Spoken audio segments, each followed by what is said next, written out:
I would consider myself agnostic, and I don't deny God. You most certainly do. You may not be aware. I don't accept God, but I don't deny. I don't say there's no God. Yes, I say yes. Okay, listen to me. We must. Okay, try to explain this to you. Okay, I'm listening. If somebody has a superficial understanding of something, because of their superficial grasp on the issue, they can come to the wrong conclusions. But sometimes when you have a greater in-depth understanding of certain issues, it could be political, it could be social, it could be scientific, it can be medical, it could be historical.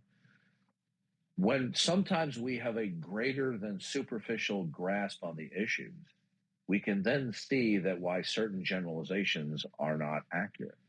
It doesn't mean that the individual is purposely trying to deceive. I personally think that most agnostics are unaware that their position actually entails or commits them to the denial of God. Now, I'm going to prove it to you right now. Do you claim to be agnostic? That was quick. I claim to, well, I consider myself. All right. All I want to know is, listen? We can then see that why certain generalizations. So listen, we can have this conversation. I'm going to stop if you don't let us. Have a nice day. Have a nice day. We're done. The reason why I get so short-fused is I ask simple questions, and then these people use it as an opportunity to monologue. All I want to know is, do you claim to be an agnostic? Right? I don't need a little verbal vaudeville act. When you say in reference to God, hold on a second. People go, Darth Dawkins is so mean. No, I'm not mean. I'm just fed up after 12 years. When I ask people simple questions, I get this little verbal dog and pony show. Just, are you an agnostic? Well, yeah, Darth, I'm an agnostic. Okay, good. We're going to move on. Darth, can I say this? I ask questions maybe I ask other questions as well. Are you a materialist or are you a deist? And sometimes they don't know any better.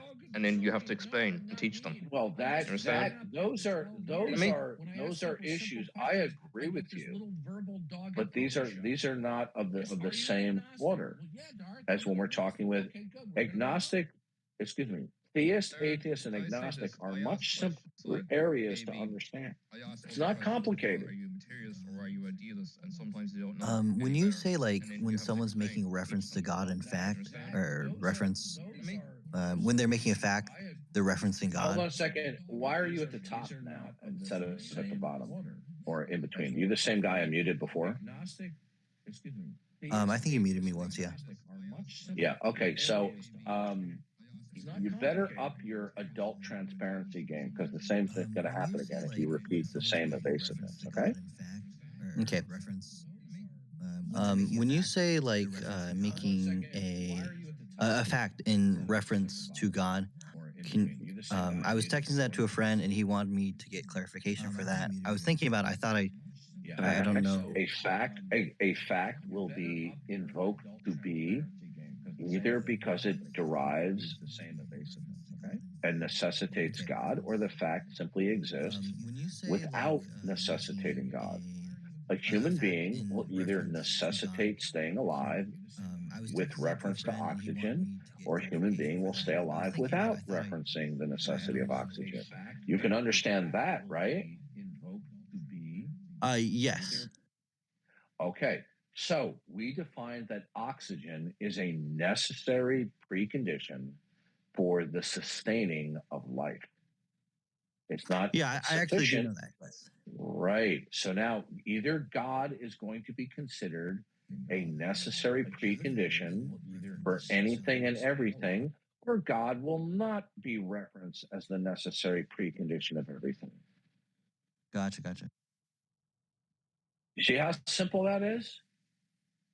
Okay, that makes more sense. I probably didn't understand it when you said it. So when if I say, when you invoke being alive, do you reference the necessity of oxygen, or is your invoking being biologically alive without referencing the necessity of oxygen?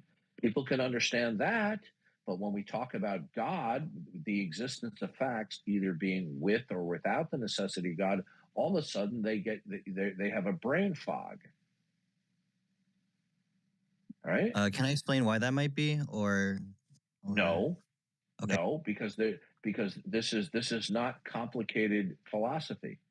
Either when people claim people will claim that they're suspending judgment about God. This is a false claim. Now, let me give you an example. Do people walk into pawn shops and offer antique items for sale? Well, yes, they do.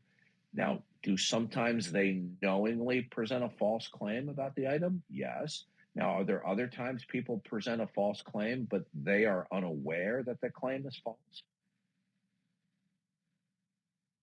Let me write this down. You don't understand that somebody can walk in thinking that they have an antique when it's not an antique, but they're claiming it's an antique, but it's not an antique? That you can't understand that? Okay, yeah, okay, yes. Someone cannot know if it's an antique and claim it's an antique. Have you ever seen the show Pawn Stars? I don't watch cable. I think I've heard of it though. It's the thing where they sell stuff. Yeah, they have people coming in, bringing in all sorts of things. At times, they turn out to be genuine things, and other times they tend to be knockoffs or counterfeits. So, but the person coming in, they're presenting, I have an autographed picture of Elvis. Well, either the autograph is real or it's fake. Now, it makes no difference whether or not they're aware of it's not, and whether it's that. The issue is the claim valid? As to whether somebody's aware that the claim is valid, that's another issue. My point is this, is that the claim of agnosticism is not a valid claim. It doesn't mean that people are cognizant of why it's not valid.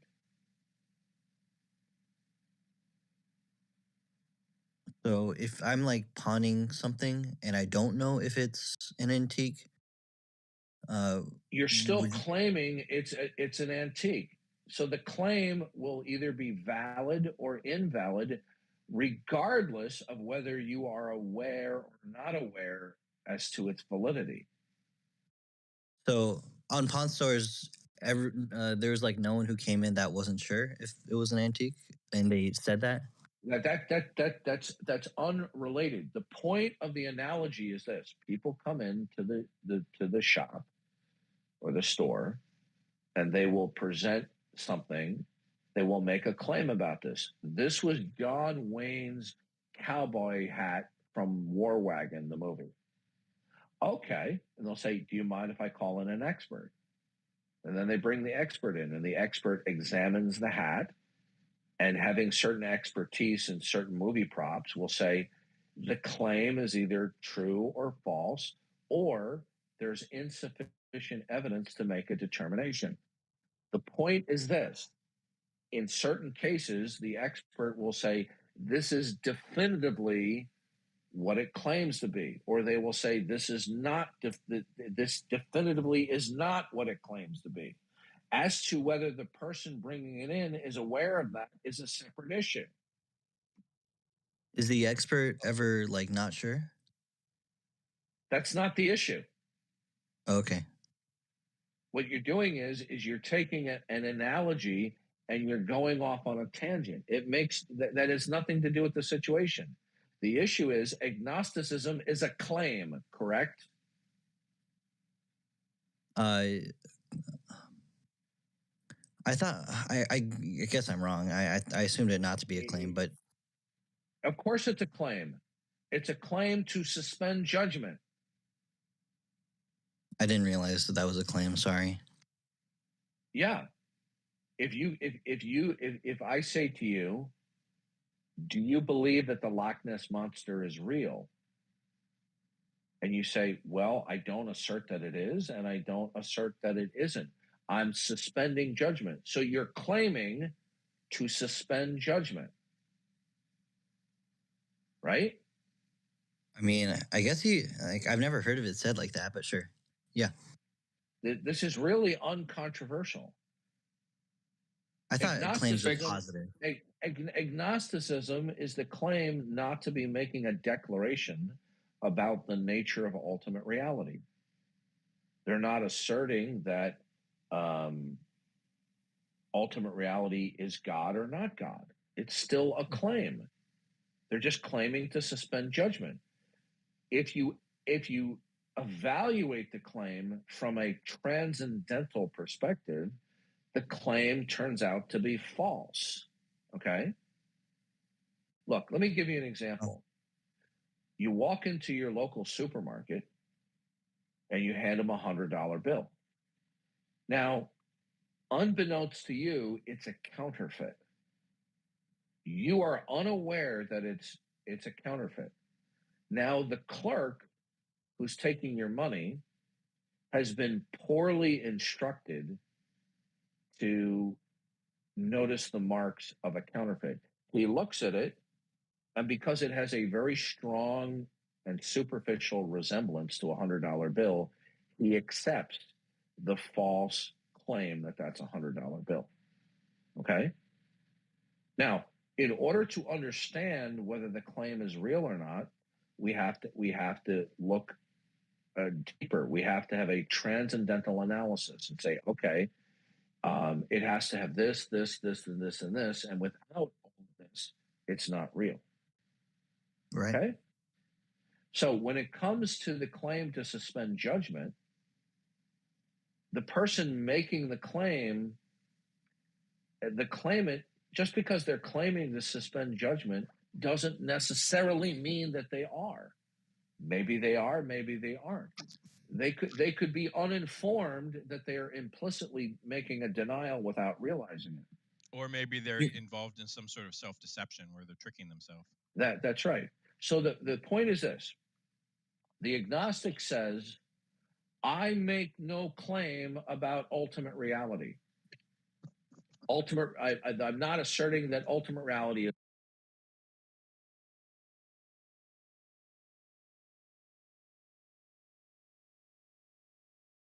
reality. Do you understand that so far? I've never dealt with the phrase ultimate reality. I know you mentioned it before. I should have asked you. Okay, sir. If we're talking about God or not God, we're not talking about an unembodied mind that's really smart and really powerful and is going to get you if you don't love him. We're talking about the supreme being who is the creator of all things that are not himself. So if God exists, that's ultimate reality. If God does not exist, then ultimate reality means a bunch of stuff exists without deriving from God. Either way, listen, either way, there's no argument here. No, I'm just saying I'm looking it up. I've just never. Why isn't there a third option? Because it's a true dichotomy. Something that is supreme. It's not. Hold on a second. What is your name? Darth Belay or Belty? Belty. Darth Belty. If I gave you a disjunction, then you could say, well, why can't there be a third option? So if I said to you, are you either going to eat a peanut butter and jelly sandwich or a ham and cheese sandwich? And you say, well, why can't I eat a slice of pizza? So a peanut butter jelly sandwich versus a ham sandwich is a disjunction, A or B. Well, why can't there be C? Well, there could be. Now, you could offer an exclusive disjunction, which say it will either be A or B. Okay? But when you have a dichotomy, it's either A or not A. So can you demonstrate this is a dichotomy? Yes, it's either God or not God. Why can't? Okay, so why can't God be there but not fulfilled?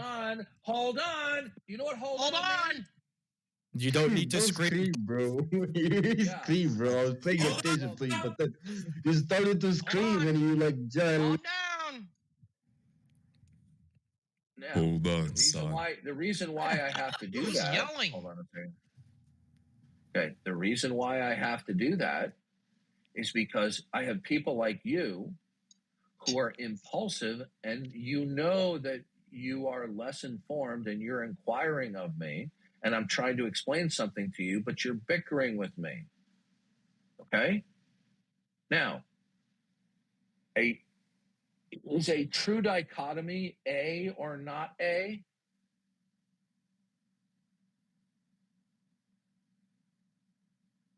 Darth Belty? Oh, sorry, you take a lot of pauses, and it's very hard to tell when you're asking an actual question or stuff. Darth Belty is. Yes, I am answering you right now. Calm down, Darth. Okay, so all right, yeah, good. Now you're done, and now you're removed from the room. He was about to answer your question, sir. No, he was being rude and obnoxious, which is typical of these moron teenagers. And there's only so much patience I'm going to have. There's only so much bad behavior I'm going to put up with. Why do you choose to go in like rooms with like annoying teenagers? Unfortunately, I've been in this room for a long time, and I came in the room when there was only one other person. No, I mean like because someone told me you've been on this Discord for a while, right? Listen to me. I will talk with anybody as long as they are going to interact with me in a mature fashion. They can be 16, they could be 26, 36, 46. But the moment somebody the moment these idiots start to act like morons, I'm not putting up with it. Because you see, either I have the power to stop it or I don't. If I don't have the power to stop people who are just bickering like a-holes at the cafeteria table, then I'm out of there. It's pointless. It's like Donald C. You see Donald C. right underneath me? He hosts these atheist room on Clubhouse, which turn into regular shit fest. And then when you talk with him, he bickers like a 15-year-old while claiming he's in his 40s. I no longer put up with this nonsense. I've been doing this for 12 years. If you put up with it, they won't stop. Okay? So I have a standard. There's going to be a minimum of adult behavior that I expect. And if I'm not on the receiving end of adult behavior, I am going to be vigorously outspoken, and I'll take action if I can. And if I can't take action, I will go elsewhere. I'm not going to suffer dealing with idiots. Okay? You don't have to agree with me in order for us to have a fruitful discussion and debate. But what you do have to do is you have to have a minimum of a mature attitude. Now, I'm trying to explain something to you. Agnosticism is a claim to suspend judgment. Are we clear? Who are you talking to? I'm sorry. I'm talking to you. Sorry, can you repeat that? I thought you were talking to someone else. Pro-eugenics, I'm talking to you. Hold on a second. I got to turn off something.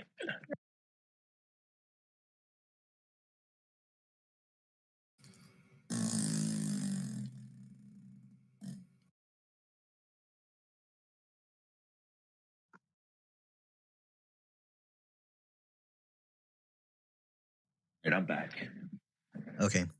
What I have happen is that when I make certain uncontroversial points, I have people bickering with me about uncontroversial points because they're accustomed to bickering about anything and everything on Discord.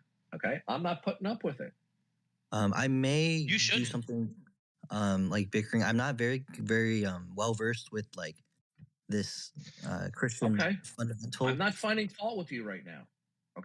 Okay, I'm just preparing you. So let's just proceed. Okay, listen, you'll know when I'm finding fault with you. Okay, trust me. Now, theism is the proposition that at least one God exists. Atheism is the proposition that no gods exist. Agnosticism is the claim to suspend judgment about those two propositions. Are we clear? Yeah, that makes sense. Now, if somebody makes a claim, they can either be aware that the claim is false or they're not aware that it's false. So when we discuss the claim, we're dealing with two separate issues. One is the claim true? Does it hold up upon careful examination? And the second issue, which is peripheral, is to whether the person is aware that the claim holds up upon scrutiny. We must not confuse those two issues. So the claim to suspend judgment is either true, or the claim to suspend judgment is false. That's correct. Now, whether the person is aware of its truth or falsity is a separate but closely related issue. So when I say the claim of agnosticism is false, I'm addressing the content of the claim, whether or not the individual is aware of it. Typically, individuals are not aware of why the claim of agnosticism is false, because you can be agnostic about an unimaginable number of things, and it's legitimate. But when it comes to God, God is in such a unique category that nothing else is. The claim to suspend judgment doesn't hold up upon scrutiny. But people will vigorously bicker about this because they're unaware of the underlying problem. And so they think that the claim is legitimate as long as that they have some sincerity that they're suspending judgment. Well, just because they also don't like the position it puts them in, right? That's correct. Claim. Yes. Yeah, that's very good. Another issue is this. Suppose you're checking out at the supermarket and you hand them $100 bill.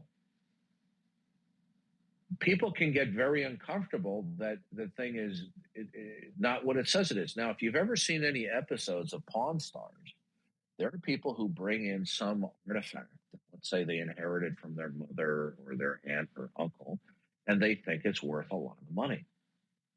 And for weeks, months, days, even possibly years, they psych themselves up that when they go to sell this, either at auction or a pawn shop, they're going to get a nice payday, right?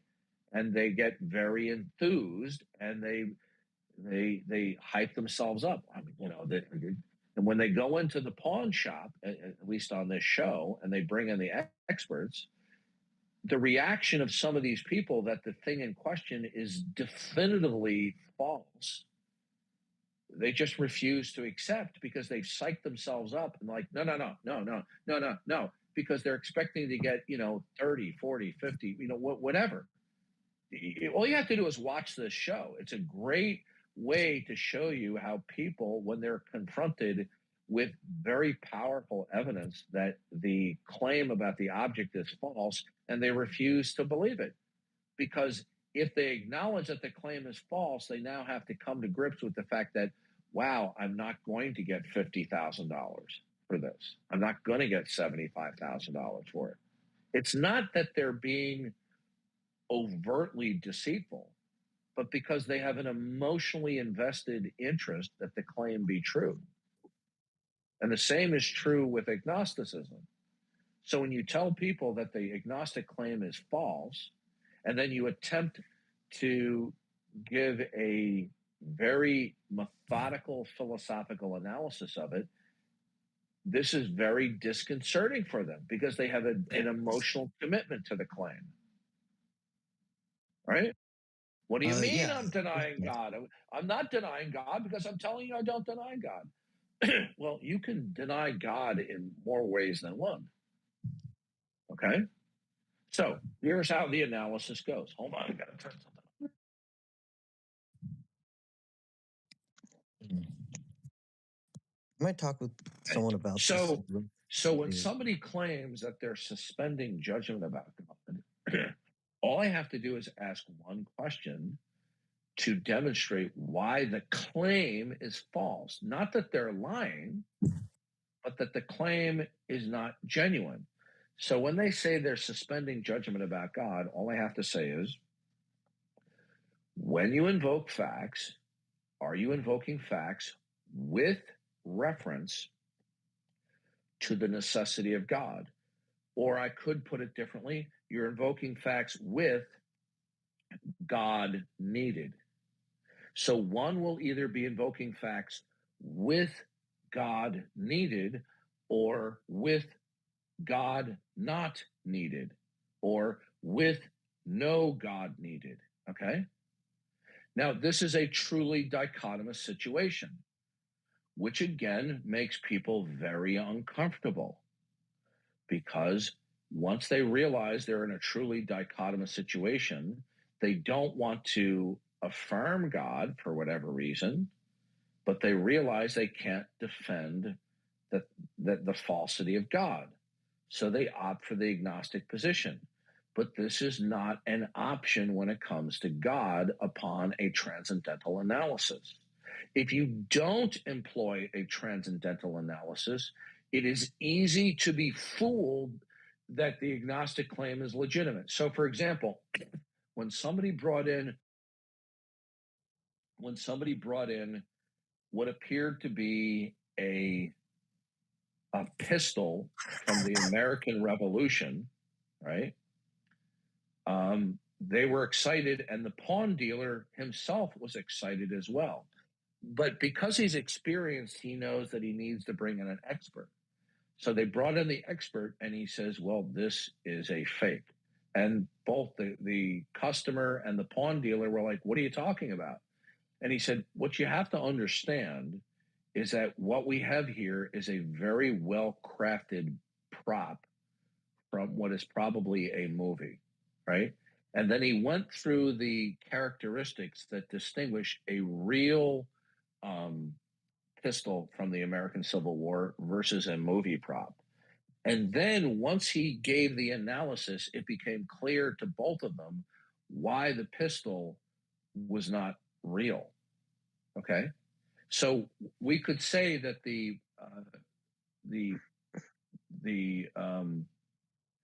expert on American Civil War weaponry was giving a transcendental analysis of what was being presented, and the transcendental analysis showed that the claim was false. Let me look up the word transcendental analysis. Yeah. Well, a transcendental analysis, it's not a word, it's a compound phrase. Sorry, transcendental mean what it means is we're looking at the claim from the perspective that either something depends upon God or not. Right? So look, let me explain something to you, okay? There's another TV show called American Pickers. Sometimes they find antique cars in barns. Have you ever heard of that? It's called a barn find. Antique cars in barns? Sometimes people find antique cars in barns, correct? Okay, sure. Now, sometimes they get real excited and they take out their flashlights and they're examining the car, and they think that they're going to make a great payday because they can flip the car. But because they've made mistakes in the past, they realize that examining the car within the murky barn, even with flashlights, is not a proper analysis as to the quality of the car. When you roll the car out into the sunlight, you can now see very clearly what the nature of the car is, right? Rather than inside the barn. And what looked to be a good barn find could now actually look not to be, where you start to see certain rust that is very serious and not superficial. So what turns out inside the barn to look like a really good barn find, when you roll it out into the sunlight, it's not a good deal at all. In fact, it would require so much work to restore the car, it's not worth the money. Okay, so the point is perspective is king when it comes to analysis of what is. Okay, now sometimes ordinary perspectives suffice in an analysis, but other times you need to have a proper perspective. Otherwise, you're not going to be able to make a proper evaluation of the situation. That's why I invoke what is called a transcendental analysis. A transcendental analysis, as I'm using it, is simply referring to viewing God or conceptualizing God definitionally as the ultimacy of reality or the ground of all being from which all things derive and depend. Now, that's not defining God into existence. What it is categorizing God. Can you mute your microphone if you're going to cough, please? Sorry, I didn't expect myself to sneeze. So sometimes people will conceptualize God as this unembodied mind that is unimaginably powerful and unimaginably knowledgeable, and it is going to get you if you don't love him. Right? But that's not a transcendental analysis, because then God is now a creature too, rather than God is the creator. So once we conceptualize or categorize God for the sake of discussion as the creator, meaning the ultimacy of reality, you can be neutral about aliens. You can be neutral about whether there are unembodied minds or one unembodied mind that's really powerful and knowledgeable and who may be able to manipulate galaxies and solar systems and planets. You can be neutral about that. But when it comes to the ground of all being, you can't be neutral about that. You can think you can be neutral, but you can't. So, getting back to the agnostic claim, we can offer one question that will expose the person's real position, whether they realize it or not. Just like, for example, there are certain things if you have a new $100 bill at the supermarket, and if the supermarket checks to see if it's a counterfeit, they will look for certain traits, and without certain traits, they consider it not to be real. Okay? So we can find out whether the claim is legitimate by simply asking the following question. When you invoke facts, do you do so with God needed or without God needed? Or it could be expressed, when you invoke facts, do you reference the necessity of God, or do you invoke facts without referencing the necessity of God? Okay? Now, somebody cannot claim, I don't know, because we're not asking them what they know. We're asking them what they do. Either you will invoke facts either with referencing the necessity of God, or you will be invoking facts without referencing the necessity of God. And this is a truly dichotomous situation. What would that look like? Sorry. Look, very simple. When you invoke facts, do you positively reference the necessity of God? Do you do that? Like water is wet, and do you reference the necessity of God? He's asking a clarifying question, dude. No, it doesn't need clarification. I'm asking him what he does. When you invoke any fact, do you explicitly or implicitly reference the necessity of God? Well, do you do that? Darth, why don't you answer the question first? Darth, do you reference God when you invoke facts? Yes, I do. Okay. Okay, sorry. Pro-eugenics. When you breathe, do you reference the necessity of oxygen, or do you not reference the necessity of oxygen when you talk about breathing? Well, I don't need to. Hold on a second. I guess nobody. If do you ever listen to me? Do you breathe? Yes. Okay. When you invoke that you're breathing, do you explicitly or implicitly reference the necessity of oxygen, or do you claim to breathe without referencing the necessity of oxygen? Which do you do? With reference. So probably if I'm invoking breathing. All right, yes, you know what? We're done. Okay, this is not a remedial school. Okay, if you can't understand these simple questions, and it's just this never-ending qualifications, and golly shucks, you can't answer a simple question about breathing. Do you reference the necessity of oxygen? If you can't give an immediate answer, then you shouldn't be participating in this conversation. It's because they realize that if they say yes, it necessarily follows that God doesn't exist. Then yeah, what we have, one of the 107 strategies of obfuscation that atheists pull out from their American Atheist Canvas tote bag is this never-ending golly shucks. I need more qualifications. I'm really not understanding it. It is this never-ending death by 1,000 cuts of qualifications. When you invoke facts, you will either be referencing the necessity of God or not. It's that simple. it doesn't matter that the referencing the necessity of God is explicit or implicit. Okay? And then when you ask people this question, do you do that? And then they go, I don't know. I mean, this is the golly shucks, I'm just a country bumpkin. But if you ask an analogous question like, when you breathe, do you reference at all, explicitly or implicitly, the necessity of oxygen? They say, well, yeah, of course I reference the necessity of oxygen. You don't have to explicitly state it, it's implicit. But you see, if we ask the same question and we simply replace oxygen with God, or excuse me, facts, and say, when you invoke facts, do you reference the necessity of God? Or are your facts invoked without referencing the necessity of God? All of a sudden they go, Darth, I like the question. If you say to them, if you say there's an apple on the table, do you implicitly reference that there's spatial relations between objects? Something like that. Yeah, of course. And you know what? That's a brilliant point. As always, you're spot on. Could you repeat that? Because I really like that analysis. That's brilliant.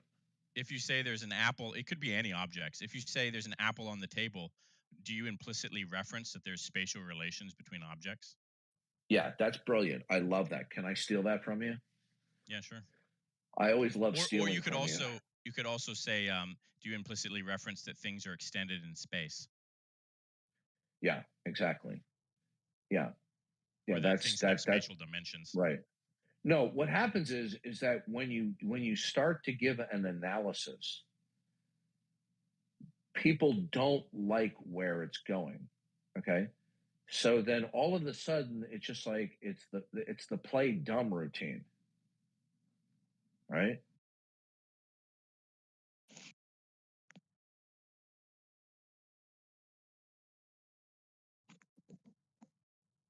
So the point is this: the agnostic claims that they are suspending judgment about God. Okay, well, let's examine to see if that's real. So when you invoke facts, do you explicitly or implicitly reference the necessity of God? Well, the answer is they invoke facts without referencing the necessity of God. Right? Facts are just invoked simply as is. Okay? But when you invoke facts without referencing the necessity of God, that is the same statement as invoking facts with no God needed. And if you say, I invoke facts with no God needed, that constitutes the denial of God. Because if you say God is not needed, that is the denial of God. But you see, people who are agnostics don't want to acknowledge that they're denying God because they're claiming, but I'm not denying God. It's like these people at the pawn shop, but I swear that's John Wayne's hat from the movie. The genuineness of the claim doesn't depend upon the emotional commitment or fervor of the person making the claim. All right? Now, on the other hand, if you say, well, I like chocolate ice cream, well, other than the person's lying and you can find that out through a lie detector, we don't need really further too much examination as long as we're assuming that they're being truthful. But we have to explain to agnostics that they are denying God while they are at the same time saying that they're not denying God. Okay? So saying that you're not denying God doesn't cut the mustard. Your denial of God will be true or false based upon a transcendental analysis of what is being invoked. Okay? So the point is this: agnosticism is just simply an indirect denial of God. Right? It's people invoking facts with no God needed. So that's the denial of God. Just think if people could be ruthlessly transparent about their own position, but they don't want to be because they know the impossibility of defending the non-existence of God. It is impossible to defend the non-existence of God. Would anybody like to try that right here? I'm happy to try out that my God exists. Okay, sir, that wasn't the question. I said, is there anyone here who would like to refute my claim that it is impossible to deny, and by deny, I mean instantiate, that God does not exist? Do we have any unbelievers who want to do that? No, because the unbelievers that are here are cowards. Yeah, mute your microphone.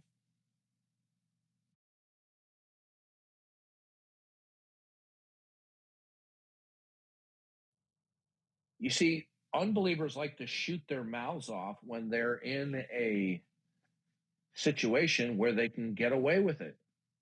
That simple. Like, look, I'll prove right there. Hey, Donald C., tell us why there's no God. You see, you're not in your room on Clubhouse where you can run your mouth off and behave like a little child. So as an adult and a grown man, tell me why there's no God, Donald C. My guess is he'll be silent because he can't control the direction of the conversation. So tell me why there's no God, Donald C.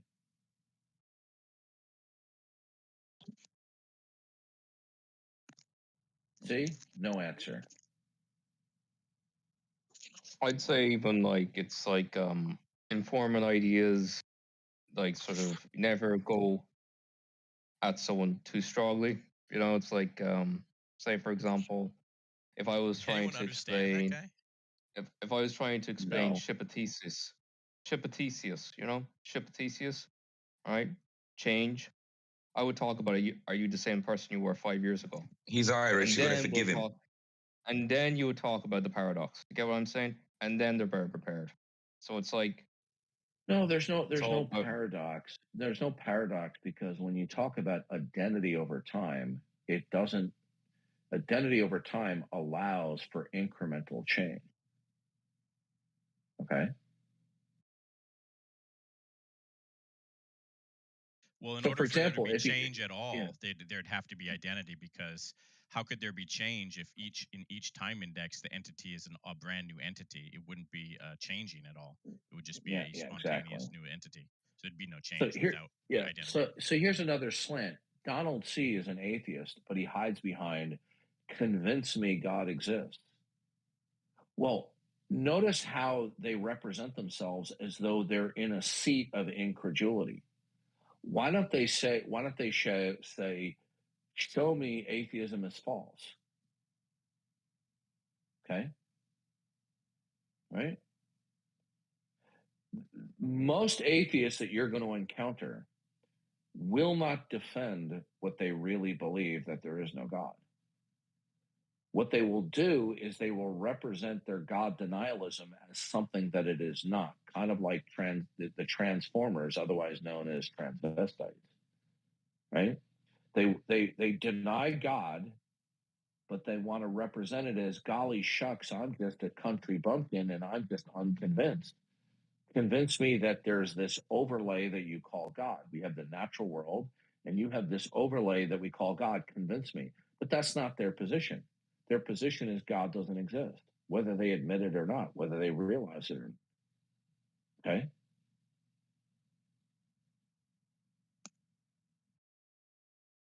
Why don't they just simply say, God does not exist, change my mind? Because then that would bring that type of representation would bring clarity to the table that they're denying God.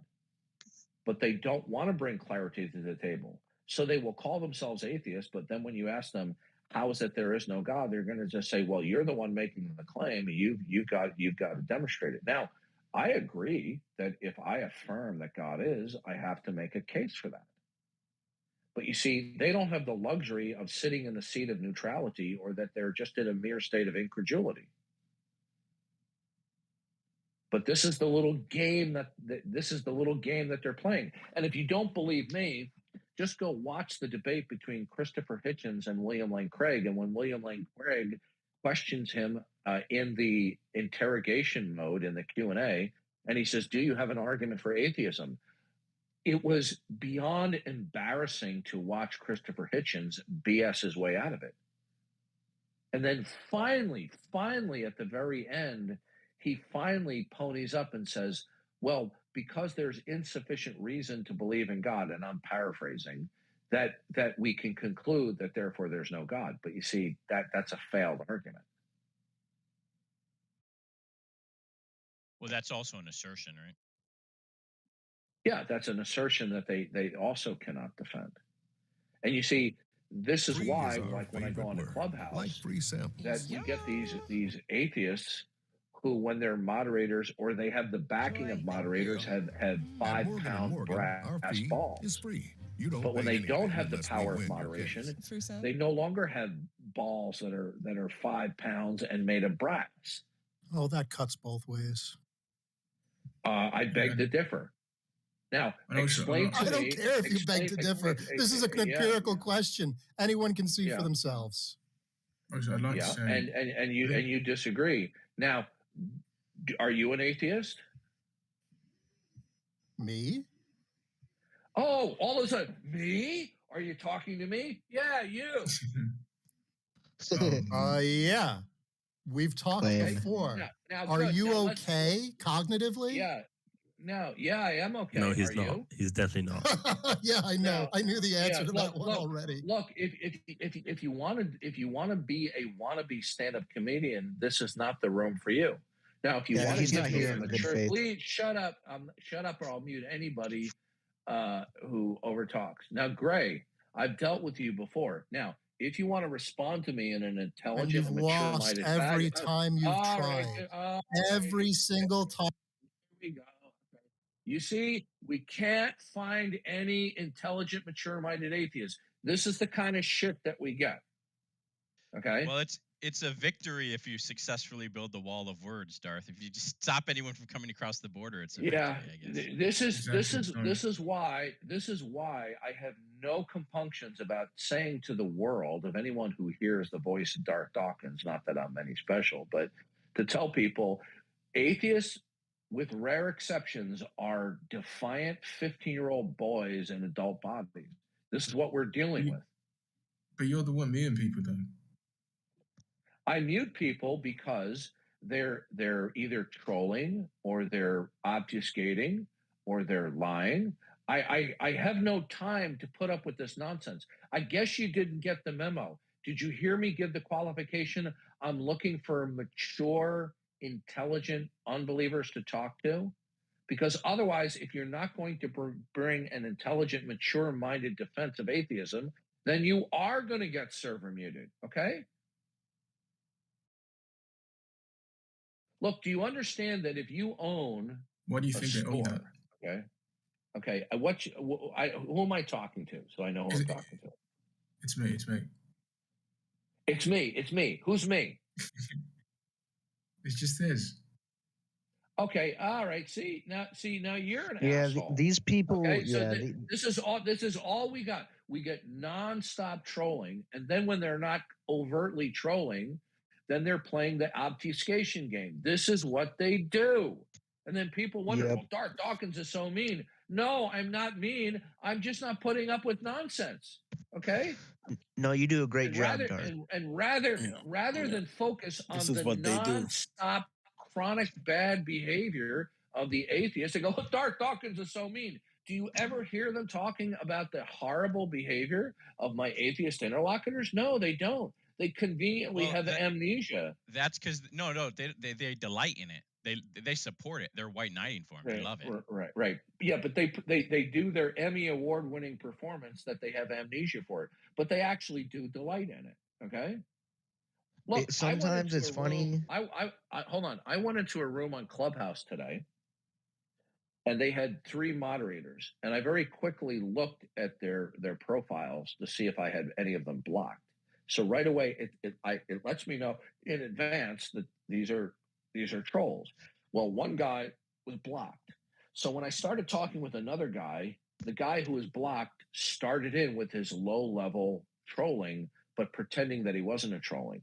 Then when I tried to respond to him like an adult, he upped the game of the prevaricator's veto, the heckler's veto, in order to shut me down, okay? So that when I responded objecting to his mistreatment of me, then he said, no, you're the one who's behaving badly. And then full-blown World War III. This is what they do, so they don't have to carry on the conversation. And we all know what they're doing, okay?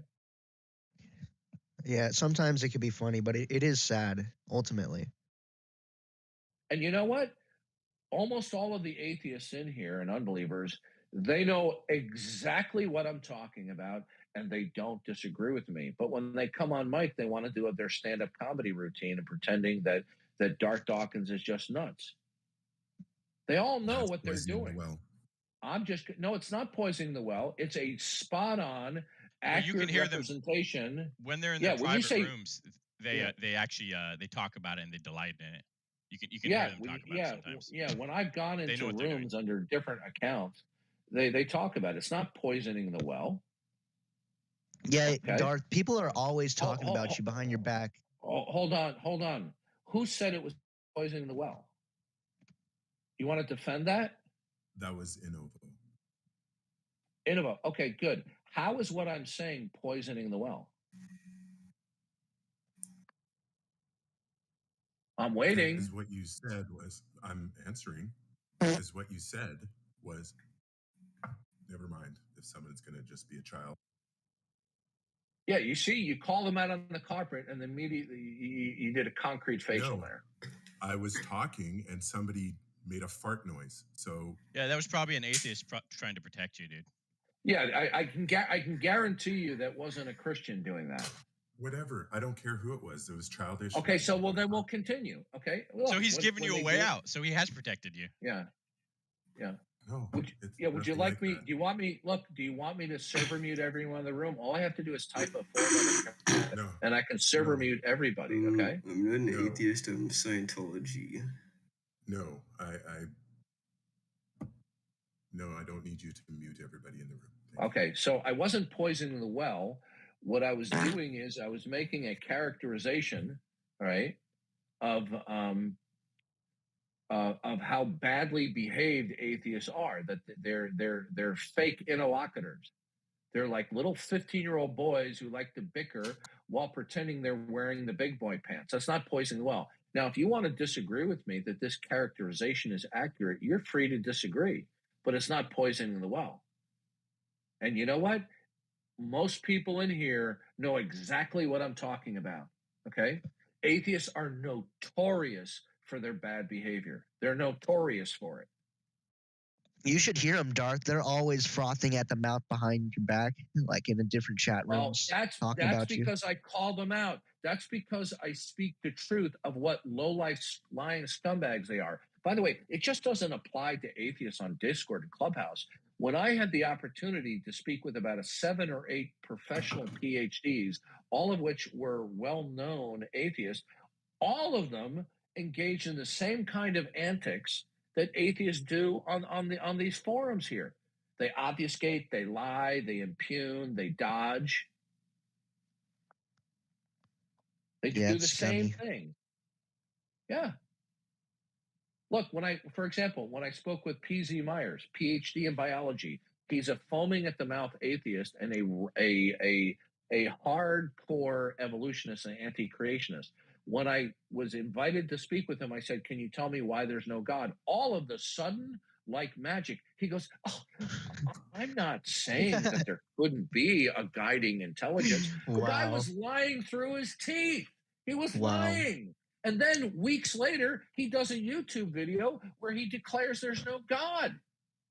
Okay? Wow. Then when I talk with Dr. Stephen Law, who, look, to show you the kind of people that I'm talking about, this is a guy, he has a PhD in philosophy. He's written a number of books that are probably worthy of reading in terms of an academic survey of philosophical issues, which I'm not going to disparage that. But this is a guy who debated William Lane Craig. And so when I had an opportunity to speak with him, I say, how is it there is no God? The guy hemmed and dodged and evaded. And then when I stuck to my focus of saying, listen, you're not addressing the question. Please tell me why there is no God. Then he resorted to personally attacking me when all I was doing was saying, can you please tell me why there's no God? Now, if this is what the PhD atheists do, right, then what we have here, Houston, we have a problem, okay? That not only do the knuckle-dragging atheists on Clubhouse and Discord do this, the professional atheists do this as well. When I spoke to Lawrence Krauss, another PhD atheist, tell me why there's no God, all of a sudden, he has amnesia. Oh, I'm not saying there isn't a God. I'm just saying there's no evidence for God. But minutes earlier, he said there's no need for God. And if you say there's no need for God, that's the same thing as saying God doesn't exist. Look, I'll say one more thing, and then the floor is open. Anyone say anything. Atheists, for the most part, with few exceptions, are pathological liars.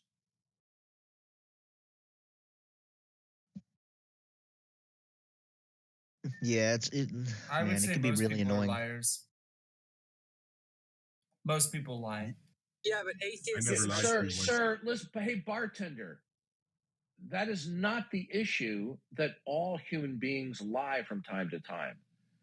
Are most human beings pathological liars about their favorite subject matter? Bartender? Favorite subject matter? Yeah, here's the question, Sunshine. Are most people who have a favorite subject pathological liars about their favorite subject? Probably not, no. Yeah, but atheists are, my friend. So that's a false comparison there to say, well, everybody lies.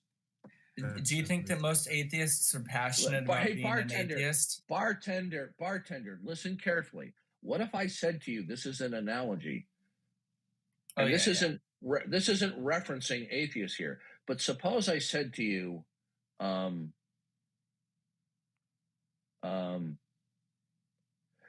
there's a certain group of people that are supremely have fetishes about their own bodily functions and what their body exudes, right? And then you go, well, yeah, everybody picks their nose. Well, the fact that everybody picks their nose does not mean that everybody fetishizes their urine or their feces, okay? To sit there, when I say, in my uniform experience of listening, analyzing what atheists say and do in debate, and in my uniform experience, I'm making an inductive generalization that these people are pathological liars, then for you to sit there and say, well, everybody lies, this is a false equivalency. Okay, but you also understand, right, that like that just because you're atheist doesn't mean that you are very passionate about not believing in a God. Like maybe you just don't want to go to church on Sunday. Well, that's not the issue. The issue is not about this, passion okay? levels, I'm right? explaining to you from my inductive survey, okay? I have come to the firm conviction of the overwhelming majority of atheists that I've had the displeasure of dealing with and listening to them, that they're pathological liars on this subject. They do not care. They don't care about the truth. Okay. They don't care about caricaturizing the existence of God. Notice I said caricaturize. Okay. Because they're bringing up a straw man representation of God, or they caricaturize or straw man the God of the Bible, and then they proceed to attack that, thinking that they've defeated Muhammad Ali when they're Gary Coleman. Okay. Sorry. I mean, they're absolutely pathetic. Why do you think it is? I rarely have an opportunity to speak with a mature-minded, intelligent atheist, because most atheists are not mature-minded and bring an intelligent representation of atheism. That's not to say that they're not intelligent.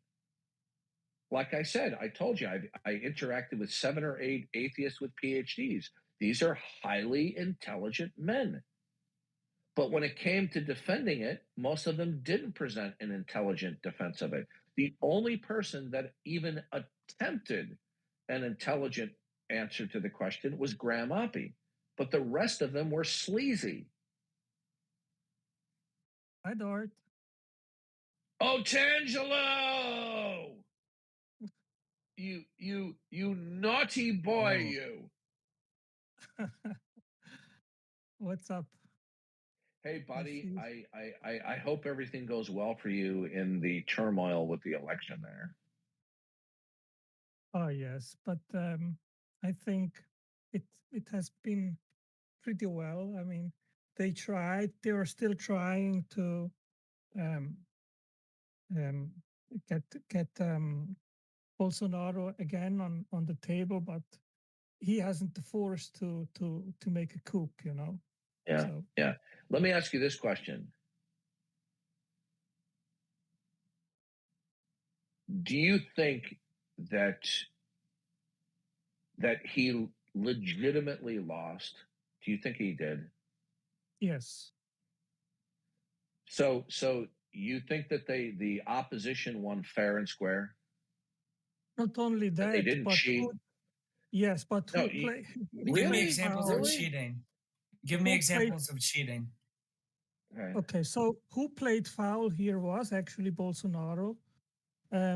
They made over 300 roadblocks in the northeast, where Lula has the biggest voters population, which vote in favor of Lula. Before or after the election? That was at the day of the election. They put 300 roadblocks there, trying to stop people to get to the election places to vote. Okay, and he also has been caught by municipalities obligating the employees to vote in Bolsonaro, and that has been recorded and shown public on television and global TV. So he has actually only got almost half of the votes because he cheated badly, Bolsonaro. The only people that have voter intimidation are the people that don't have the popular opinion. Okay, so I don't know about those details, but I am still convinced that the opposition stole the election. But what you but you have presented a very mature, intelligent-minded disagreement, and you presented some facts, and I can respect that. You see? Well, I live in Brazil. Yeah, you know, of course. Yes, yes. So I know what is going on, and But I we can know, tell you. we know what the left does, don't we? Well, the thing is, I have even blocked some people on Facebook, which have been long-standing friends. They have tagged me to show me these false accusations against the left, and I just told him, stop tagging me or I will block you. And they just kept showing me these false information being published out of Brazil, and I said, enough is enough. Okay, I mean, well, so far, president. you haven't provided me with enough information to change my mind as of yet. But you presented an intelligent case, and I can respect that. Now, you see, this is what we don't get from the atheists. We don't get an intelligent response, or let's say the defenders of Darwinism.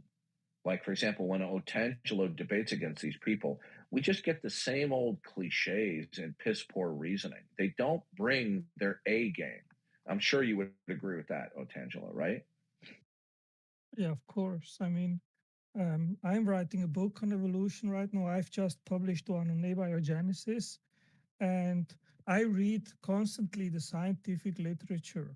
And the truth is that macroevolution, that means the tree of life, the claim that all biodiversity has arisen from just one universal common ancestor, that is not substantiated.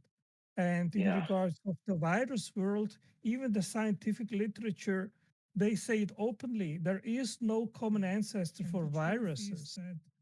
So this is very telling, because I recently I spent over a month just on studying bacteriophage T4s, and they are amazing. They have Does anybody want to challenge Otangelo on the substantiveness of evolution?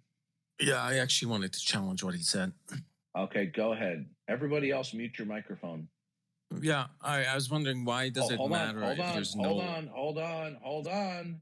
Everybody mute your microphones. If you have an open mic, I'm going to server mute you, except for Agamemnon. Did I say that correctly? Agamemnon. Yeah, right. Okay, everyone else mute your microphones.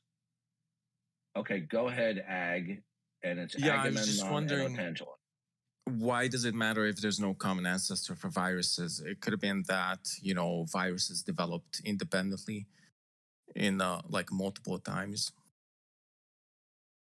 Well, the thing is that you cannot have viruses without life, because they depend on life to exist. And you cannot have life if there are no viruses. If you don't have the virus world, then in 2 days we would all be dead. There are 10 times more viruses in the biosphere than bacteria. And that means that the virus world and life had to be created together in order to have an ecological system which would support and sustain life. So do you think it was always true that you can have life without viruses? Like, let's say you go back 2 billion years in which you had just primitive bacteria.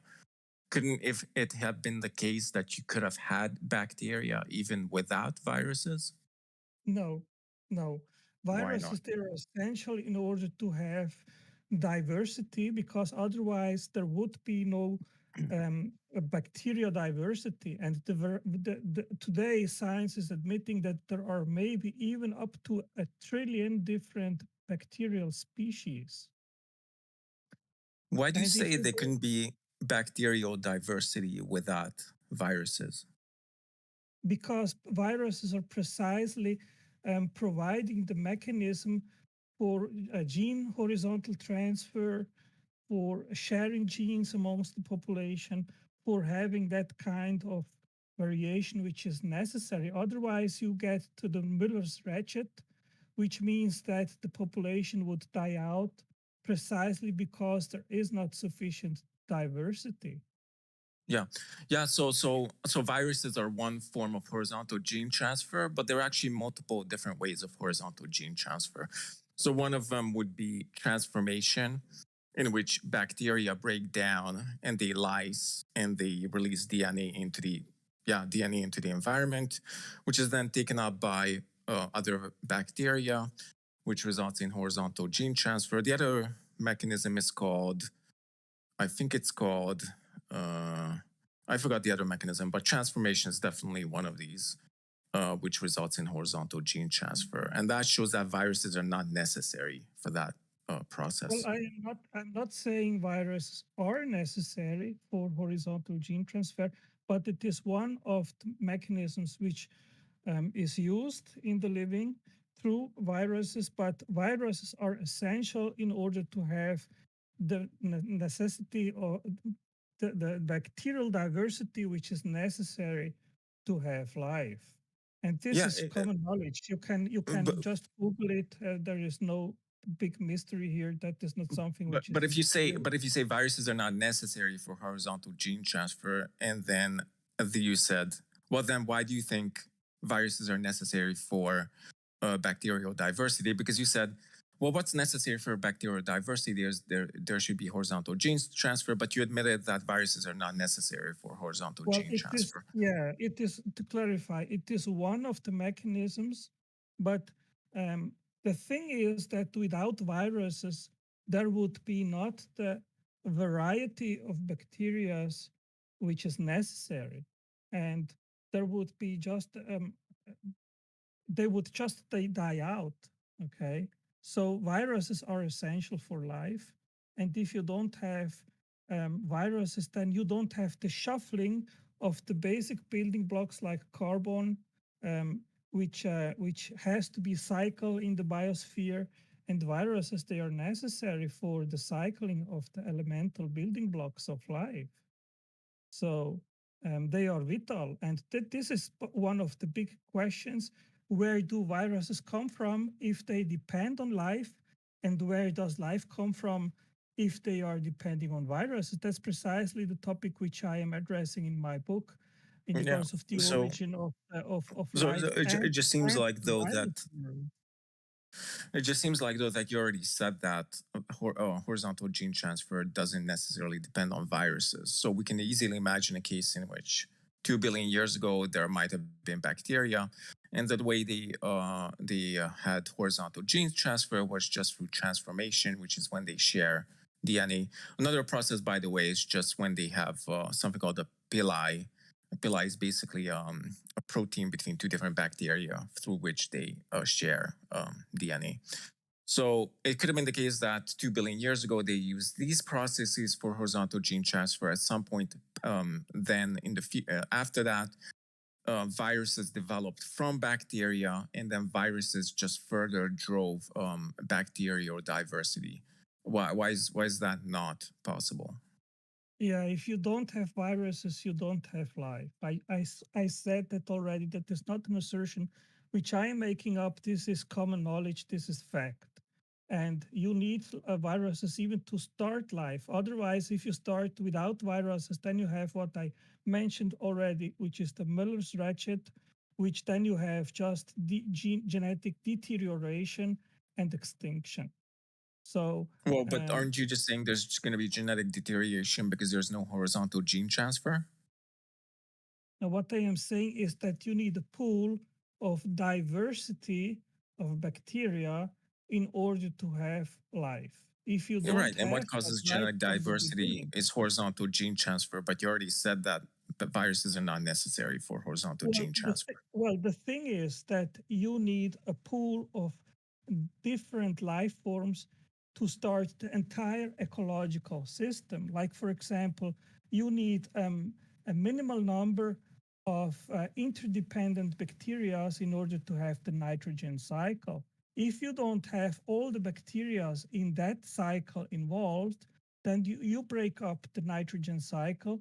You don't have nitrogen fixation through cyanobacteria. You don't have fixed nitrogen, which then can be absorbed through the organisms in order to make the basic building blocks of life, which is RNA, DNA, amino acids, and so forth. And you cannot have life. That's why I'm a young Earth creationist, because these energy cycles, and there are at least 5 or 6 of them, has winter clothes they need out to be now. fully set Find up, sweaters. and they involve the living, they involve bacteria, which are part and contribute to that cycle. And if you don't have, for example, cyanobacteria which fix nitrogen, then where do you get the nitrogen in fixed form, in the form of ammonia, to have the materials, the atoms which are necessary to make the basic building blocks? This is a big abiogenesis problem. And this is just right. But now it seems like you're shifting to a different claim, which is that you need cyanobacteria in order to get nitrogen fixation. Well, then why couldn't it have been the case that the earliest bacteria which developed were archaeobacteria and cyanobacteria, and they developed metabolic pathways for nitrogen fixation, and then subsequently cyanobacteria diverged into many different types of bacteria, which subsequently depended on nitrogen fixation? Well, the thing is that you need a minimal metabolic network of about 400 nodes, which are necessary to make the basic building blocks of life. We are getting now to an abiogenesis problem. How do you get this metabolic system if you need enzymes which make the basic building blocks upon which these enzymes are built? This is a catch-22 problem. So you said, how do you get the enzymes upon which these pathways are built? Well, the minimal metabolic network for a minimal first universal common ancestor, let's say, is about 400 nodes or proteins. Right. And in order for you to do that, you need the enzymes which do the enzymatic reactions. And in order for you to have them, you need the reactions which make the basic building blocks upon which these enzymes are built. So you need, it is an all or nothing business. Either you have a fully developed self-replicating cell right from the beginning, or you cannot go there because you need the basic building blocks. But what makes the basic building blocks are these metabolic networks. Oh, okay. But it seems again like you're shifting to a different claim now. You're not talking about cyanobacteria anymore. You're talking about maybe the idea that enzymes are required for protein to keep the metabolic pathways in a cell going or a bacteria going. But where do you get these enzymes without nitrogen fixation? Is that what you're saying? Well, enzymes are actually proteins. Not all proteins are enzymes, but all enzymes are proteins, right? But are you making the claim that you can't have enzymes without nitrogen fixation, and you cannot have nitrogen fixation without enzymes? Well, you need the basic building blocks, and in order to have the basic building blocks, which I just said are RNA, DNA, amino acids, phospholipids, you need the mechanisms to fix nitrogen. You need also to fix carbon dioxide, to have carbon, and you need also the sulfur cycle to fix sulfur. You need also to chelate iron to make the sulfur iron, cofactors which are used in the enzymes and proteins. And in order to get all these materials, there are very complex enzymatic processes in the cell which are employed to make even the import and the fixation of these materials. And if you don't have that, what exactly do you mean by a bond, which is one of the strongest bonds in nature, and life uses ammonia, which is just a single atom, so it has to be broken apart. And nitrogenase is an enzyme which is like a sledgehammer, a molecular sledgehammer, and it uses 6 sequent, very energy dispensive processes literally to break apart this triple bond to have ammonia as a single atom. Right. So why can't you have a bacteria develop near a hydrothermal vent, which is at sufficient temperature to break apart the triple bond? And Overa, the only birth control that's annual and procedure-free, would like to officially declare that we don't have to apologize on behalf of our vagina. Explanations today. It just doesn't seem like nitrogen fixation enzymes are necessary. It could be the case that you get develop in an environment in which nitrogen fixation happens naturally. That is, the triple bond is broken apart by high temperatures due to a hydrothermal vent. Yeah, this is not one of the alternatives. One would be lightning. Hey, Otangelo, can I ask you a question? Yeah, or lightning or something like that. Why can't Otangelo, did you ever see Raiders of the Lost Ark? No. You never saw the movie Raiders of the Lost Ark with Harrison Ford? Oh, yes, sure. Okay, do you remember the scene when the guy came out with the big sword? No. Okay, guy came out with a big sword, and originally they had it so that Harrison Ford was going to fight him with his whip and the guy with the giant sword, and he wasn't feeling well that day. And he said to the director, "Why don't I just pull out my pistol and shoot him?" And he goes, "Well, that's good." So he pulled out his pistol. Why do you fight somebody with the sword with a whip when you have a pistol? Right. Why don't you just, instead of invading the mainland Japan, just drop an atomic bomb on him? Just hit him with the fact that he reasons by probability, but if you reason by probability, you have to give up evolution. Just drop that bomb on him.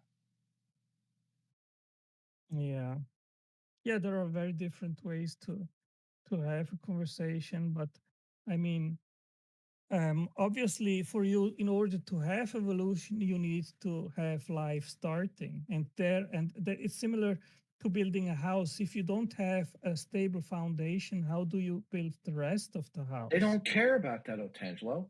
Otangelo, their attitude is, well, we don't have the answers now, but we're working on it. They don't care. Yeah. We have fossils, and the fossils are the evidence. But we do have evidence. Okay, hold on a second. No, hold on a second. Who said that? I said we do have evidence of abiotic nitrogen fixation. No. Who said we have evidence in the fossils? That was Jib, right? Jib? Hello. Sure was. Sure was. Okay, well, the fact of the matter we is, have like fossils for so many dinosaurs. We also have it for humans, so we can't deny evolution. I mean, I don't. Okay, go ahead. If you overtalk, okay, listen. Are you going to talk like an adult, or are you going to bicker like a child at the cafeteria table? What's it going to be? I'll wait for you to finish, and then I can respond. Okay, this is a popular notion of the fossil record. Okay, the fossil record does not exemplify gradualism or transition. Okay, what you are stating is a popular notion which is false. Would you like me to prove to you right now that what you said is categorically false? I mean, if we have skeletons, you can't really say that that's false. We have bones. Listen you to me. Listen to me.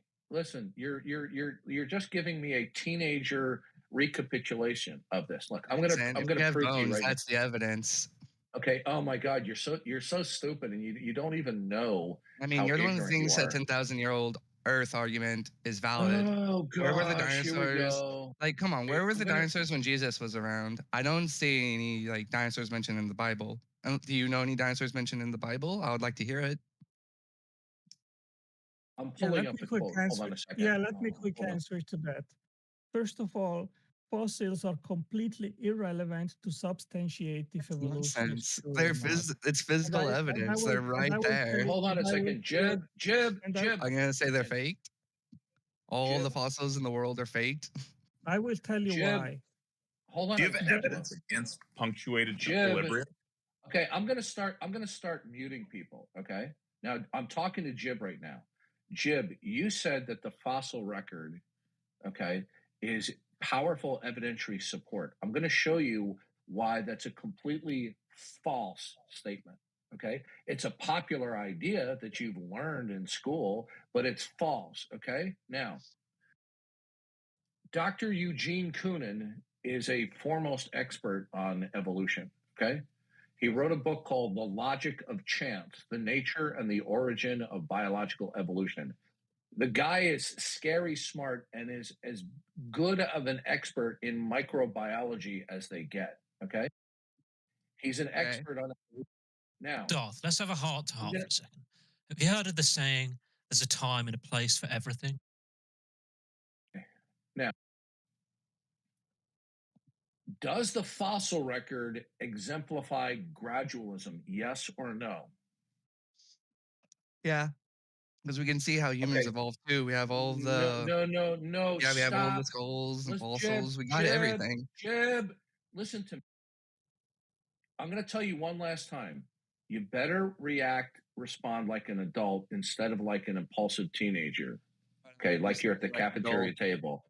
Listen carefully. Are you going to show me that the fossils are false, though? I'm going to. I don't need you to read me. Look, I don't need you to read me anything. Just tell me if the fossils are fake. Are they all fake throughout all of the world? Have they all been planted? If they're not fake, then evolution's real. I want you to stop bickering with me like you're a teenager at the cafeteria table. If you overtalk me one more time, if you overtalk me, I'm going to server mute you. Go on. Do not overtalk me. Now, all right, I'll wait till you're finished. All you are just simply appealing to is a generalization, the bones, the bones, the bones. Now, I'm going to read to you from Dr. Eugene Koonin, who is a top-notch world expert on evolution, okay? Now, this guy is not a creationist. In fact, he's probably an atheist or an agnostic. Here's what he wrote. This is page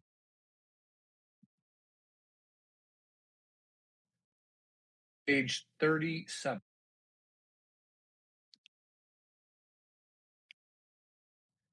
The general lack of transitional forms between the species and the fossil record is a constant theme in evolutionary biology.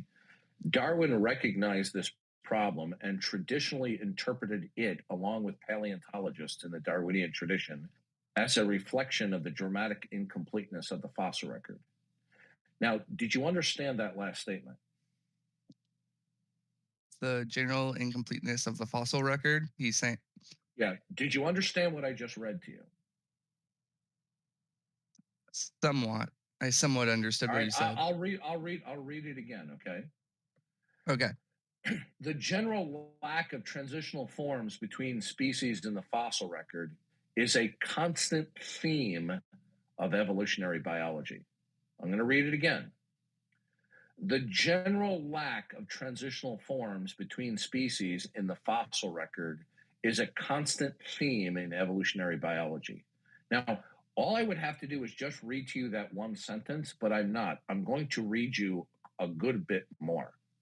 Okay? So what Dr. Eugene Koonin is saying right here is that there is a general lack of transitional forms of species in the fossil record, and that it's a constant theme in evolutionary biology. Darwin recognized this problem and traditionally interpreted it, meaning the lack of transitional forms or gradualism, along with paleontologists in the Darwinian tradition. The general lack of transitional form is the same thing as saying lack of evidence for gradualism. Now, you told me that the fossil record is evidentiary support of evolutionary gradualism, correct? Yep. Now, Dr. Eugene Koonin, so far, who is an expert on evolution, contradicts you in the quote I just gave you, but I'm not done yet. There's more, okay? So do you understand that this world top expert in microbiology and expert on evolution, this whole book, if you read it, it'll make your head spin. The guy is so scary smart. This is a university level, almost a graduate level book, okay?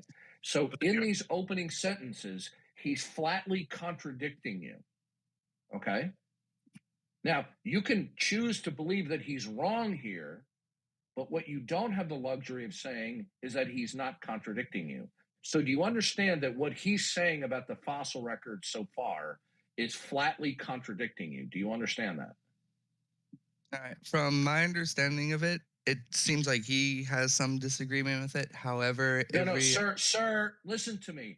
I am not going to tolerate teenage nonsense. I asked you a direct question. I'm not giving you the question. I will repeat the question again to you. Do right. you understand and do you agree that Dr. Eugene Koonin is completely contradicting you here? Okay. It seems like this person. Yes or no? Is Dr. Eugene Koonin here? I don't give yes or no answers. I give context. I'm going to give context. No, I'm not going to tolerate this little teenage bickering, okay? You don't have to agree with him, okay? Now, I'm going to unmute. Listen very carefully. You're not going to bicker like you're at the cafeteria table. Now, I'm not bickering, I'm responding. shut the fuck up or I'm going to mute you. Man, you got like something up your ass or something, bro? You're like way too angry. Yeah, you smoke a little marijuana, bro. You're way too angry. Listen carefully. I get angry when I'm dealing with snot-nosed teenagers like you. Now, I'm not going to bicker with you any further. I was saying, listen to me. Stop. If you don't stop, I'm going to kick you from the room. You are behaving in an unbecoming fashion. You're the one yelling. Now, you're the one raising your voice. You're the one being like. That's because you're behaving badly. Now I'm stop. not though. You're the one raising your voice. I'm calm. Okay. I'm calm. I'm relaxed. I'm good. All right, go fuck yourself. I think the other guy was right. All Eugene Koonin is saying there is that punctuated equilibrium is a better fit for the facts that exist, and unfortunately, Darth doesn't understand that. No, you are misrepresenting it. Okay. My response was. No, you're misrepresenting it, Dingleberry. What I was gonna say is like I don't know much about this Koonin guy. It seems like he has some disagreements with. My ass.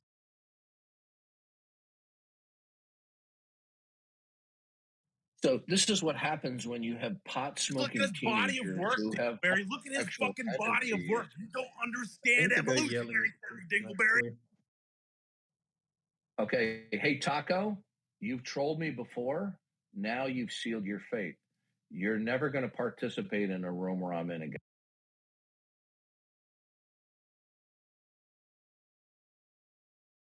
So this is how it works in here. This is how you do your room.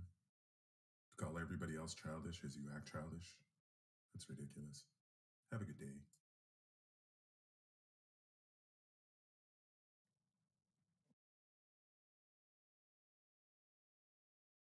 That's exactly how it works.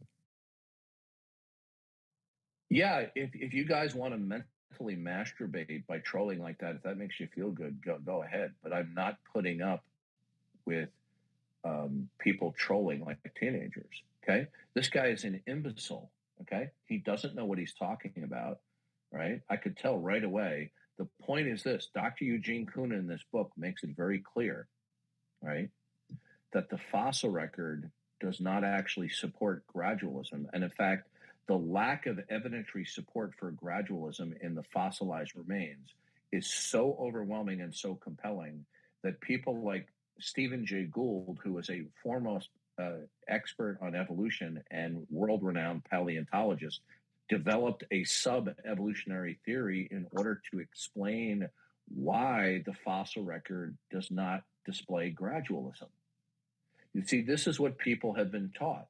Like, you'll notice that he cited, human anthropology in those bones.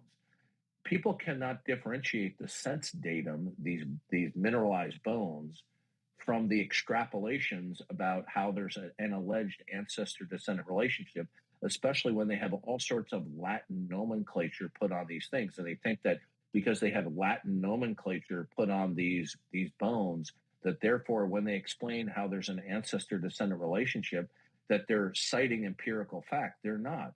What they're citing is absolute pure conjecture. Okay? It's pure conjecture.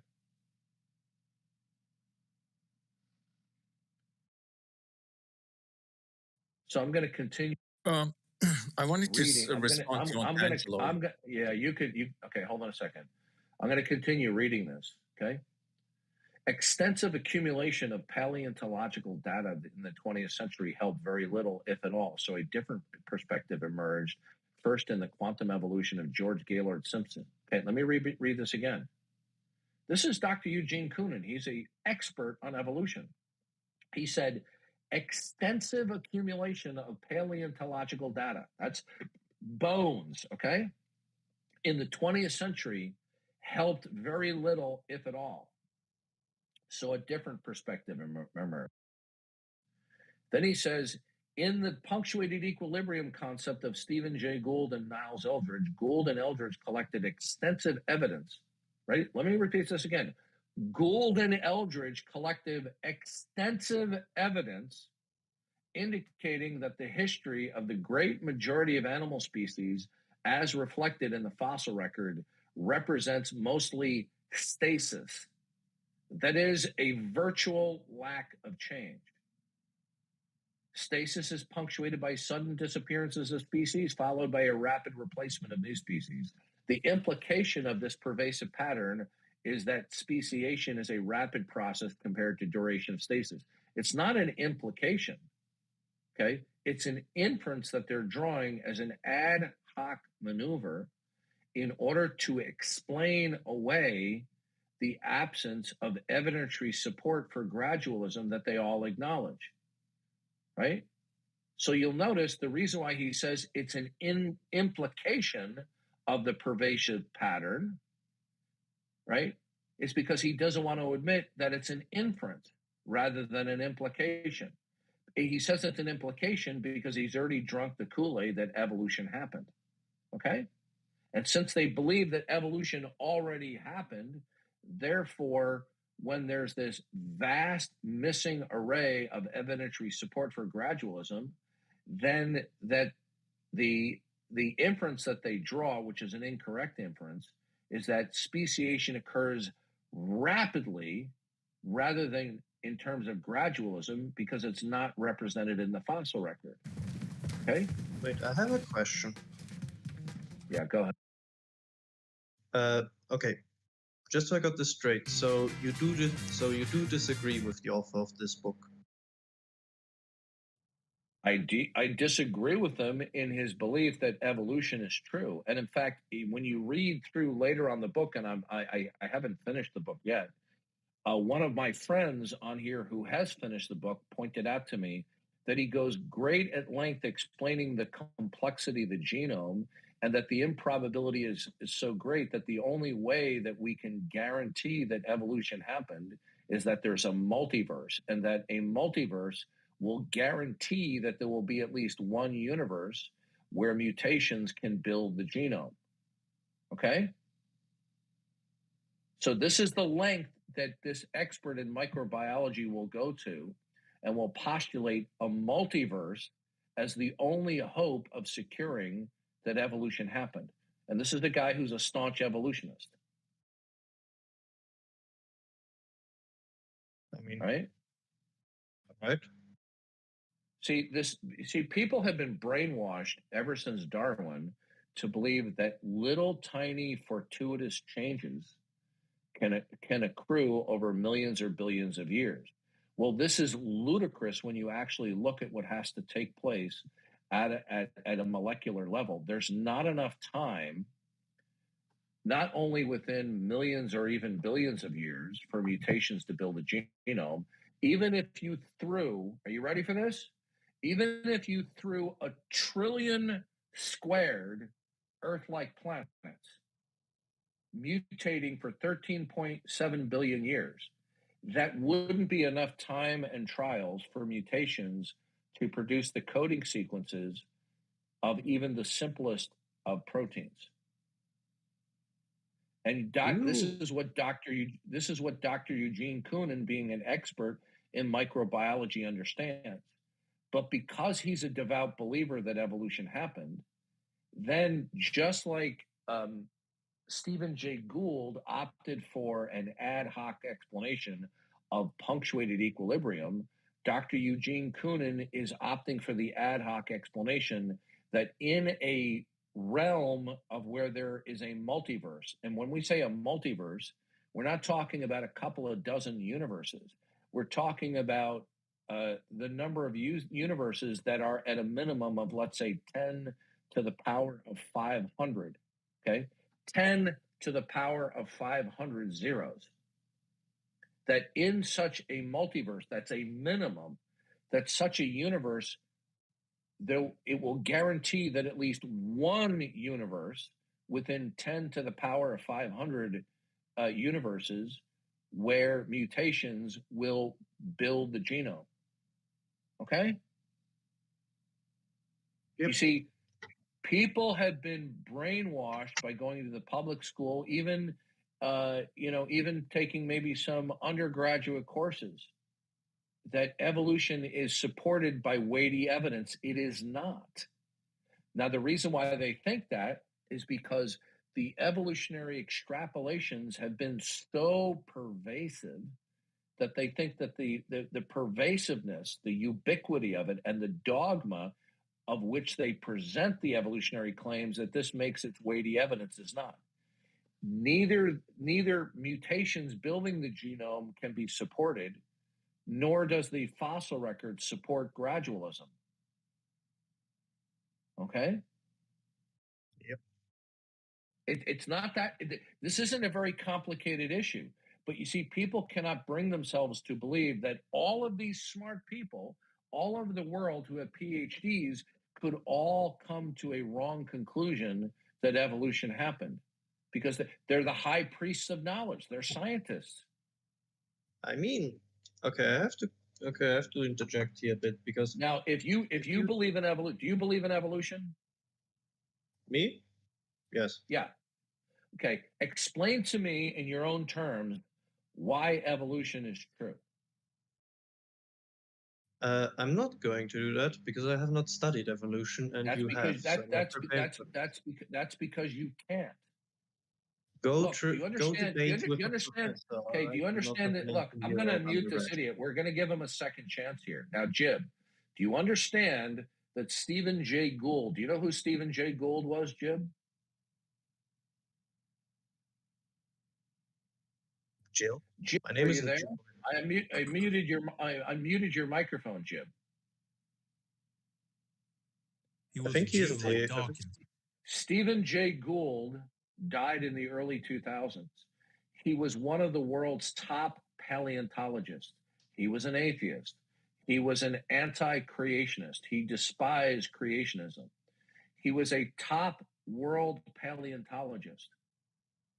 He, along with Niles Eldredge, as well as other paleontologists, all recognized the trade secret of paleontology, that the fossil record does not exemplify gradualism, although it is popularly presented as though it did.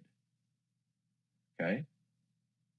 So if the fossil record exemplified gradualism, then Stephen Jay Gould, being a world-renowned paleontologist himself, there would be no need whatsoever to invoke punctuated equilibrium. Punctuated equilibrium was a sub-evolutionary theory that was postulated and defended in order to explain away the fact that the fossil record does not display gradualism. Okay? The very fact that punctuated equilibrium was advanced is proof that the fossil record does not exemplify gradualism. So, Jib, can you please explain to me, why did Stephen Jay Gould champion punctuated equilibrium when there is no need to, because the fossil record displays gradualism? Can you explain that? I cannot. I just look at it as we have the bones, we have... You're not, this is just a generalization. Listen, generalizing will get you nowhere. I want specific. Do you understand there's a difference between the sense datum and the interpretation of the sense datum? So, for example, 3,000 years ago, people say, look, we can see that the sun is orbiting the Earth. Did they see the sun orbiting the Earth, Jib? Did they see the sun orbiting the Earth? No, they must have misinterpreted the data. That's right. So, but what you're doing is because you really aren't well studied in the field of evolution, right? What you are recapitulating are popular notions of evolution. I asked you categorically, does the fossil record exemplify gradualism? And you said absolutely. I just read to you from a world top expert on evolution in a book defending the theory of evolution, where he says that this is a pervasive problem within paleontology. What is the pervasive problem that I read to you, Jib? The pervasive problem that you read to me? You read quite a bit. Yeah, I didn't read that much. The pervasive problem is that the fossil record does not display gradualism. He said it's a pervasive problem. Now, you have been led to believe, for whatever reason, that the fossil record is a powerful evidentiary support. You have been led to believe that the fossil record exemplifies gradualism. Now, can you please explain to me why this staunch advocate of evolution, a world-renowned expert on microbiology and evolutionary biology, is pointing out in this book that there is a pervasive problem in paleontology, and that pervasive problem is that gradualism is not found in the fossil record? Why did he state that? Is he lying, Jib? I haven't read the book, so I don't know the full context of what he's saying and why he's saying it. I've given you the context. Do you understand? He's pro-evolution. Now, he cited Stephen Jay Gould. It's called The Logic of Chance. Do you know who Stephen Jay Gould was, Jib? I believe so. I've heard the name before. Right. He's dead. He's dead now, but he was a 800-pound gorilla when it comes to defending evolution and the theory of evolution. Now, within the evolutionary camp in the scientific world, he had his friends and he had his enemies. Some people didn't like him because he was a little bit on the arrogant side, but he was nonetheless a brilliant representative of evolution. Now, he was also a world top paleontologist. Okay. Now, in his works, he recognized that the fossil record does not display gradualism. It's my headset. It'll take me 20 seconds. Darth? He said he's fixing his headset. Oh. Can I throw in Darwin was a something? Jew.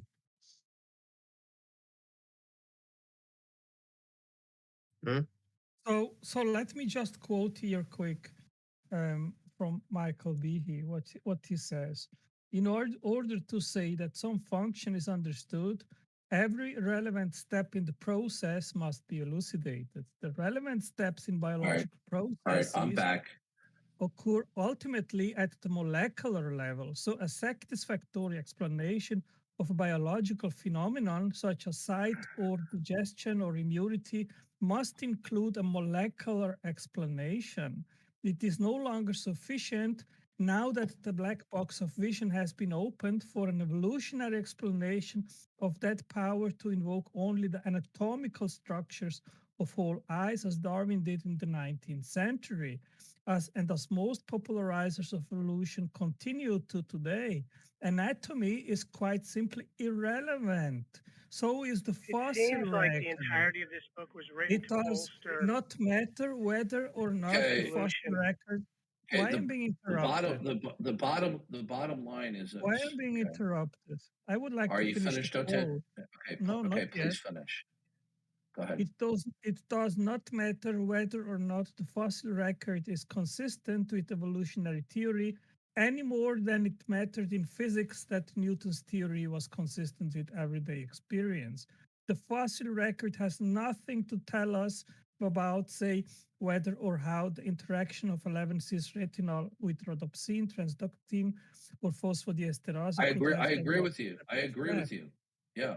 I'm just refuting this little young schmuck's delusion that he's picked up from the popular dogma that the fossil record. You are correct. Hold on 1 second.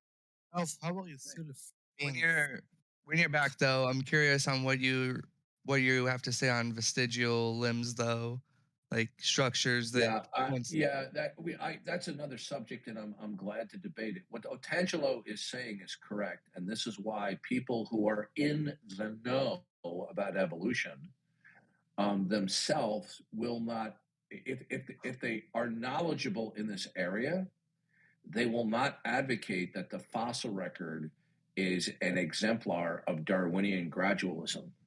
But you see, at a popular level, this is what they teach people in grade school, primary school, even undergraduate, and in documentaries. So the bottom line here, Jib, is this. Stephen Jay Gould, who was a world-renowned paleontologist, built his own theory, punctuated equilibrium, which depends upon the fact that the fossil record does not display gradualism. So you know something about the fossil record, Jib, that world-renowned paleontologist Stephen Jay Gould didn't know. Can you tell me how you know something that he didn't know? 1 second. Just need a little bit of water. Stephen Jay Gould completely contradicts you, my friend. So why is Stephen Jay Gould, a world-renowned paleontologist and staunch evolutionist, wrong, and how are you right? I mean, I guess you could be asked the same question.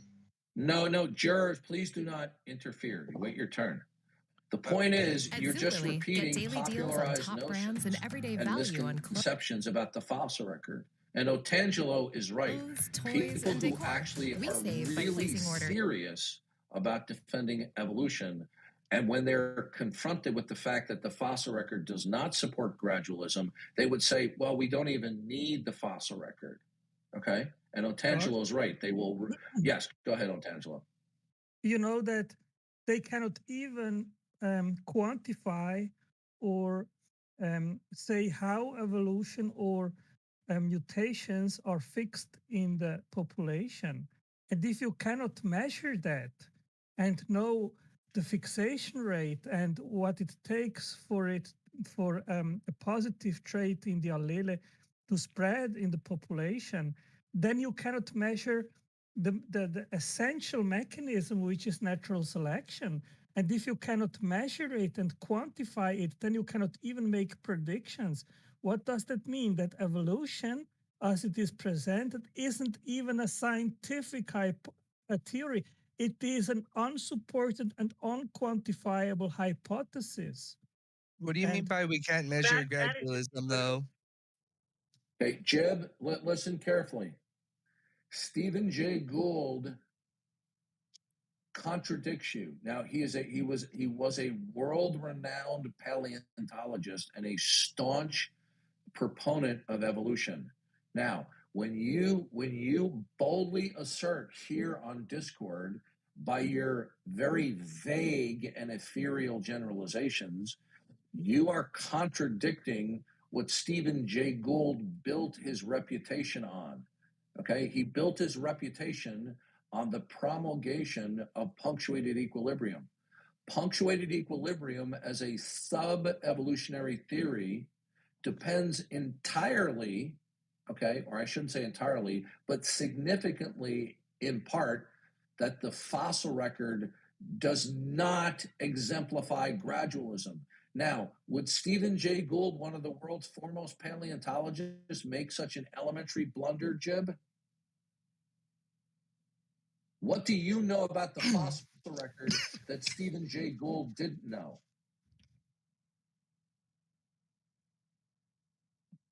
Well, you see, I'm giving you specifics. I'm giving you direct citations and references to top experts in the field, people who actually defend the theory of evolution. And all you're going, the bones, the dinosaur bones. Right, but Nobody's disputing. I'm curious about that. Hey, please wait. Because I still do want to know, like, about Jim, the bones. Listen to me. Do you know that the bones that we have that are fossilized, the entire collection of them today that we have, is entirely consistent with a worldwide flood? Okay?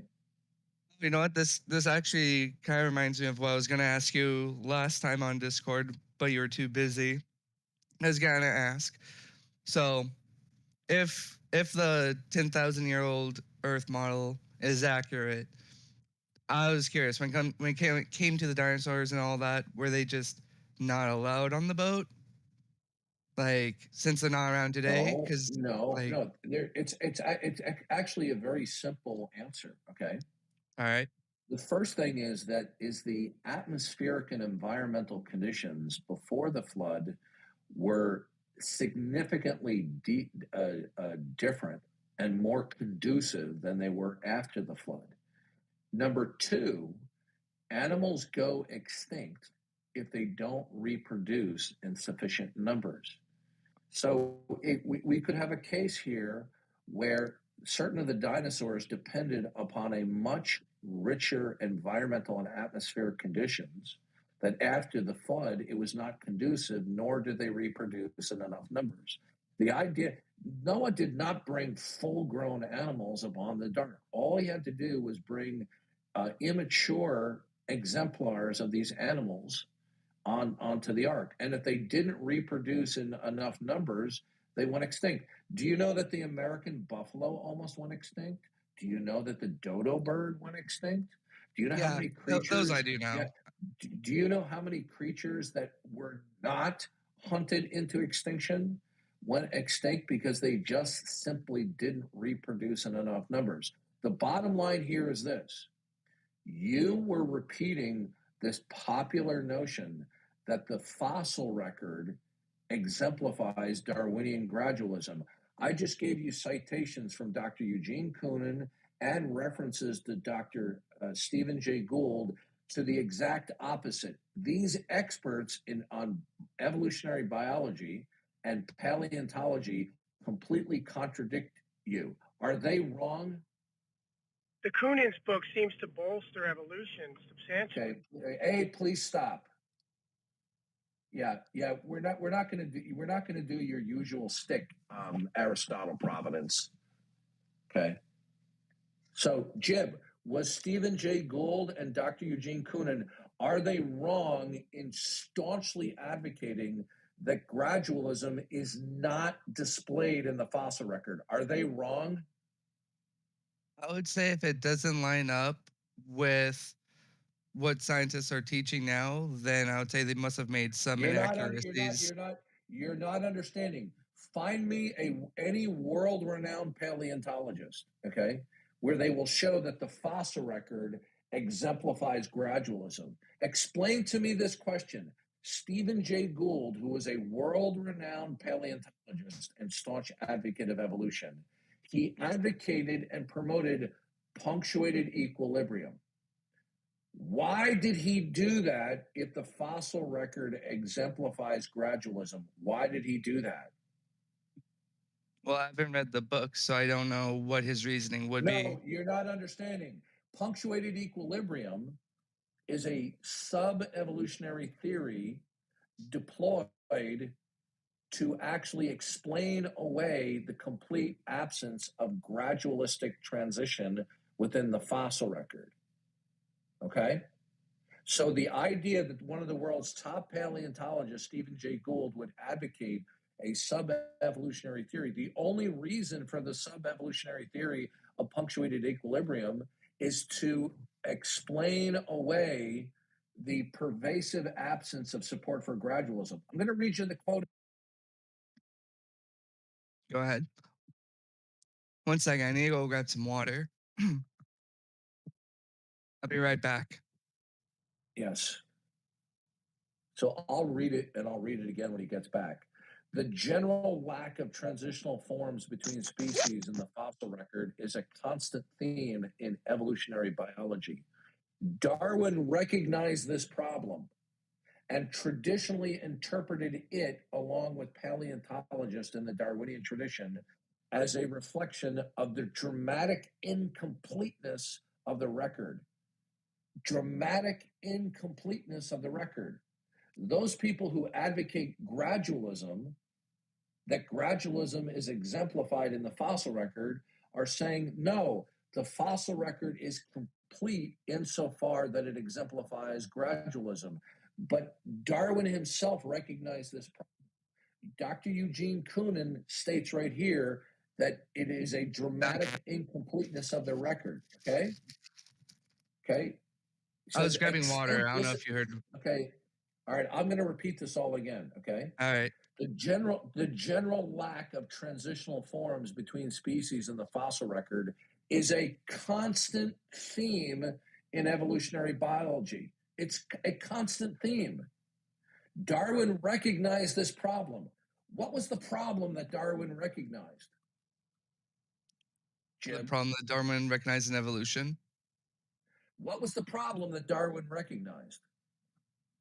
Did you state it earlier when I was grabbing water? Oh, I'm asking just read it to you. Literally just read it to you. Do you know what one of the central problems with Darwin's theory was, according to Charles Darwin? I do not.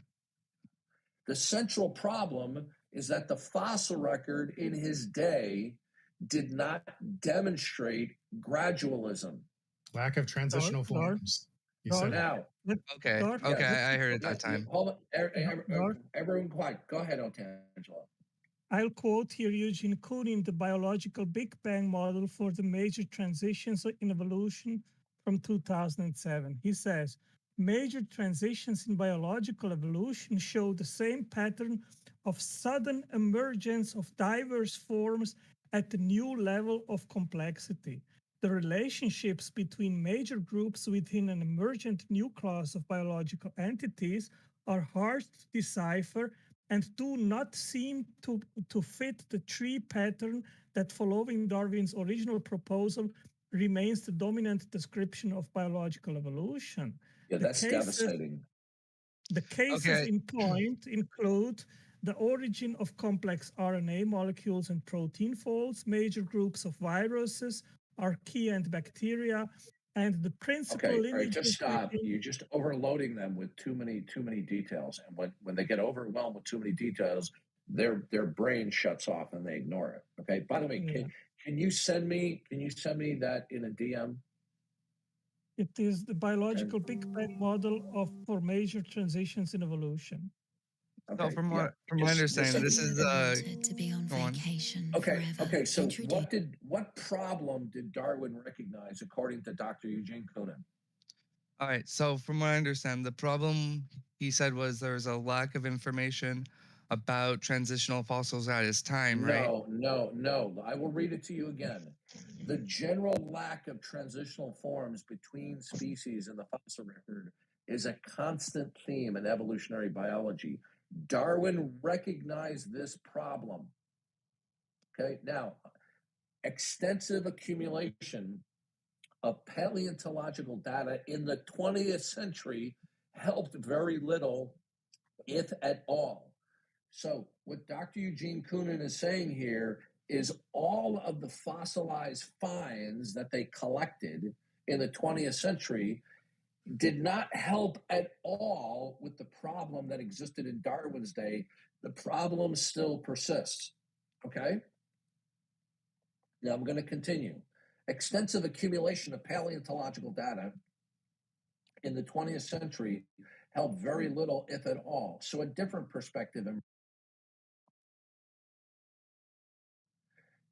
Then he goes, Stephen Jay Gould and Niles Eldredge collected extensive evidence indicating that the history of the great majority of animal species in the fossil record represented mostly stasis, that is, a virtual lack of change.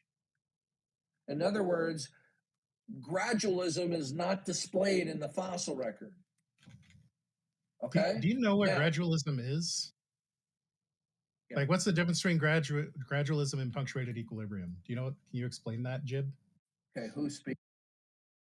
It was. I'm trying. Bolia was asking that.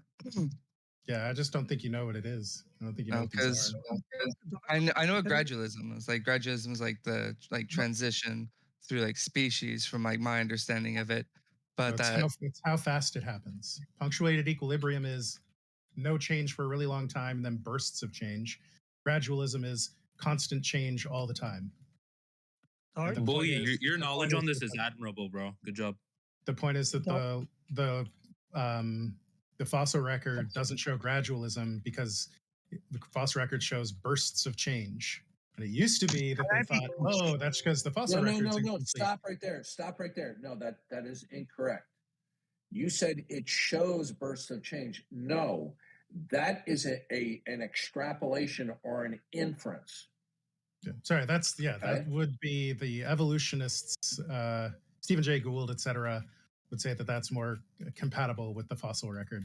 You have to make it clear. There's a difference. Hold on, I'll get to you in a second, Otangelo. Yeah, the inference versus the data. There's a world of difference saying it shows versus they infer the absence of gradualistic evidences that punctuated equilibrium was a better explanation. They're inferring an alternative explanation that rescues them from the complete absence of gradualistic evidences. Go ahead, Otangelo. What in reality defines biological form is known today, and it is not just on a gene level. So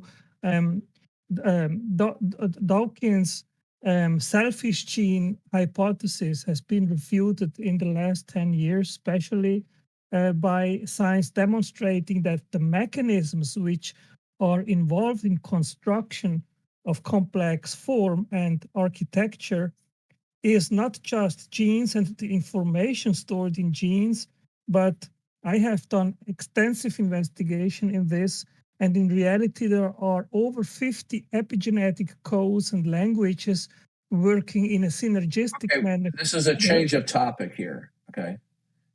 All right, we can continue with that momentarily. I want to wrap this up with Jib. So Jib, once you wrap that up, can I ask a question? Are you going to apologize for your repeated trolling? Yeah, I want to apologize. Well, that was that. Oh no, it's you again. It's explicit. No, you can't. Yeah, can I apologize? No, you can't. Why aren't you forgiving? Trolled many too fine because I don't believe you because you're insincere and I don't. Okay, so you see that's what you get when so Jib, do you understand that your popular notion that gradualism is strongly exemplified is completely contradicted by Dr. Eugene Koonin and Niles Eldredge and Stephen Jay Gould. And by the way, they're not the only ones. These are not outliers. People who are top in their field in paleontology also recognize this. So was Stephen Jay Gould wrong?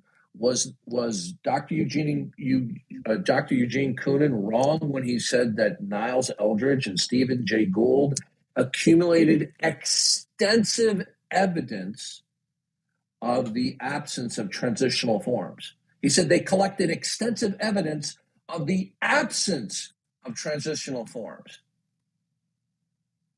Why are they wrong and you're right, Jim? I'm just confused by the statement. How can they collect not evidence? I will read it to you again, okay? Because I'm thinking and Eldredge, listen to me. Gould and Eldredge collected extensive evidence indicating that the history of the great majority of animal species, as reflected in the fossil record, represents mostly stasis. That is a virtual lack of change. I'm going to read this again. This is a nuclear bomb, okay? As per your claim. Now, what Otangelo brought up is that there are evolutionists who will say, well, we don't need to appeal to the fossil record, which is another issue. But what I'm pointing out to you is you, in your enthusiasm, were boldly asserting something that is flatly contradicted by top experts in the field. I'll read it again. Gould and Eldredge collected extensive evidence indicating that the history of the great majority of animal species, as reflected in the fossil record, represents mostly stasis. That is a virtual lack of change. Now, the statement stasis, virtual lack of change, do you know what the opposite of that is? The opposite is gradualism. So Gould and Eldredge collected extensive evidence contradicting your position. It kind of confuses me because I still think about like vestigial structures. I'm like, wouldn't that kind of like changing the subject? You're changing isn't it part of the the same subject? Isn't it part of the same subject though? I will be glad to discuss that with you after we complete this thread on the nature of the fossil record. Now, are you right? And Stephen Jay Gould and Dr. Eugene Koonin, are they wrong? I would just have to. I feel like I would have to ask them that same question because Are you right? You told me that the fossilized remains was powerful evidentiary support for Darwinian gradualism. The quotations I read to you completely contradict what you said, and these are top evolutionary experts in the field. Could you post the source in the chat? Yeah, I did. It's page 38, The Logic of Chance by Dr. Eugene Koonin. Like, I'm thinking about the quote. I'm thinking about the quote quite a bit right now. I'm thinking, like, because I'm thinking, like, wouldn't species, like, have to, like, gradually evolve, though? I want you to stop conjecturing. You told me that the fossil record was powerful evidentiary support for Darwinian gradualism. Okay, that's a very popular belief that you will get in documentaries and maybe at primary and secondary school or maybe an undergraduate level. But this is not something that is taught at a graduate level, especially people who study paleontology. So I just read to you about three world-renowned experts on evolution. Dr. Eugene Koonin, and he specializes in microbiology, and then Niles Eldredge and Stephen Jay Gould, both who are foremost experts in the field of paleontology. They flatly contradict what you're saying. Are they wrong? Dart, can I give another quote from Gold here, quick? As long as it deals with paleontology, if you want to, if you return to the issue of biology, we can do that momentarily because I know that's what you want to do, and I'm fine with that. I just want to make it clear to Jim. Yeah. Go ahead. I'll quote Gold here. The absence of fossil evidence for intermediary stages between major transitions in organic design, indeed our inability even in our imagination to construct functional intermediates, in many cases has been a persistent and nagging problem for gradualistic accounts of evolution. Can you send that to me as well? Yes, I'll send you the tire. There are other quotes here from 77. The fossil record with its abrupt transitions offers no support for gradual change. All paleontologists know that the fossil record contains precious little in the way of intermediate forms. Transitions between major groups are characteristically abrupt. Hey, stop. I want you to go back and read that quote again, but read it a little bit slower so it sinks into everybody here. This is Stephen Jay Gould. Go ahead, read it again. This is a nuclear bomb. Go ahead. The absence of fossil evidence for intermediary stages between major transitions in organic design, indeed our inability even in our imagination to construct functional intermediates in many cases has been a persistent and nagging problem for gradualistic accounts of evolution. That's why I have to disagree with, though, because isn't like we have. I mean, okay. Hold on a second. I want to ask you a question. How old are you? Sure. What's up? Oh, How old are you? 28. Okay. You sound a lot younger. Do you understand that you are absolutely contradicting one of the world's top experts on paleontology? Isn't that an appeal to authority? No, that's not. In that okay, book, hold on a second. Explicit. Well, hold on a second. Explicit. Listen to me carefully. All right. If you don't, Jim, hold on a second. Explicit. If you don't stop, then since you refused to stop,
Yeah, this is shocking. This is like telling people who have grown up believing that, Neil Armstrong and Buzz Aldrin landed on the moon, that we provide, and this is just an analogy. I'm not a conspiratorialist, okay? I believe we landed on the moon.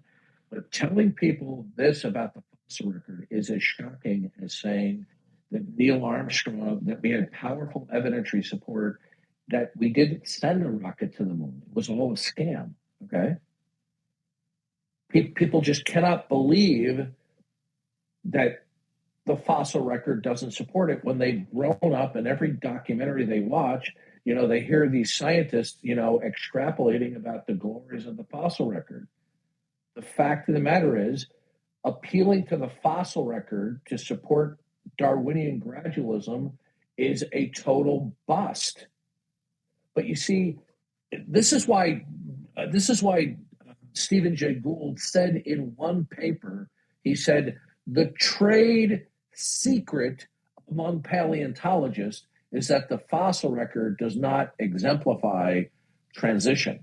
Now, when creationists began to quote that, he began to be pissed, and he tried to backpedal and try to cover his rear end. But the cat was already out of the bag. Why would he say the trade secret of paleontologists? Why? Is because this fact that there's extensive accumulated evidence showing that the fossil record does not display gradualism is just simply that is not widely taught, but is widely known by people who go into graduate studies to study paleontology. Why did Gould say it's a trade secret? Why? It's because you're not going to hear about this on the Discovery Channel. You're not going to hear about it when you study evolution in high school textbooks. It's interesting how you use something you don't believe in to refute something you also don't believe in. Why is that a problem? Because you're basically making a truth claim against both of them, that they're both false, and yet one disproves the other. You're not understanding what I'm doing here. What I am pointing out to you is I'm not saying that evolution is false because the fossil record does not display gradualism. What I am saying is when somebody comes along the table and says evolution is to be construed as true because of the powerful testimony of gradualism, the fossil record, this is false. Okay? I didn't say evolution was false because of the absence of gradualism, although it can be a powerful indicator that it is wrong. So you have misunderstood and misrepresented what I was saying with Jib. Jib was the one who I asked him, what is your powerful reason to believe evolution is true? He cited the fossil record. I then demonstrated to him that top paleontologists and experts in biology recognize that the fossil record does not display gradualism. I didn't say, therefore, it's ipso facto false. So are we clear? But you also believe, well, you're a young Earth creationist, and you don't believe in evolution, correct? Which means that you also don't believe in punctuated equilibrium. You believe that is equally false. Well, that would be my conclusion because I hold to young Earth creationism. But the point that you're missing is why did Niles Eldredge and Stephen Jay Gould, why were they such staunch advocates of punctuated equilibrium? Why were they advocates of it, Regis? Why does it matter if either of them were more correct than the other if they're both wrong? Listen to me.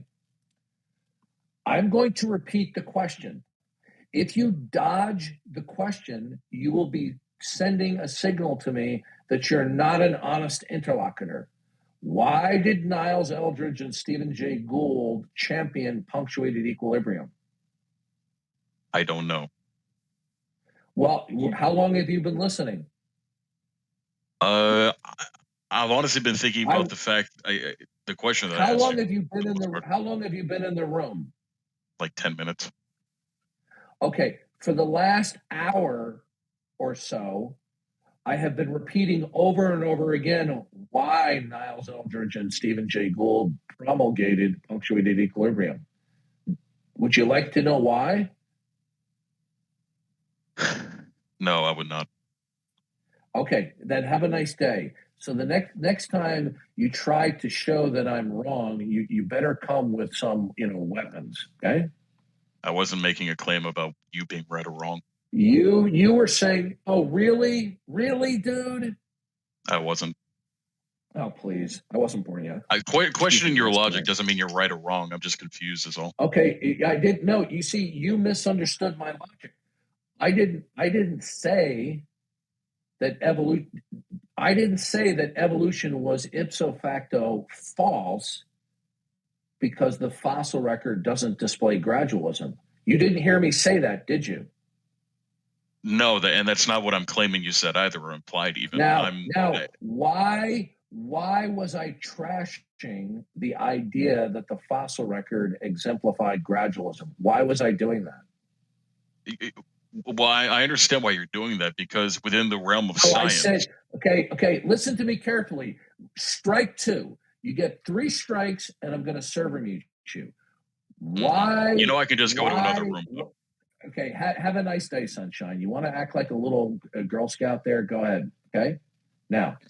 So Darth, do you want to know why it is such a big problem to get these big transitions? I'll give you an example. For example, if you want to grow a new limb, you need at least 7 distinct systems to grow and to develop together.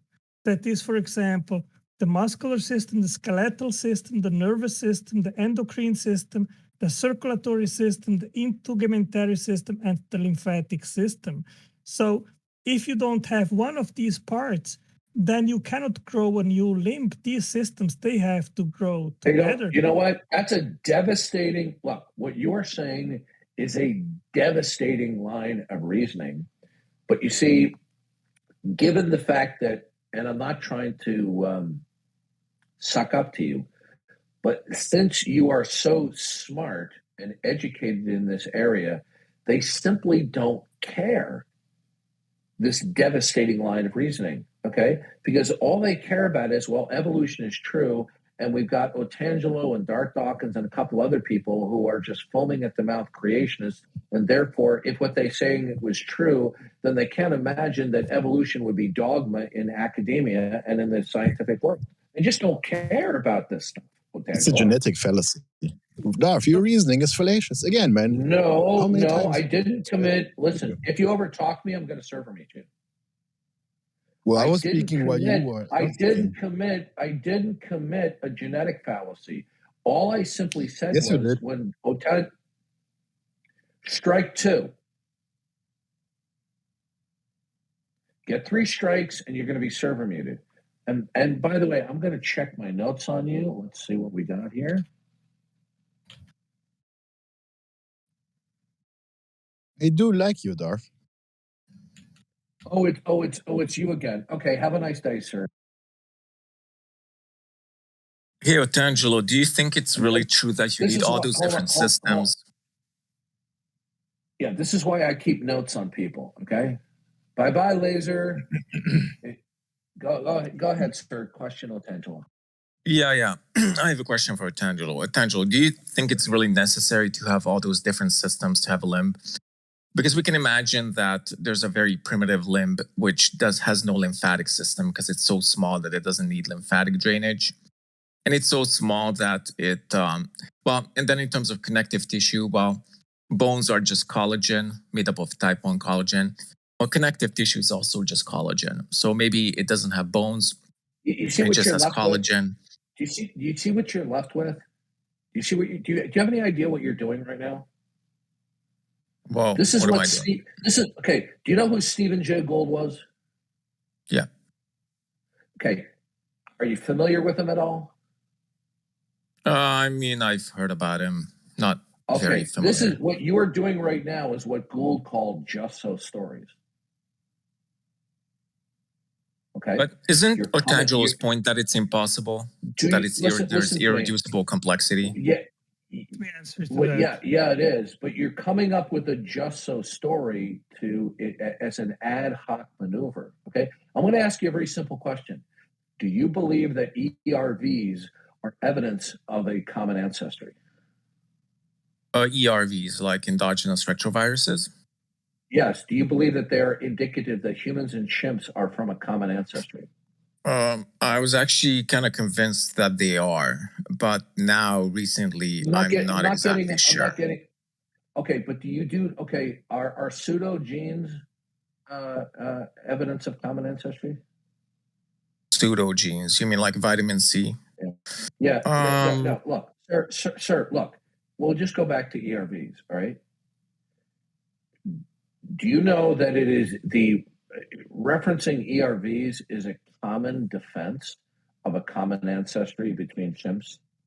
Let me ask you this, okay. How much percentage of the genome do chimps and human beings share in common? Probably 95%. Maybe a little bit less if you look at active genes. Okay. And how confident are you of that? About the 95%, probably like 70% confident. I might be off by a couple of percentage points. Yeah, right. And you don't want to know why that's wrong?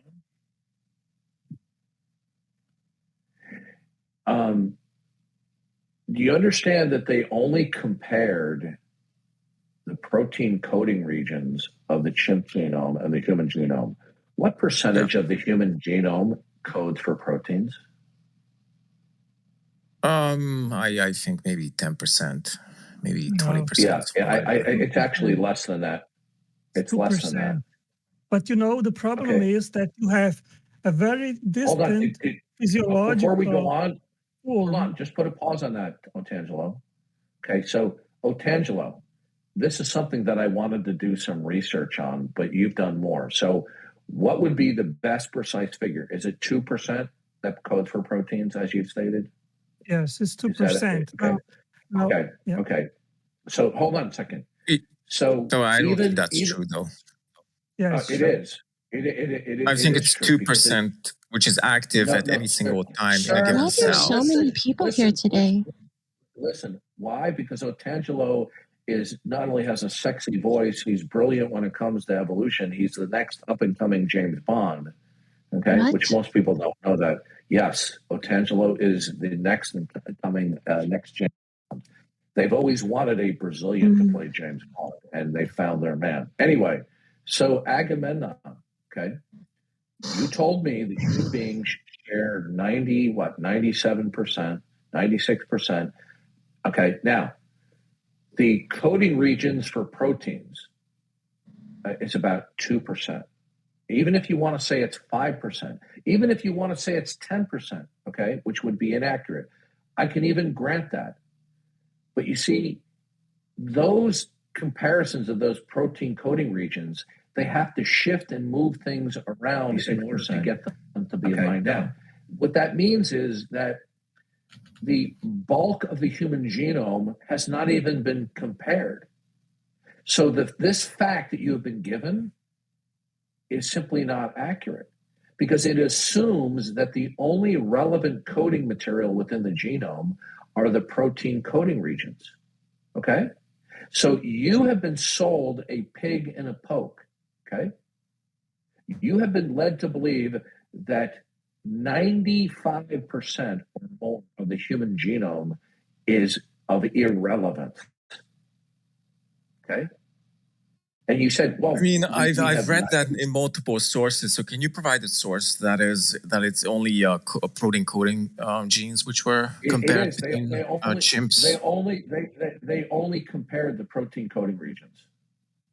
Yeah, but is there a source for that? I'm not sure. I really don't know. I can't quote it off. I can't quote it off the top of my head, but it's an easily support. It's an uncontroversial issue. They only compared the protein coding regions, which according to Otangelo is 2%. Now, even if I grant you that it's 10%, it's irrelevant. So you told me that the genome of the chimps was 96% the same as the human genome, but they haven't examined the whole genome. They've only examined only the protein coding regions. In order for you to sustain your claim that they have a 96% similarity, you're going to have to relegate the remaining 95% of the genome as junk DNA.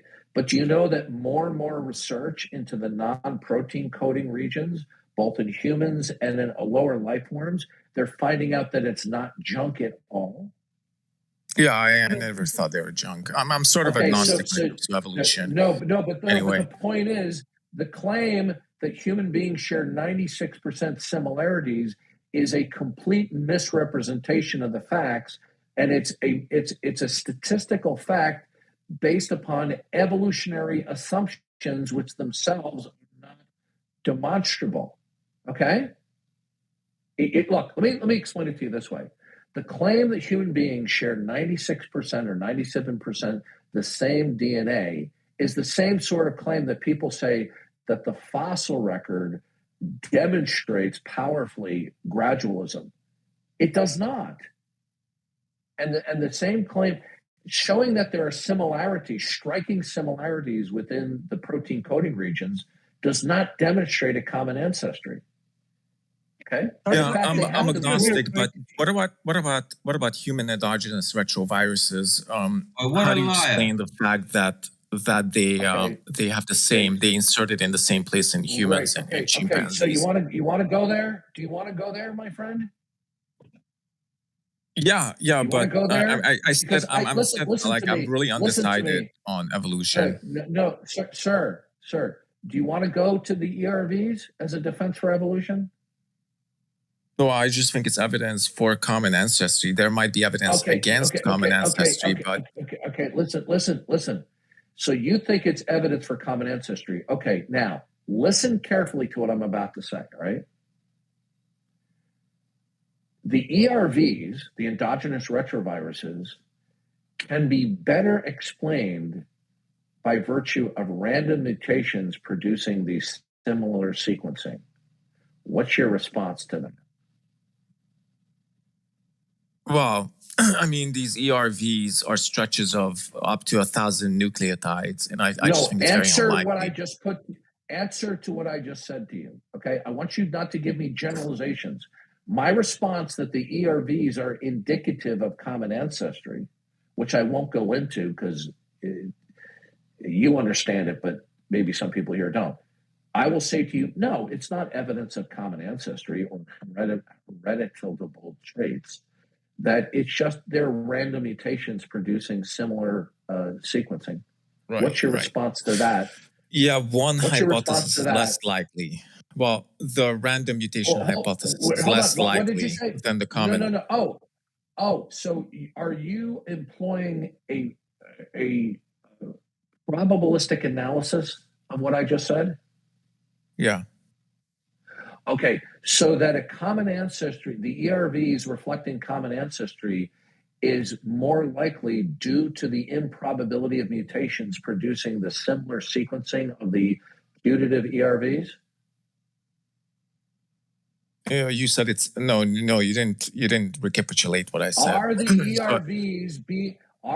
ERVs to be regarded as simply mutational sequencing that are similar due to chance, to be disregarded because of the improbability? Not solely because of improbability, but because it's less probable than the common ancestry hypothesis. No. Why is it less probable?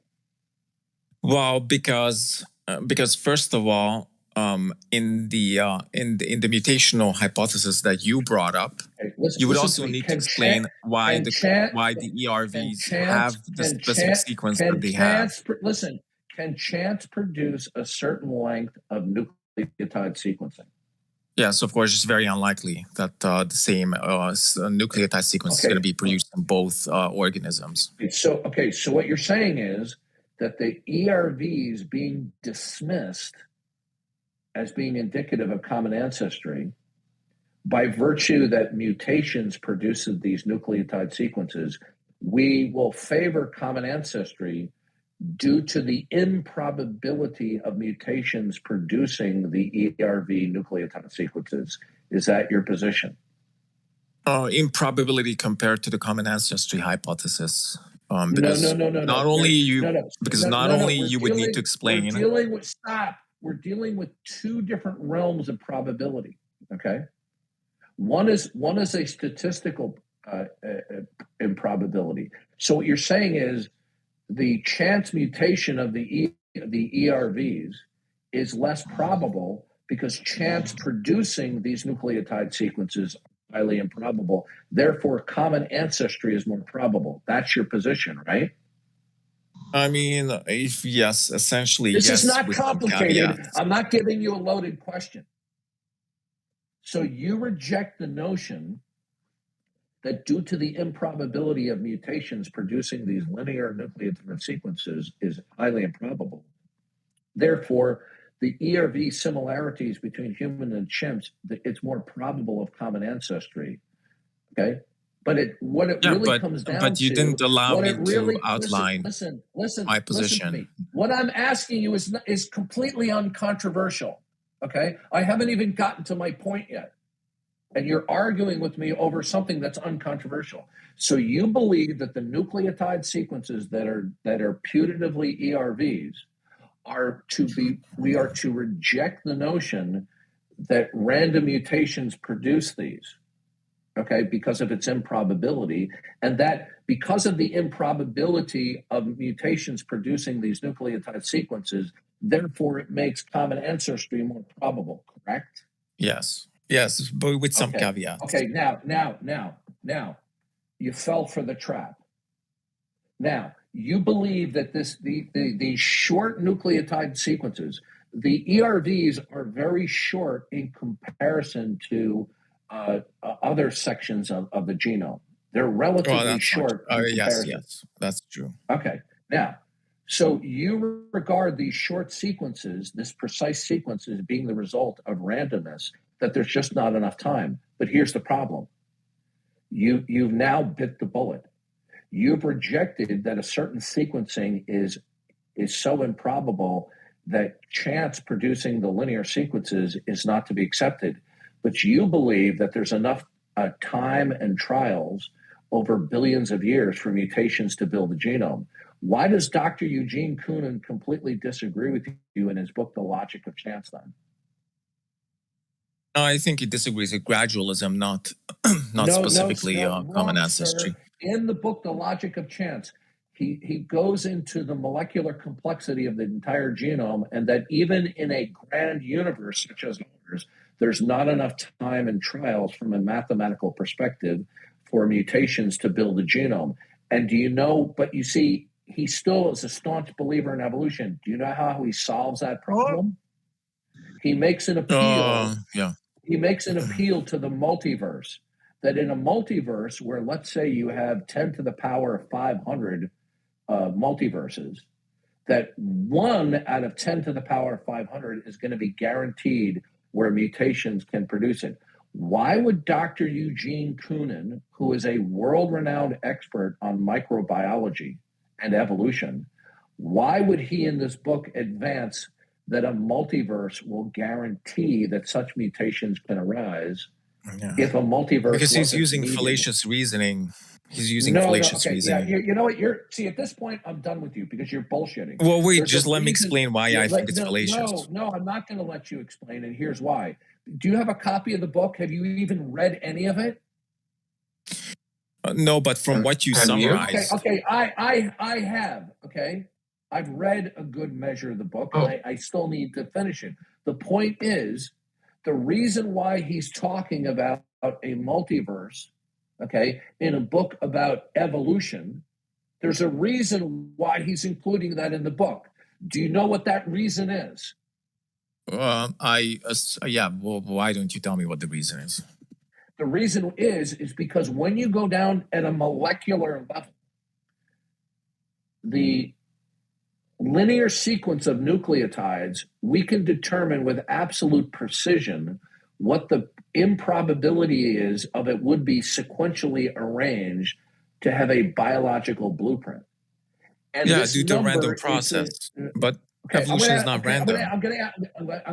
Yes, yeah, it is. Okay, you're speaking out of ignorance again. So it Now, exists. I'm going to ask you a specific question. What mechanism produces the arrangement of the nucleotides? Well, it's mutation followed by natural selection, but natural selection isn't random. Listen to me. You're not listening to the question because you think you know more than you do. I'll repeat the question. What mechanism produces the arrangement of the nucleotides, originates the arrangement? Let me rephrase it. What mechanism produces the arrival of the arrangement of the nucleotides? I suppose random mutations would be producing. No. Oh, wait a minute. You just said it wasn't random. Well, I mean, some mutations are random, other mutations are not random. No. Listen to me. Individual mutations are not random. They're directed. Okay, can you tell me what mutation is random? What individual mutation is random? I think that's a very difficult question because it's hard to define randomness. In biological evolution, individual point mutations and even non-point mutations, such as gene transfer or gene duplication or polyploidism, these are not deemed to be undirected. But I'm not talking about the individual mutations. You'll notice I asked you the arrangement of the nucleotides. What mechanism produces the arrival of the arrangement of the nucleotides? The arrival of the arrangement. The arrival of the arrangement of the nucleotides. And I chose my words very specifically and carefully. Are you talking about like codons, Listen to me, what sir. produces codons? Do you know what you're talking about on this subject? You told I me just that don't understand what you mean by evolution is not arrival random. of the I want to know. arrangement. Listen to me. I'm not going to bicker with you. You're either going to answer my questions or not. Now, do you have a good working knowledge of the theory of evolution? Yeah, I have a fairly good Okay, working good. knowledge. Now, in order, do you know the difference between the genotype and the phenotype? Yeah. Okay. Now, which comes first? Well, genotype comes first.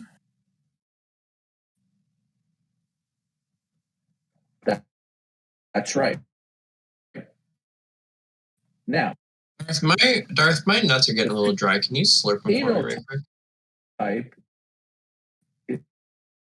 is what we find within the DNA. It's arriving.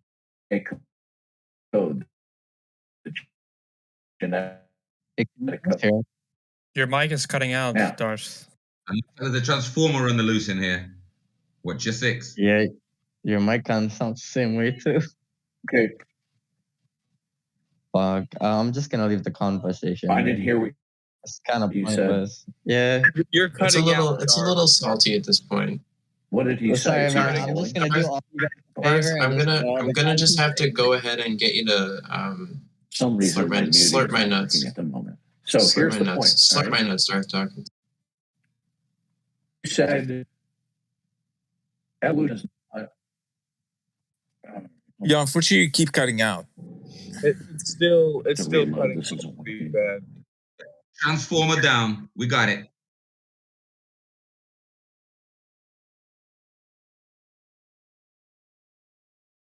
Does anybody know what he means by what accounts for the arrival of the arrangement of nucleotides? I just don't understand what that question means. He's asking you by what mechanism does everything arrange itself into these complicated nucleotides? But answer that. It's random mutation followed by natural selection. That's the standard view in evolutionary theory. Okay, but how is it arranging itself? It's like there's going to be random mutations, and then, well, you could you mean like chemical bonding? There's going to be chemical bonding between nucleotides. Okay, sir, you told me you said evolution is not random. Now, are the individual point mutations directed or undirected?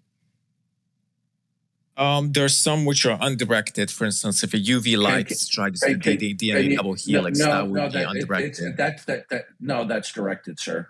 Okay, it's undirected, meaning there's no cause. Okay. Oh, if you mean undirected by that, I think all mutations are undirected. Sir. Okay, good. Now, then, are the mutations that accrue? Are the mutations that accrue, are they directed or undirected? They're directed. If you mean by having a cause, okay. Yes, you know what? my head is going to explode because you keep on contradicting yourself. Are the mutations either individually or collectively in a linear sequence? Are they directed or undirected?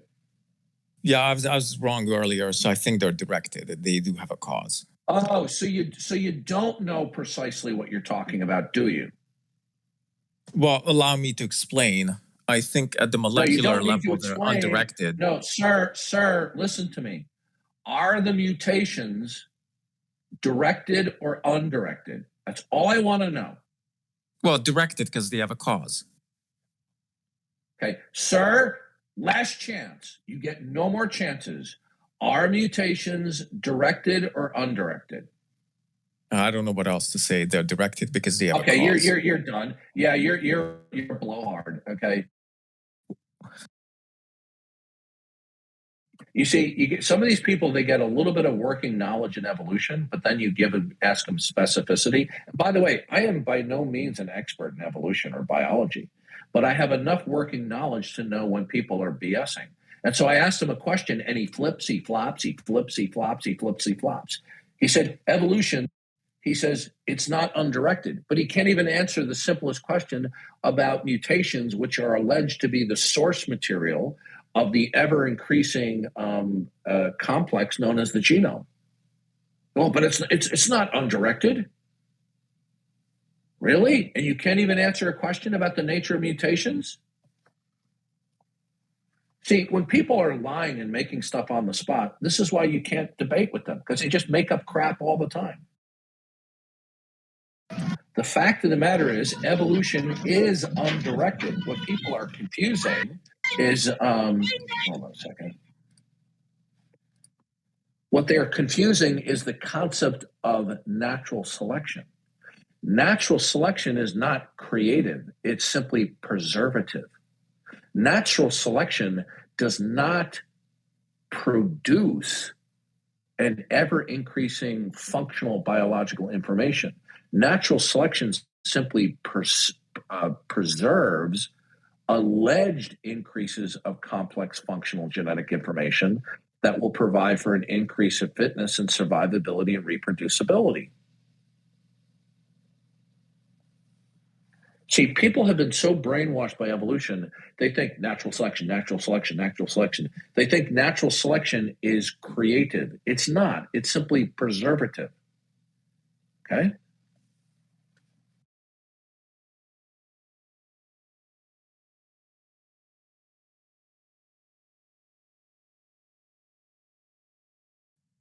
So what we see is that the fossil record is not powerful evidentiary support for evolution, but people have been taught that it is. They have been propagandized to believe that the fossil record exemplifies gradualism when it does not. If the fossil record exemplified gradualism, why then did Stephen Jay Gould say, or write, that the trade secret of paleontologists is that we don't have numerous instances of transitional forms? Why would he say it's a trade secret?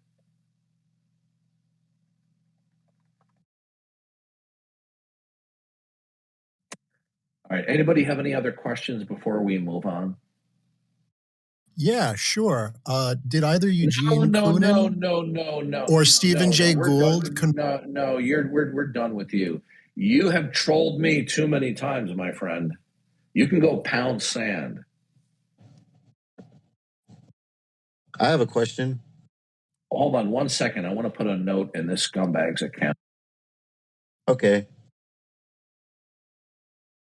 Once somebody chronically trolls me, I don't mind opposition. I don't mind vigorous debate. But once somebody trolls me, okay, I'm going to write it down so that when they show up with the same account again, what you're going to have to do is you're going to have to start another account and hope I don't recognize your voice.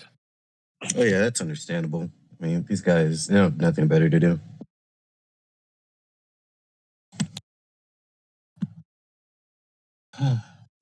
Darth, can I just say something quickly for the record? You know that guy you were talking to, basically Mammon, right? That guy. He was literally, he said he was agnostic to evolution as part of your conversation, and he was pro and against. Earlier on this week, he was arguing for evolution with me earlier on this week. He was literally the flip-flopper. When you catch them with their pants down, they become agnostic on the subject. Yeah. Sometimes they take courses in college on biology and evolution, and not that that's without merit, but they think they know more than they do. Okay. Now, I'm going to go on record. I don't claim expertise in biology, microbiology, or evolution, but I have enough working knowledge that I know when people are bullshitting. Okay. Also, Agamemnon is a Greek reference. He was a general in, I think, the Iliad and the Odyssey. So, for example, Jib, who's 28 years old, he sounded like he was a 15-year-old, in fact, when he told me that he was 28, I believe, if I'm not mistaken, I was shocked because he was so impulsive. I thought it was, kind of an effeminate 15-year-old boy, but it turns out that he's a 28-year-old male. And then when I pointed out him devastating evidence against what he was claiming, that one of the world's top experts in paleontology and in evolutionary microbiology completely contradicted him. I said, are you right? And they wrong? How are they wrong? And what we got is dead silence and then more sounds coming out of his mouth trying to change the subject.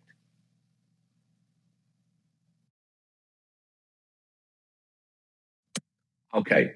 If anyone wants to continue the discussion or debate on the legitimacy of evolution, speak up now or forever hold your peace. Otherwise, we're going to move on to atheism versus theism and the Christian world versus other worldviews.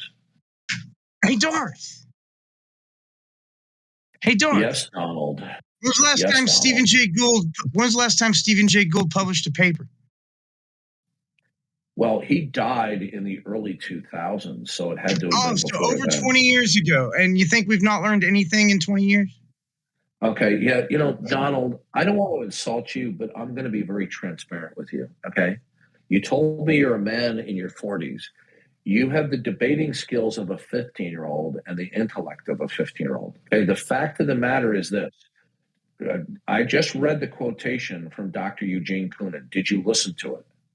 No, I just got back. I'm sorry. I missed it. Okay. I read a quotation from Dr. Eugene Koonin, who is a top expert on evolutionary biology. And in his book, which is a staunch defense of evolution, it's called The Logic of Chance. He goes into evolution from different perspectives and he defends it. But he's honest enough to understand that the fossil record does not support gradualism in evolutionary theory. Okay. Now, do you know what gradualism is? It's not something we use exclusively anymore. I know that. Okay. The point is most people who will defend evolution believe gradualism. And how do most people who defend evolution, why do they make an appeal to gradualism as represented in the fossil record? Why do you think they do that? Don't know. Well, they're getting it from some source. Bad sources. When you said, "Well, we don't use it anymore," you talk like you're in the You talk like you're in the know. Well, I do know some things. I've talked with you about a number of things within the domain of the philosophy of science, and you don't even understand the basics of the philosophy of science. You even argued with me about the nature of the uniformity of nature. This is why it's so frustrating to deal with you. Not an assumption. No, sir, listen to me. Can the uniformity of nature be demonstrated? Yes. No, that's categorically false. Demonstrate our inability to demonstrate the uniformity of nature. Now, I have explained this to you before. The uniformity of nature extends well beyond any inductive survey that any individual or collective human being. 13 billion years of it. Please do not listen to me. I will say this again. It is not intended to throw you under the bus, but I'm going to be a straight shooter. You are impulsive like a 15-year-old. You're a man in your 40s. Sure. Okay. 43 in just a few weeks. Yeah. 43 going on 16. Happy birthday prematurely. Well, thank you. Now, listen carefully. You blurting out something about 13.7 billion years is patently absurd. Okay. See, again, do you understand that every time I've ever spoken with you, every single time I've interacted with you, you constantly blurt out when I'm in mid-sentence. Do you realize you do that? Say many incorrect things, Darth. Many incorrect things.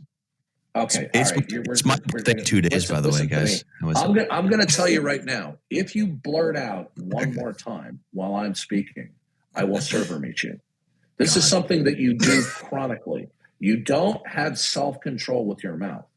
Now, you can't document anything that I've said is false. Now, if you'd like to do so in short order, I'll humor you. But we're going to finish the topic on the uniformity of nature. The uniformity of nature is that nature, not only within, but extending beyond our uniform experience, operates in regular ways. Okay? Now, by what specific means can you demonstrate the uniformity of nature that does not entail a philosophical fallacy? Telescope. I'm waiting. He was so quick with that answer. Telescope. You can go look at almost 14 billion years of it. 13.82 billion years of the uniformity of nature. Donald, listen to me. I think you're a likable person, but you're also very frustrating and annoying that you reason like a child. You do not reason like a man in your 40s. I'm going to ask you again. You keep saying that. By what means can you show, by what methodological practice? How dare you look down the sky? How dare you? Okay. How the fuck dare you? Yeah, go on, mute me. Mute me. You want to know how I do it? You want to know how I do it? Because you're a cunt. Okay, all right, you're dumb. All right. I appreciate your help. Yeah. No. So Donald's a big boy. He can handle it. If he did want to suffer criticism, he would be doing this. Okay. I don't dislike Donald. Okay. But Donald annoys me beyond measure with his impulsiveness and his childlike reasoning. Okay. I'm not going to shy away from calling it as I see it. Now, Donald, listen carefully. Do you know what the problem of induction is? Yeah, but it's not a big problem for science. It's only a philosophical problem. Okay. All right. You're an idiot. Okay. You're a complete idiot. Okay. The problem of induction is that you cannot logically necessitate that the whole conforms to the part. Okay. Do you understand that? Do stars 13 billion years ago fuse hydrogen Donald, the same way as ours? Donald, please do not change the subject. First of all, this has to do with the uniformity of nature. Okay. Did I not tell you to stop blurting out? Do you understand that you have a problem? That every time you and I interact, without exception, you blurt out like an impulsive 15-year-old who has ADD while I'm talking. Do you realize you do that? It's not just you. It's not just you. Then should a man who's in his 40s be blurting out like he's a 15-year-old? I don't know, maybe. This is why it's so frustrating dealing with you, okay? Now, sure. Right now, we're not talking about the age of the universe. You are rabbit trapped. If you want to discuss the age of the universe, I'll be glad to discuss that. But right now, we're talking about the unit. All right, you're done. All right, you're done. See, this guy is in his 40s, or so he claims, but he's so impulsive. If I didn't know better, I would say I'm dealing with a 15-year-old. Okay. Now, how many times did I beg and warn him, stop blurting out while I'm talking? But you see, he can't help himself. I mean, he says, well,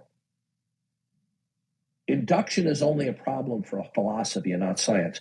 If you took any 101 course in the philosophy of science, that's what you would learn in the first week or two about the problem of induction within science. Okay? Okay? Induction does not logically necessitate that the whole conforms to the part. So, for example, if we have a uniform experiences or consistencies, it doesn't logically and necessarily follow that because we don't experience a deviation in those consistencies, therefore, the outer realm of things that we don't have immediate contact with are also uniform as well. Okay? You can't logically necessitate that. This is called the problem of induction, right? Anyway, I think that Clubhouse and Discord should really have an IQ test before they let people. Okay, does anybody else want to finish the discussion on evolution or evolution versus creationism before we move on? Okay.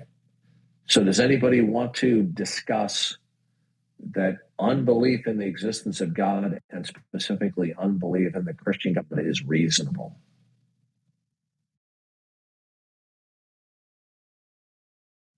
Well, if nobody wants to discuss it, then I'll just go on and I'll monologue, and I know how that irritates some of the in here who don't like me. So does anybody want to explain why it's reasonable not to believe in God or to suspend judgment? All right, go ahead, sir. Okay. Well, I think that it's reasonable to not be certain that God exists. I mean, I don't think that's not what I asked. Okay.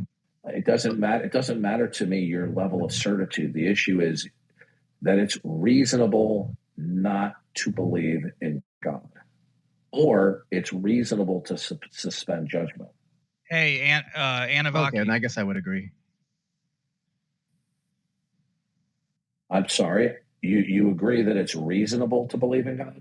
Oh, I agree that it's reasonable to suspend your belief in that there is a God. Okay. Right now. Okay. So what we call that is called agnosticism. Now that's a claim that you're claiming you're suspending judgment. Okay. Right? Yes. Now, have you ever gone to the supermarket and handed them a bill that they examined to see that it was real? Yes. For large bills. Okay. Were you upset by that?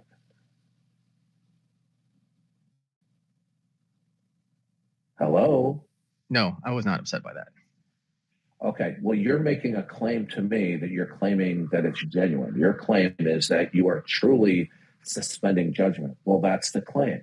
Well, let's examine to see if that claim holds up. Okay. Is that fair? Sure. Okay. Now, you claim that you're suspending judgment, that you are neither affirming nor denying God. Now, can the existence of God be denied indirectly as well as a direct denial? Can we indirectly deny God? I believe so. It also depends on exactly how you define Okay, the now word God. we're talking about the supreme being, the creator of all things that are not himself. Okay, uncontroversial. Okay. Now, you're claiming you're suspending judgment against God. I consider that to be a false claim. Now, even though I say it's false, it doesn't mean that you are necessarily cognizant that it is false. You may have led yourself to believe, because of your own close scrutiny as to whether the claim is legitimate or not, okay? Or that you haven't scrutinized your claim by the proper criterion. I suspect that you haven't done that. Now, I'm going to show you why your claim to suspend judgment is false, right? But before I do, I have to explain something to you, something that's preliminary. If I say, well, first of all, God is defined as being the necessary precondition of all things that are not himself. Whether or not you believe that God is actual, God is specifically defined as being the necessary precondition. I'm sure that you would agree with that definition, right? I mean, we can use that, I guess, for the purpose of the argument. Well, that's what people refer to when we talk about God. We're talking about the supreme being and the creator, who is the source and basis of everything that exists that is not himself. So under that uncontroversial definition, God is the necessary singular precondition of all that exists that is not himself. So God is defined as being necessary. Now, if somebody comes along and says, God is not necessary, that is equivalent to saying God does not exist. Are we clear on that? Okay. But if you're saying he's not necessary, that could still mean that he exists, even if it's not necessary. No. Because then you would no longer be talking about God as defined. What you would then be talking about as an entity that may be very powerful, but would coexist with one or more things with independence from God. We would no longer be talking about God. Okay? We would be talking about some other entity that is not ultimate, but you're just simply calling it God. Okay, I think I get what you're saying. If it's necessary, then you have to believe it, I guess. So if we remove the concept where God is defined as the necessary precondition of everything, and by everything meaning everything that's not himself, right? Then we're no longer talking about God. We're talking about some other entity that we're calling. Okay. So when somebody says God is not necessary, for whatever reason, if they just say God is not necessary, that's the same thing as saying God doesn't exist. Okay. All right. Do you accept that? Sure. Okay. Now that you understand that the statement God is not necessary is equivalent to deny God, if I say no God needed, that is also an indirect denial of God. God is not necessary, no God needed. Okay? Or I could say God is not necessitated. Okay. God is not necessary. Now, since you claim to suspend judgment, I'm going to ask you a question for the purpose of figuring out as to whether your claim is counterfeit or not. Not that you're lying, but whether the claim is legit or not. So when you invoke facts, do you positively reference the necessity of God as the necessary precondition of those facts? Do you positively reference God when you invoke facts? Not consciously. I mean, No. So the answer is no. No. So when you and I invoke facts, we will either invoke facts either with referencing the necessity of God, or we will invoke facts without referencing the necessity of God. Okay. Invoking of facts cannot be in any other category because it's a true dichotomy, A or not A. Facts invoke with God or with. Okay? Okay. Now, if False you binary. say, no, it's not a false binary, it's a true dichotomy, numbskull. It's A or not A. What's the third option, Mr. False Binary? Literally, trolls. there is. What's the third option? What's the third option between A or not A? You mean God or no God? No, sir. I'm asking you a question. The law of excluded middle. What's the third option for A or not A? The third option is. If I said A or B, you could say, well, that's a false binary. It could be C. And I could say, yeah, you're right. But if I say A or not A, is that a false binary? Listen, if you don't respond, what you're doing. listen to me carefully. If you bicker with me, you're going to get server muted. Okay? This is what people do. I ask clarifying questions, and then what people do is they ignore what I'm asking them, and then they pretend to answer. Okay, is A or not a false binary? It is not. That's the answer. It is not. I'm asking. No. Okay. Now, if I fill in a value for A, okay, is that a false binary? No. Good. That's exactly what I'm doing when I say facts either will be invoked with reference to God or without. All I've done is I filled in a value for A, sunshine. So it's not a false binary. Now are you going to apologize for your false act? Are you going to apologize because I just corrected you? Can I answer? Can I argue against it now? Are you going to apologize for your mistake? I'm just going to talk over you since you can't actually. No, you're not. Okay. You see what fools I have to deal with? Facts are either invoked with or without reference to God. With or without. That's the same thing as A or not A. With or without. A or not A. You see, I just smoked this guy here. I showed him why his accusation of a false binary was a false analysis, and yet he won't apologize. Now, right. So when you invoke, and by the way, this analysis is not intended to throw you under the bus. It's to elucidate why the claim to suspend judgment about God is false. Okay. So when you invoke facts, you are invoking facts either with reference to the necessity of God or without referencing the necessity of God. So you told me that you invoke facts without referencing the necessity of God, correct? Yes. Okay. So if one says, I invoke facts without referencing the necessity of God, that is the same statement as saying, I invoke facts, no God needed. Okay. Are we clear?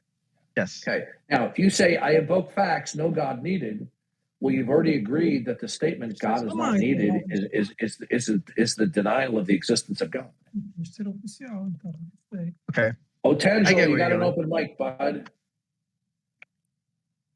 So when agnostics are asked that question, well, they can't say, well, I invoke facts with reference to the necessity of God, because that would entail that God exists. So they have to opt for the only other option. They can't say, I don't know, because then I could just simply say, here's what you do. Do you do this? And they would have to plead amnesia. Okay?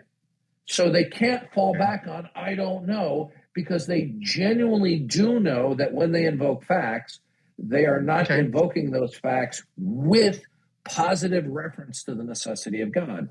So you're invoking facts without referencing that necessity of God, which is the same thing as saying, I invoke facts with no God needed.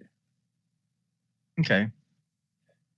All right. If you make that, Now, if I say facts exist with no God needed, that constitutes the denial of God. No.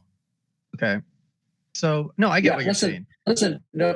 Whoever just said no, I'm not going to put up with trolling. I've gone through this slowly I'm not and trolling, Darth. methodically. You tried to explain this to me before. Okay, pipe. If somebody I don't mean to says interrupt, God is not necessary, all right. Listen, I don't mind. Look, as long as you're not trolling, and as long as the gentleman I'm talking to doesn't object, I'm fine with that. Okay. Okay. Now, because sometimes when people like you, if you're not trolling, even though we disagree, sometimes your objection can be a good point for greater clarification. Yeah, so I think if somebody too is were you here for my entire interaction with him, with Captain? Yeah. Okay. Or so for do the you last 10 agree? minutes anyway. Okay. Well, that's not long enough. Okay. So do you agree that the statement God is not necessary equals the denial of God? No. Okay. Well, it is. Okay.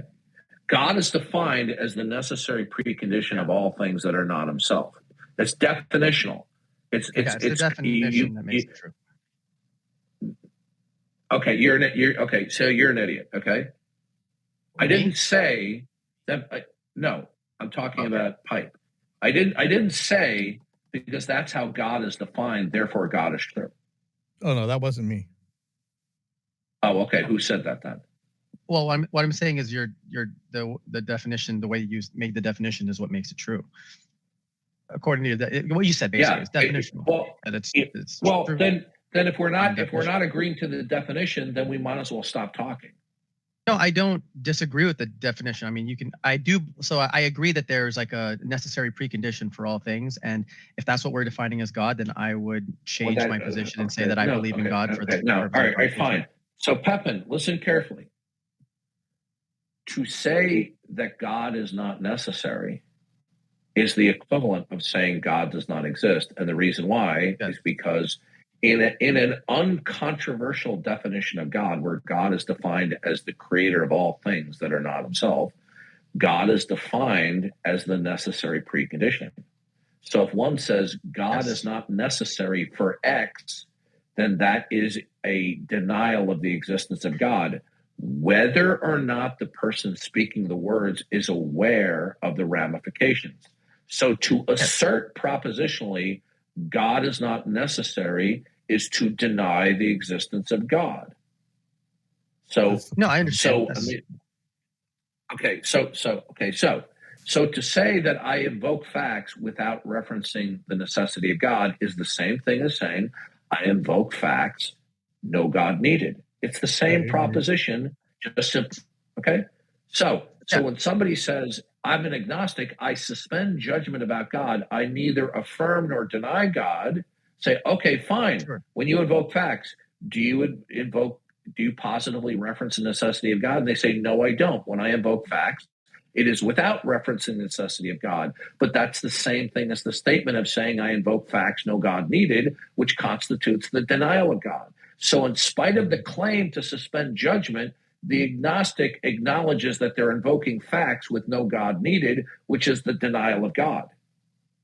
How is that the denial? I don't see how those two things are equivalent. Yeah. What don't you see? What don't you see is not an equivalent. So saying when I invoke facts, I don't positively refer to God's necessity. I don't think that entails that you have a commitment that fact. No. It is you are invoking the fact. The fact can be invoked without referring to the necessity of God. The fact can be invoked without the necessity of God. Well, but you might think that, like, hey, maybe God really is necessary for this fact. No. You're not. What you're focusing on are the intentions of the person. The intentions of the person is irrelevant. Okay. The issue is what are the necessary entailment of what is affirmed, right? If there's a necessary entailment, then the person does not have the luxury to reject the necessary entailment. Now, let me ask you this, Boyle. Sure. How many people commit fallacies and they're unaware of how they're formulating is a fallacy? And because they're unaware of it, they deny they're committing the fallacy. All the time. But I also think that people are unaware of necessary implications, and being unaware of it means that they don't have a commitment one way or the other. No. The bottom line is the agnostic, on the one hand, claims he's not denying God, but by what he does affirm, that is the denial of God, that he's simply not aware of it. What he affirms entails the denial of God. I don't see the entailment. Like if I invoke a fact, the entailment is if I invoke facts, I say I invoke this fact with no God needed. Sure, that would with no God. Right. Well, with no God needed is different. That's the same statement as saying I invoke facts without referencing the necessity of God. The necessity of God without. Okay, listen carefully. The statement without the necessity of God is the same thing as saying no God needed. They mean the same thing. Sure. I guess what it seems to me is that saying, like, without referencing, like without mentioning God's necessity is different from saying without God you're not getting at all involved. No, without the necessity. Without the necessity of God, with no God needed. I don't think agnostics have to say things like that, right? The agnostic might say, I'm invoking this fact, and I don't know if God's necessary or not, so I take no position on whether whether God by definition God is necessary. You're gagging on a gnat and swallowing a camel here. Okay, this is not rocket surgery. Okay, to say I invoke a fact, that a fact is actual, no God needed, or with no God needed, is the same thing as to say I invoke a fact without referencing the necessity of God. It is the same proposition. It's a different statement, but it's the same proposition. I think if you're using if you're using reference in that sense, where you're not just using it to mean like, Boya, listen to me. I'm really getting tired of this. Okay. It is the same proposition. It's the same. It's the same. So yeah, I mean, if you're getting tired of it, we can drop it. I don't think that's Captain, stop.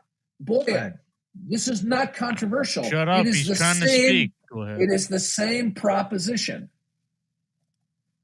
Okay? Darth, can I ask you a question? This is not debatable. If you don't want to talk about it, that's fine. You can drop it. Well, so no, the issue is not that I don't want to talk about it, is that you're denying the elephant in the room. They're the same proposition. Well, I have a question about it because I have a question about it because I have a hard time understanding it myself. Well, then you have no basis to. It's very simple. If you say I invoke facts, Darth. Is a good example of it is the same thing to say I invoke facts with no necessity of God. I agree. Those two are equal. Yeah, for sure. Right, and it's the same. Then it's the same thing as saying I invoke facts. No God needed. Right. Yeah, those three are all equivalent to each other. Right. Now, if you assert for any fact that the fact no God needed to invoke that fact, no God needed is the denial of God. If you say God is not needed, that is the denial of God. I agree with that. Okay, good. So then you should no longer disagree. Well, listen. No, I don't think you got to my disagreement. You know what? I don't want to have to server meet you because you guys are now bickering with something that is not controversial. To say I invoke facts without the necessity of God is the same thing I invoke facts with no God needed. To assert no God needed as a part of the statement is the denial of God. Yep. Yeah, that's move on. objectively totally on board true. with that. Objectively true. Let's move on. Every agnostic cannot affirm that they're invoking facts with the necessity of God. Every agnostic is left with the default position that they are invoking facts without referencing the necessity of God. Why couldn't they be indifferent about that? Because they would either be brain. Okay, then you would be brain damaged or they would be dishonest. They're not indifferent about it. They don't have amnesia. Okay, let me ask you this question, Boyle. Did you have food today? Yes, I did. Okay, did you thank God for your food? Surely did. Okay, so you invoke facts with reference to the necessity of God, didn't you? Mm-hmm. Yeah. So when an atheist says, when you invoke facts, do you reference the necessity of God? They go, And so I think it's. I don't know if you're cutting out. You're just no. We're done. You're splitting hairs here. The bottom line is we can show that the agnostic claim to suspend judgment is false by what they do affirm, and they affirm that they invoke facts without referencing the necessity of God, which is the same proposition as invoking facts with no God needed. It's just that when you phrase it without the necessity of God, it's not as clear as saying, I invoke facts with no God needed. It's much clearer when you say it that way, but they are the same proposition. It's not debatable. Yeah. And so somebody says, that's fine. Right. So every agnostic will have to affirm that position. If they don't, they're either fundamentally stupid or they're lying. Okay, so I think what's more interesting is the implications of this. Let's say we accept all that, because that appears to be true. I think what's more controversial are the implications that people derive from, maybe the affirmation of the statement you're making. So the person who claims that they're suspending judgment, they don't suspend judgment when they invoke facts, because they're invoking facts with no God needed, which is the denial of God. So what they do affirm contradicts their claim that they're suspending judgment. Okay. So based on what you're saying, I'll change my position and I'll say that I, will then affirm God. Okay. In this conversation, what comes next after that? Let's say once you get to that step, the point is, when we deal with many atheists on the interweb, as well as agnostics, they want to try to represent their position as simply a state of incredulity, but that is a misrepresentation. Whether it's intended or not is besides the point. They all know that they are purposely not acknowledging God. They know this. Okay. They're purposely choosing not to invoke God. And so upon a transcendental analysis, the refusal to affirm God constitutes the denial of God, whether they realize it or not. I think that what a lot of atheists reject is the idea, because I think the definition of God is what's the problem here, because a lot of them think of God as like this magical bearded man in the sky who sent his son down here and did all, and wants to bring you to heaven. I think there's nothing controversial about talking about a supreme being who is the creator of all things that are non-self. That's not a controversial definition. Now, they may not believe that that's actual. Okay, so there's nothing controversial about that. So the bottom line here is this: the reason why many atheists and people who adopt agnosticism is because, first and foremost, for whatever reason, they do not want to acknowledge God. So because they don't want to acknowledge God, right, they fall back on whatever rhetoric they want, but they want to express their position as an autobiographical statement, whereupon they're unconvinced. that does not constitute the denial of God, because they know they can't defend the denial of God. So because they can't defend the denial of God, but they refuse to acknowledge that God exists, they want to cast themselves in terms of an autobiographical statement. Golly shucks, I'm just unconvinced.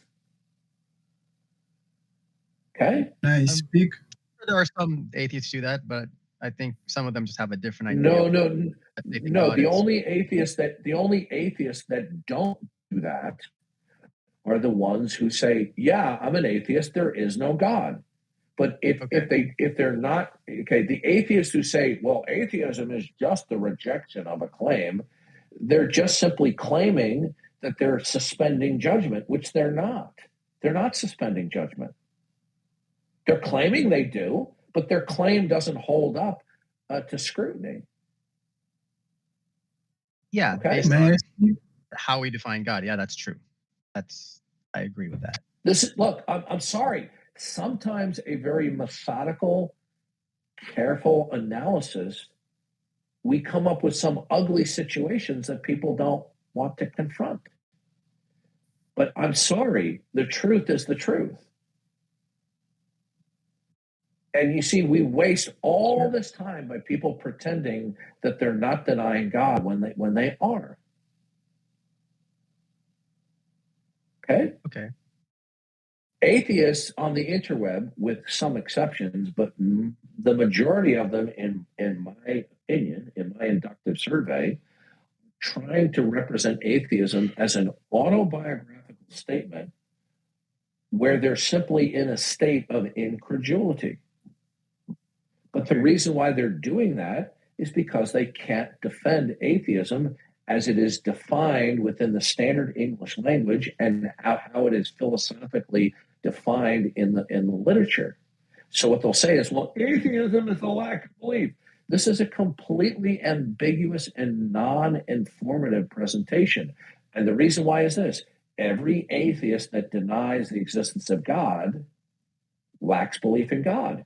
And people who claim to be atheists but say they don't deny God also lack belief in God. So to define atheism as a lack of belief in God is stupid, because it's non-informative and it's ambiguous. Okay. I agree with that. Jeffrey J. Lauder was the founder of Internet Infidels, one of the largest internet sites for atheists. And in fact, out of all the atheists that I've ever heard debate, he is a stellar example of somebody who I was impressed with in terms of his intellect and his articulation. I don't agree with him, but I was very impressed with his intellect.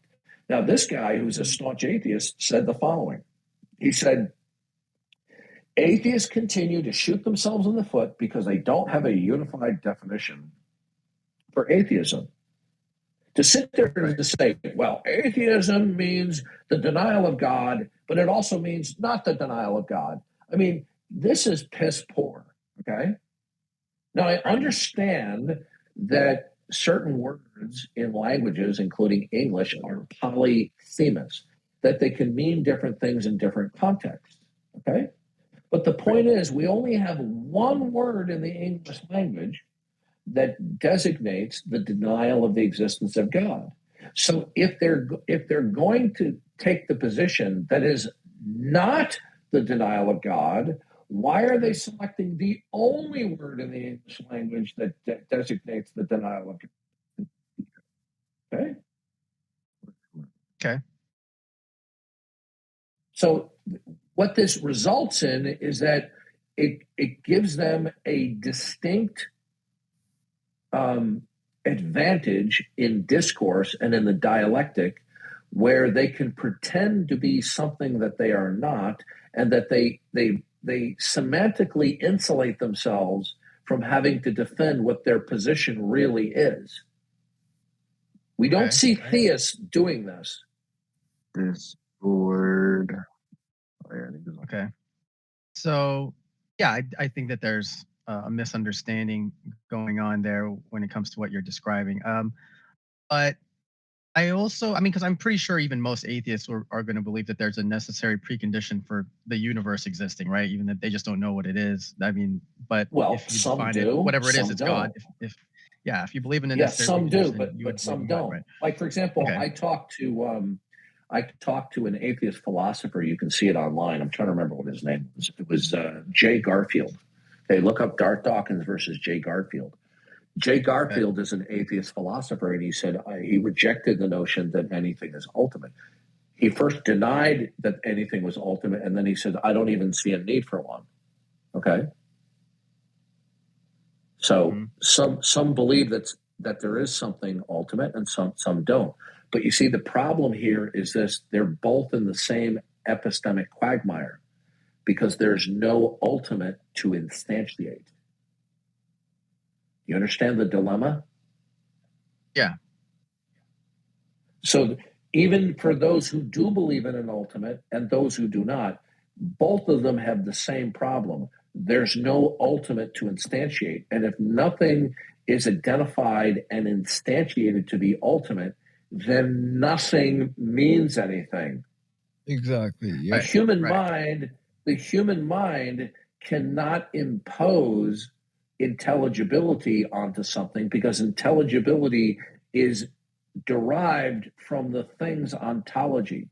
So the meaning that we have in our head for something will either correspond with the intelligibility that is derived from its ontology or not. The human mind cannot impose meaning. Now, on the other hand, in the God world, the mind of God can impose the meaning of things, because he's the ontological source of everything. But the human mind is not the ontological source of these things. So when a human being says, well, what this means is, whatever meaning they give will either be commensurate with its ontology or not be commensurate with its ontology. Okay, that sounds right. But you see, when the human being says, well, what this means is, and it's referring to its ontology, well, what's the ontology? If there's nothing ultimate, then where do you get the ontology for the thing in question in order to derive meaning? What is the ontology of the tree outside your window? Is the tree eternal? Is the tree unconditionally? No, is the tree unconditionally non-dependent and non-derivative? Or let me change the order of that. Is the tree non-derivative and non-dependent? Derivative has to do with its chronological order. Dependency has to do with its contemporary state. So the ontology of the tree depends twofold on its derivativeness and its dependency state. So either the tree will be invoked as being absolute in and of itself, and consequently would then be eternal, or that the tree derives from something that is eternal. Your only other option is to say that the tree just pops into existence of nothing and it doesn't mean anything. Right. This is one of the proofs of God, that without him you can't prove anything. Nothing would mean anything, because in the God world, it is the mind of God that originates everything's ontology, and the meaning and intelligibility of everything originates in the mind of God, and then it is instantiated and sustained by the mind of God. When that is denied, then somebody is making a either explicit or implicit counterclaim that the tree outside my window possesses an ontology and a derivative intelligibility that is exempt from God. Say, good, then explain to me what the tree is. Does the tree explain itself from eternity? No. Okay.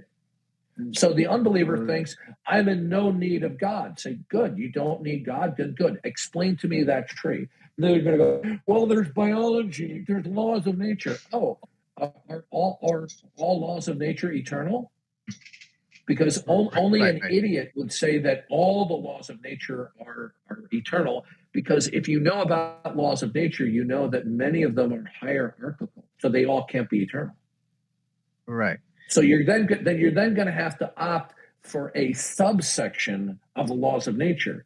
But then when it comes to the subsection laws of nature, How did they determine that these are absolute in and of themselves? They can't. Okay. Okay. So can I ask a question? So, because I accept the position, I just think that. Hold on. Go ahead. Hold on. I don't mean to be rude. I'm going to let you speak for whatever length of time that you want. Okay. Now I'm going to have a Joe Biden moment here. See, that happened. I just lost my train of thought. Okay. It was about, that's why I wanted to stop you. And then I'm going to give you whatever extended time you want. Sure. Right. Sure. So in the God world, everything originates. All right, you're an idiot. Go smoke your.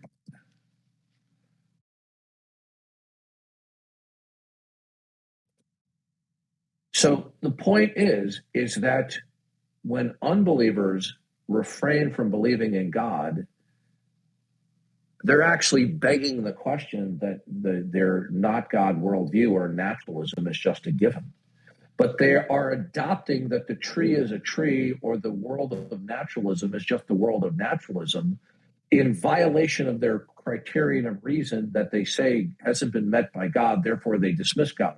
But when they invoke naturalism or even the tree existing without reference to God, how has that view been instantiated by their criterion of belief? The answer is it hasn't been. So when they invoke naturalism, whatever version of naturalism or materialism they might invoke, they're invoking it in violation of their criterion of belief, the same criterion of belief that they use to dismiss God. And I did have a Joe Biden moment, and whatever amount of time you want, go. Okay. No, yeah, that's totally correct. I agree with that. I think that why people want to reject that proposition is because a lot of times they don't know what to do with it. And I think that's kind of what I was asking is what you think like the downstream implications of that are, or like what the practical use of this understanding is in your day-to-day life, because the problem is, not so much in just understanding that there's a necessary precondition, but understanding like the nature of it or how it relates to how we should be living our lives. And I think that's the part that people have a hard time contending with. And then it's just more convenient for them to dismiss the necessity of it altogether. When they dismiss belief in God, what they are attacking is a straw man. Okay? Oh, man. What they are doing, when they adopt the not God world, in order to adopt the not God world, you have to, I'm trying to think of how to say this so it's clear. When you adopt the not God world, and then by virtue of that, you dismiss the invocation of God, the person who holds to the not God world is just considering that the natural world around them, for how it extends, is simply a given, and that the invocation of God is simply an unnecessary, unjustified overlay. But you see, that is a straw man representation of God. When we invoke God, or at least in a correct biblical representation of God, God is not an overlay where he's just this unimaginable, powerful, and knowledgeable, unembodied spirit who commands you to worship and love him.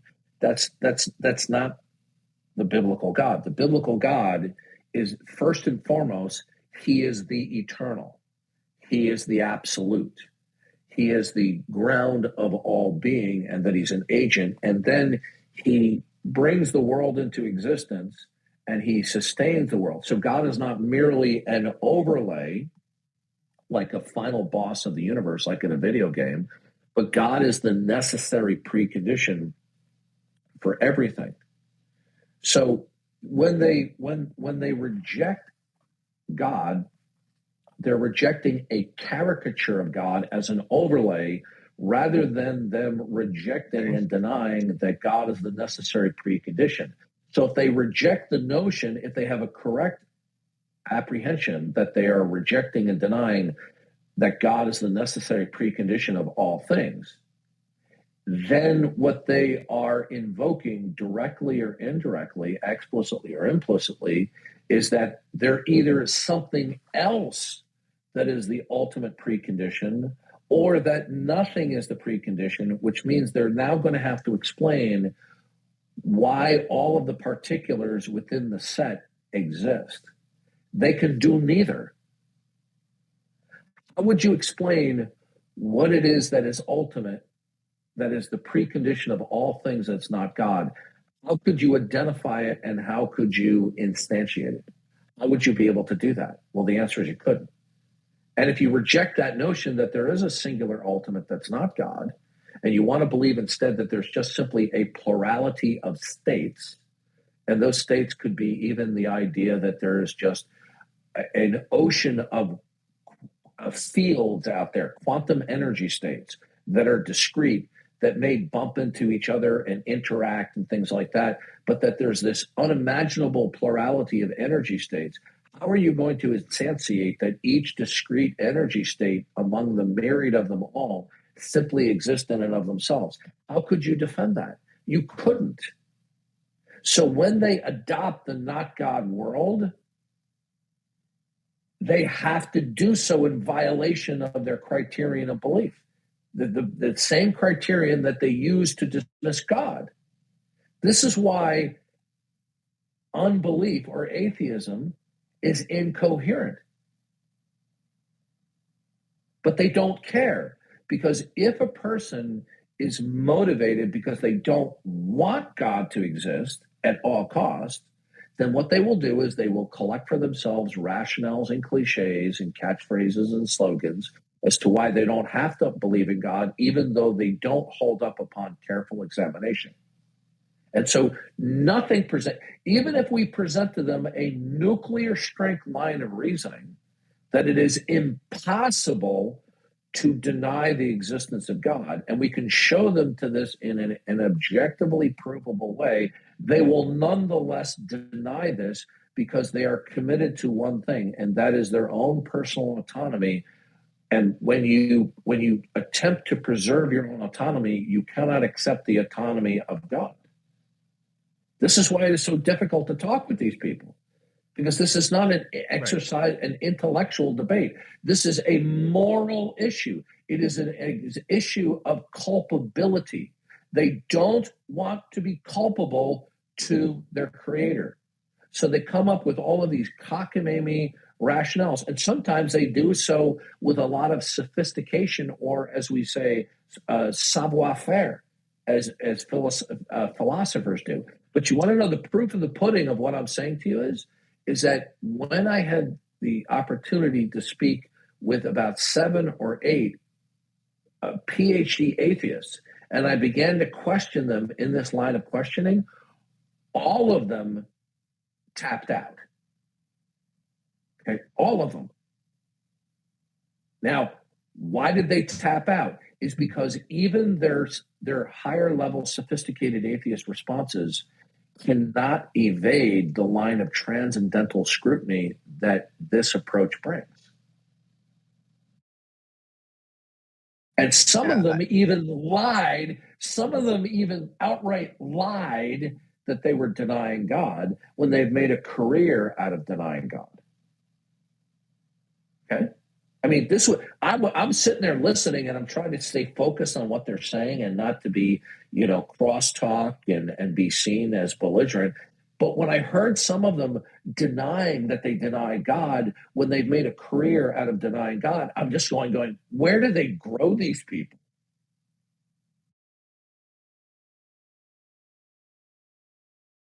So, okay. So I agree with everything that you're saying already, but my question was like, given that, let's say you and I have the same understanding, I think what a lot of people wonder is, like, if they accept this position, it's like, what does this mean for my life? Like, what are the things that I can take away from this that I can use every day as far as the way that I look at the world and other people, and like what that means for my life and how I should go about living it? What it means is that people think that they can have meaning and intelligibility without God. And the answer is no, you can't. And anybody who thinks that you can is literally a fool. Even if they have a PhD, if you think that you can instantiate intelligibility for even the grass blowing in the wind in a God-free environment, then you are a fool. It doesn't matter how intelligent you are. It doesn't matter how high you're. By the way, if you look up on the interweb, there was a guy who had the highest recorded IQ in human history, right? And I forget what his name was, but somebody can look that up. And he was an atheist, okay? So you can be extremely intelligent. You can be extremely academically accomplished and still be a fool, okay? No, I listened to today a brief lecture by Dr. Leonard Susskind, who I'm pretty sure he's an atheist. He's a brilliant theoretical physicist, an incredibly fascinating guy to listen to in spite of his unbelief, where he was openly declaring, I mean, I put a note on my phone just so I would remember this. He was openly declaring postulating the multiverse specifically for purposely avoiding acknowledging God as creator.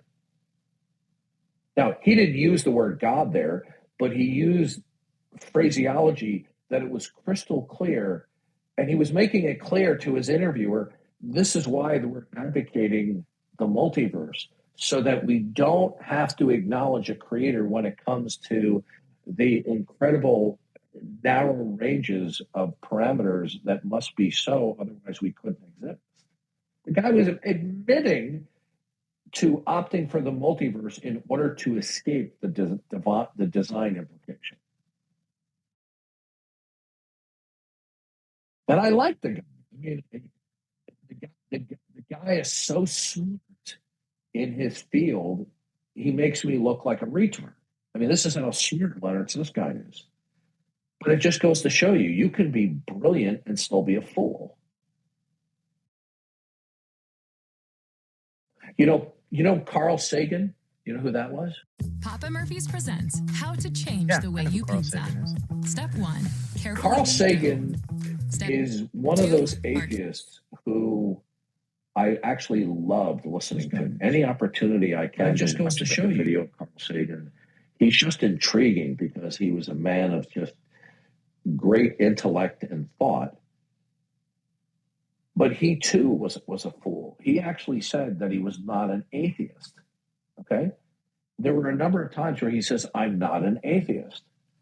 But when you see the opening sequence of Cosmos, he says, the universe is all there is, was, will be.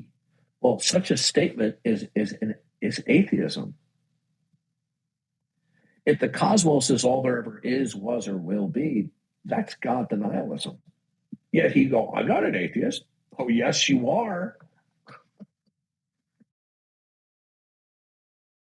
By the way, he's not an atheist anymore. He now believes in God. Same thing with Christopher Hitchens.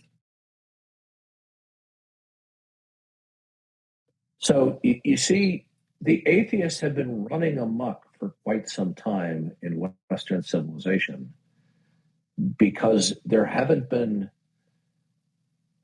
Christian apologists who smoke these guys, who show that their reasoning is just pure garbage. It's not that we just radically disagree. Their reasoning is garbage on their own terms. Like, for example, I'll say to atheists, why don't you believe in God? They'll say, well, I don't have a reason to believe in God. Say, okay, what's your reason to believe in the not God world? They'll go, well, my reason to believe in the not God world is because I don't have a reason to believe in the God world. And I said, do you realize you've just committed the argumentum ad ignorantum fallacy? This is an appeal to ignorance. Interesting. Yeah. Can you hear him? I can't hear him. Hello? Yeah. I've actually... Hello? Yeah, I'm here. Yeah, I'm here. Go ahead. Yeah. So I actually believe in God, and I was just thinking about this right before. I do a lot of thinking, and basically, I think one of the reasons why atheists are unable to discover God in some sort of educational setting is because perhaps that's where God is kind of. Well, basically, he doesn't want to be discovered in that sort of environment. Has anyone ever? No. God's existence is glaringly obvious to everybody. Okay? So people who say, oh, no, it's not, have you ever heard them make a case for that? No, they haven't. Well, I can basically, I can back up my claims there if you'd like. Should I back them up? What is your claim? So basically, I feel like, as I stated before, I feel like God would not want to be proven within some sort of academic, sphere. Sir, I don't think you're understanding. Listen. Well, you can see similar notions even in the Bible, can't you? Right? So you can see similar notions where. I'm going to explain to you why you're wrong. Okay. Oh, okay. All right. Yeah, sure. Either it is the case that God purposed that everything in creation indicated and reveals him, or he didn't. Do you agree with that? To some degree. So basically, there are some illusions. Sir. I'll ask the question again. I don't want any waffling. Either it is the case that God purposed that God. Hold on a second. Yeah. Do I have to lock down the whole room, scumbag? Do you want to ruin it for everybody else? Okay. Do you really want everyone else to get server muted in the room? Because all I have to do is type a code.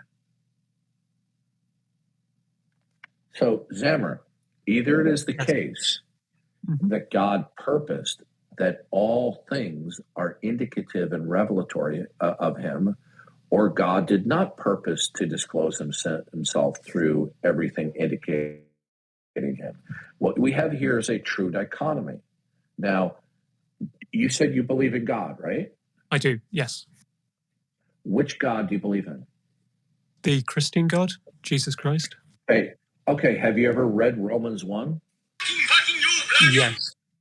Yes, that all evidence. Basically.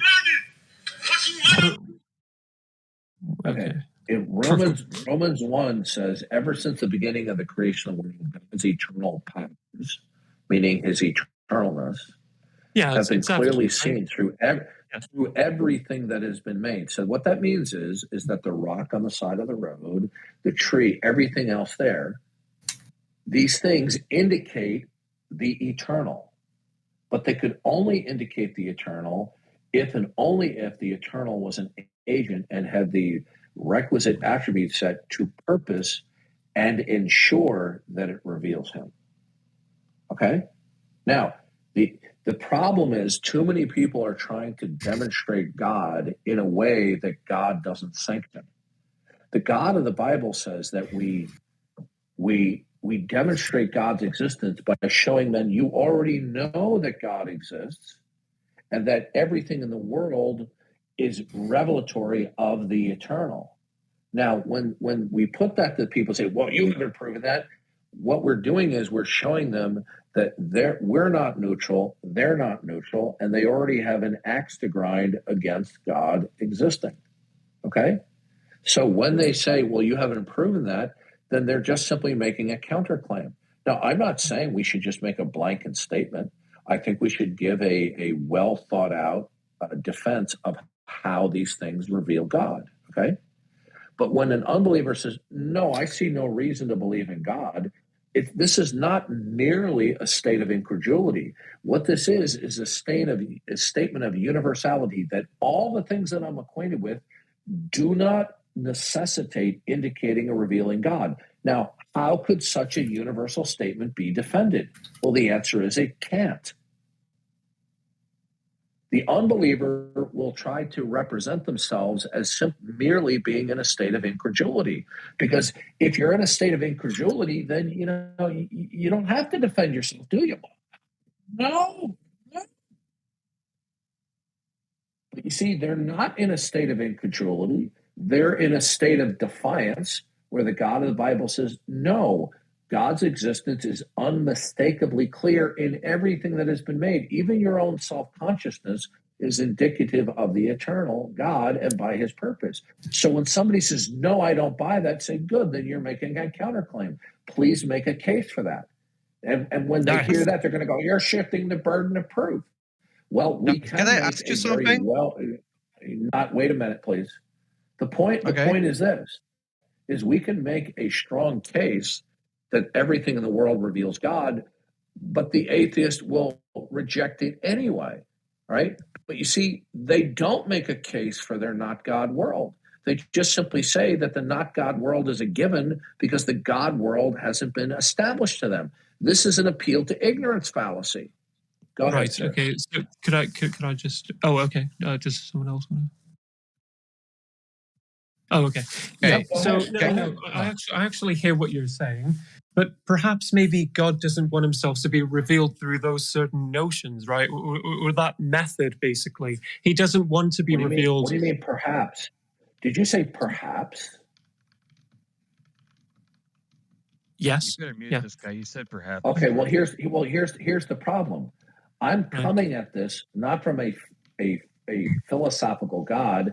I'm talking about the God of the Bible, where the God of the Bible has made his existence unmistakably clear in creation and progressively through human history, recorded infallibly in the Bible and ultimately through Jesus Christ. Now, if you are familiar with the basic tenets of the Christian worldview and you don't accept it, that constitutes a denial, which you're going to have to make I absolutely do. No, I absolutely do. So basically what I was alluding to is I feel like there are certain parameters which God decides to reveal himself in, right? Does that make sense? The conditions in which God is more prevalent. How long have you been in the room? Well, actually, probably I would say 5 minutes or something. Yeah. Okay, maybe you didn't hear to me that earlier I made a case that God has instructed the world that he has made everything reveals him. It makes no difference that an atheist laughs at this, okay? No, of course, but I mean, it even alludes to this in the Bible, right? Do you accept, hold on, before we go on, I'll give you unrestricted time here. Before we go on, I want to know just a couple questions. Are you an atheist or a theist? No, I'm a theist. Do you remember? I'm pretty much the person we spoke to just before. What kind of a theist are you? What kind of a theist are you? I just told you. I was speaking to you like a few minutes ago. Christian. I'm Christian. Yeah. Oh, okay. Then maybe I was talking to somebody else who was. I think you did. Yeah. I thought okay. So Zammer was lighting up, and I thought, okay, my apologies there because I thought I was talking to Zammer. His icon was lighting up. Okay, so go ahead, sir.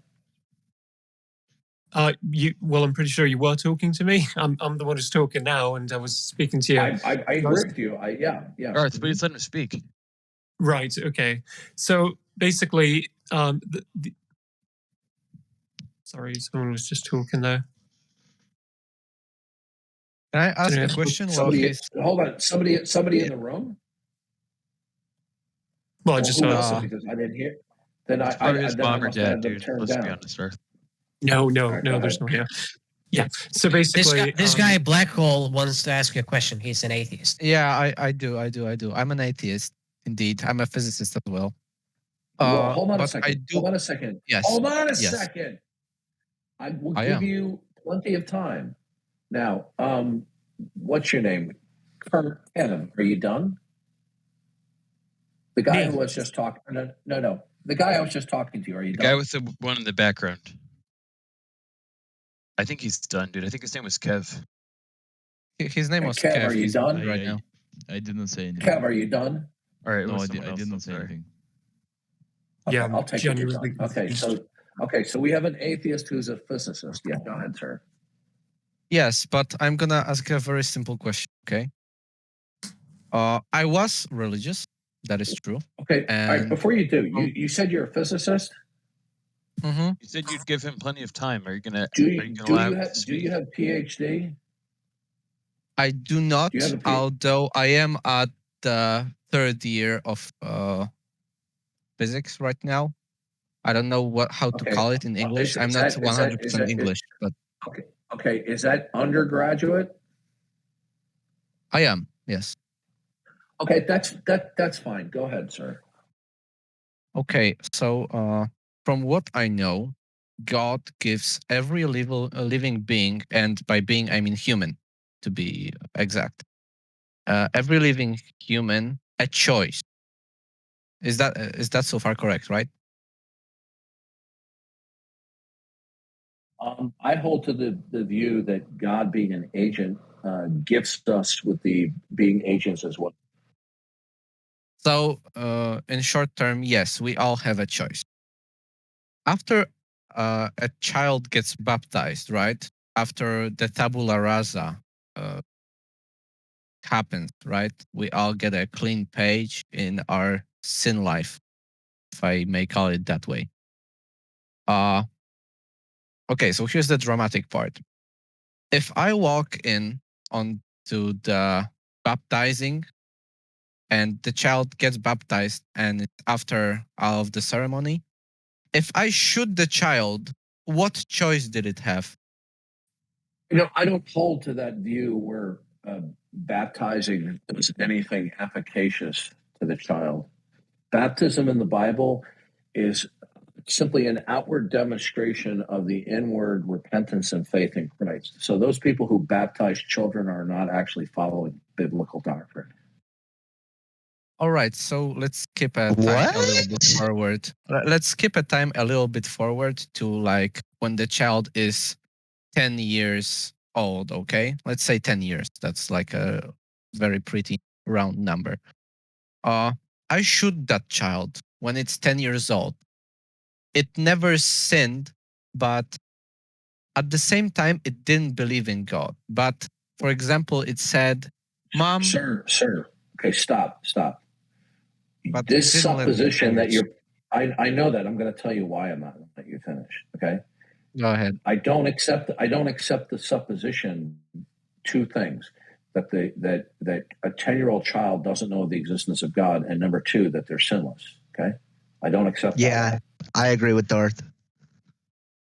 But what do you mean it doesn't? What do you mean it doesn't acknowledge God or doesn't know what God is?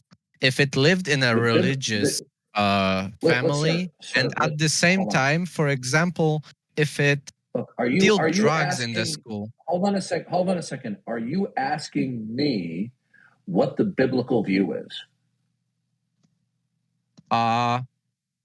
Yes, but at the same time, I wish to hear your logical answer because religion is kind of bending. The biblical view is there is nobody sinless. The only sinless human being was Jesus Christ. The biblical view is that everybody knows that God exists unless you're brain damaged or a registered Democrat.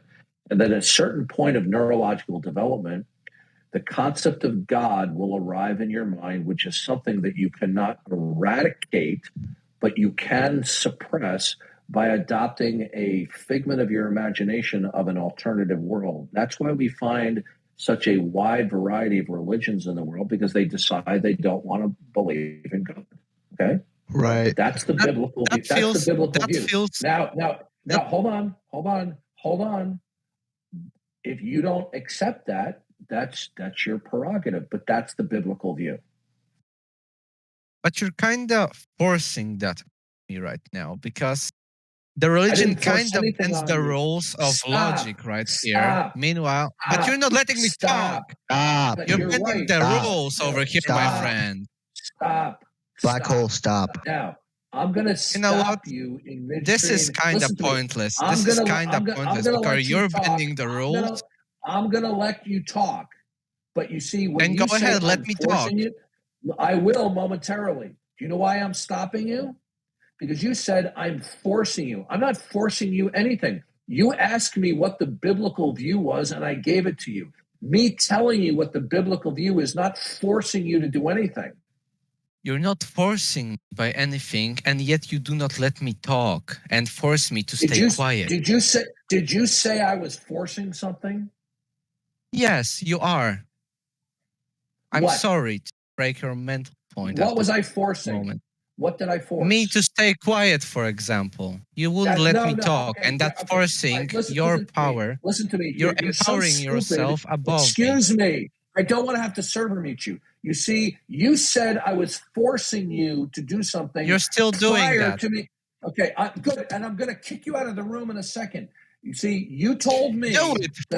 Force me to leave the room. Force me to leave the room, please. You're an idiot. Okay, how'd you like to have that person as a family member? Oh my God. Wow. Where do they grow these people? Wow. This is ridiculous. Where do they grow these people? The guy said, "You're forcing me." And I said, "Stop. What am I forcing you to do?" And then he starts talking about me stopping him from talking. That's not what you were referring to, because I was letting you speak. You said, "You're forcing me to do something." I'm like, "What am I forcing you to do?" You asked me what the biblical view is. I told you what the biblical view is. And then you go, "Well, you're forcing me." What am I forcing you? Okay? Yeah, this is sad. People? Do you understand that in labs? We have people that come onto Discord. They don't have critical thinking skills. You asked me a question. He asked me what the biblical view is. I tell him the biblical view, and you're forcing me. Well, you asked me what the biblical view is. Yeah. And then he tried to slither away and bring up something else. Darth? Yes, Otangelo, the next James Bond. Are you losing patience because Godless Girl is streaming live here, and the title is Darth? What else is new? No, see, Darth is. Imagine you're a grown adult, and you've been a loser your whole life and a misfit. Okay, problems with the law, problems with drugs, problems with family members. And you're a misfit in so many different ways. And you're a misfit in terms of what is ultimate, that you deny the God that you know. And you spend your time streaming Darth Dawkins on YouTube. It doesn't get any stupider than that. Recently I put a meme on my Facebook timeline.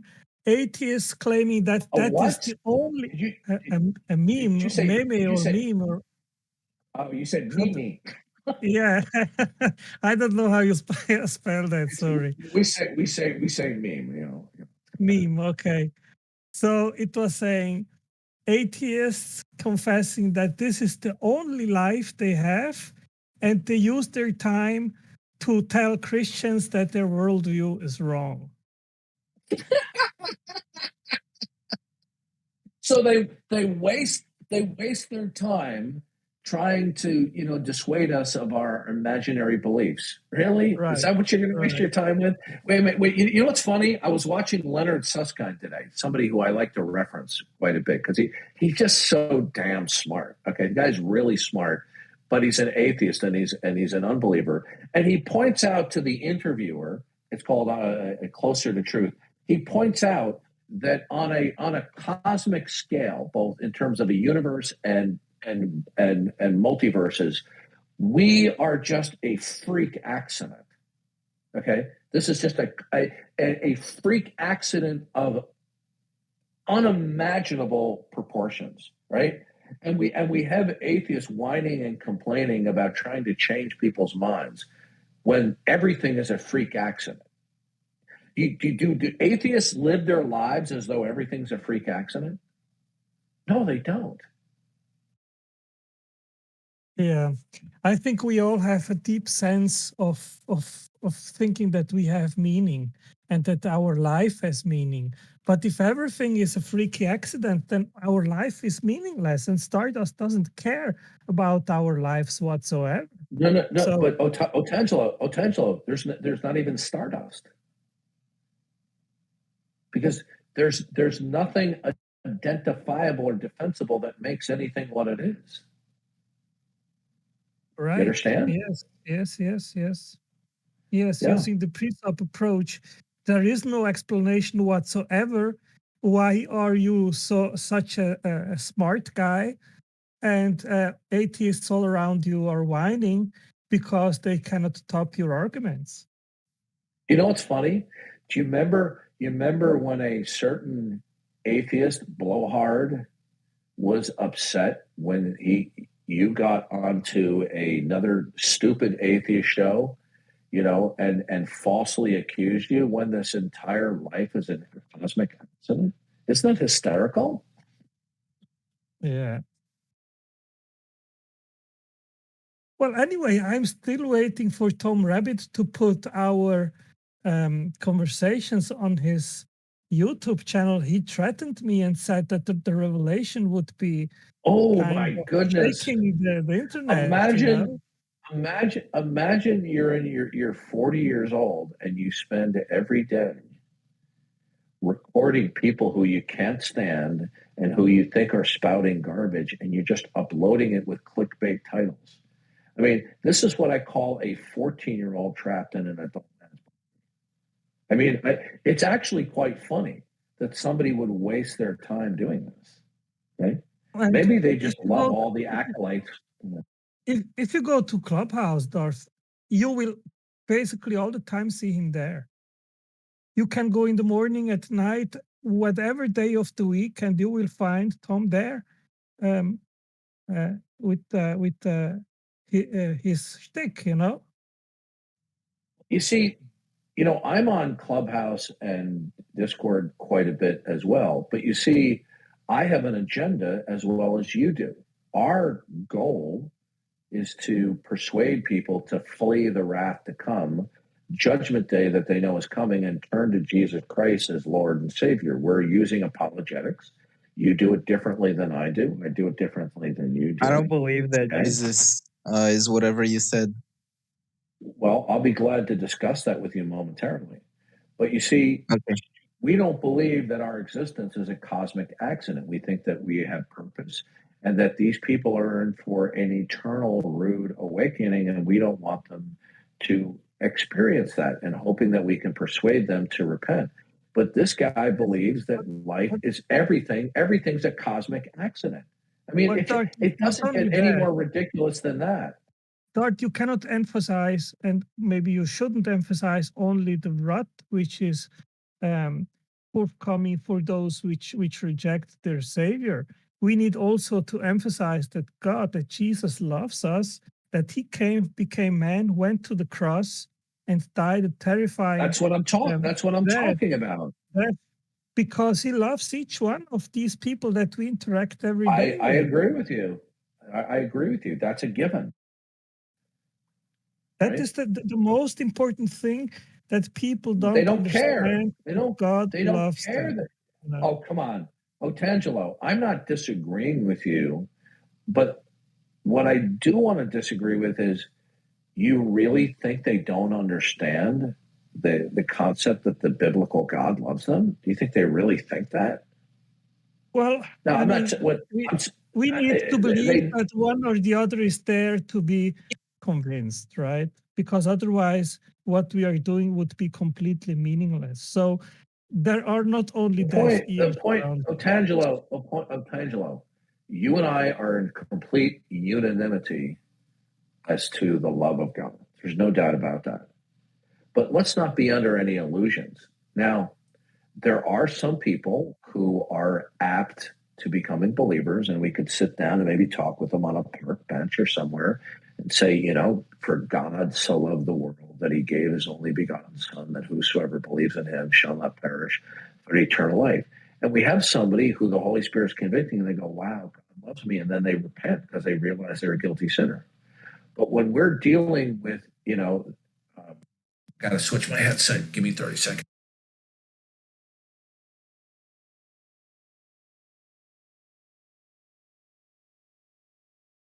Okay, is my mic working now? Yeah.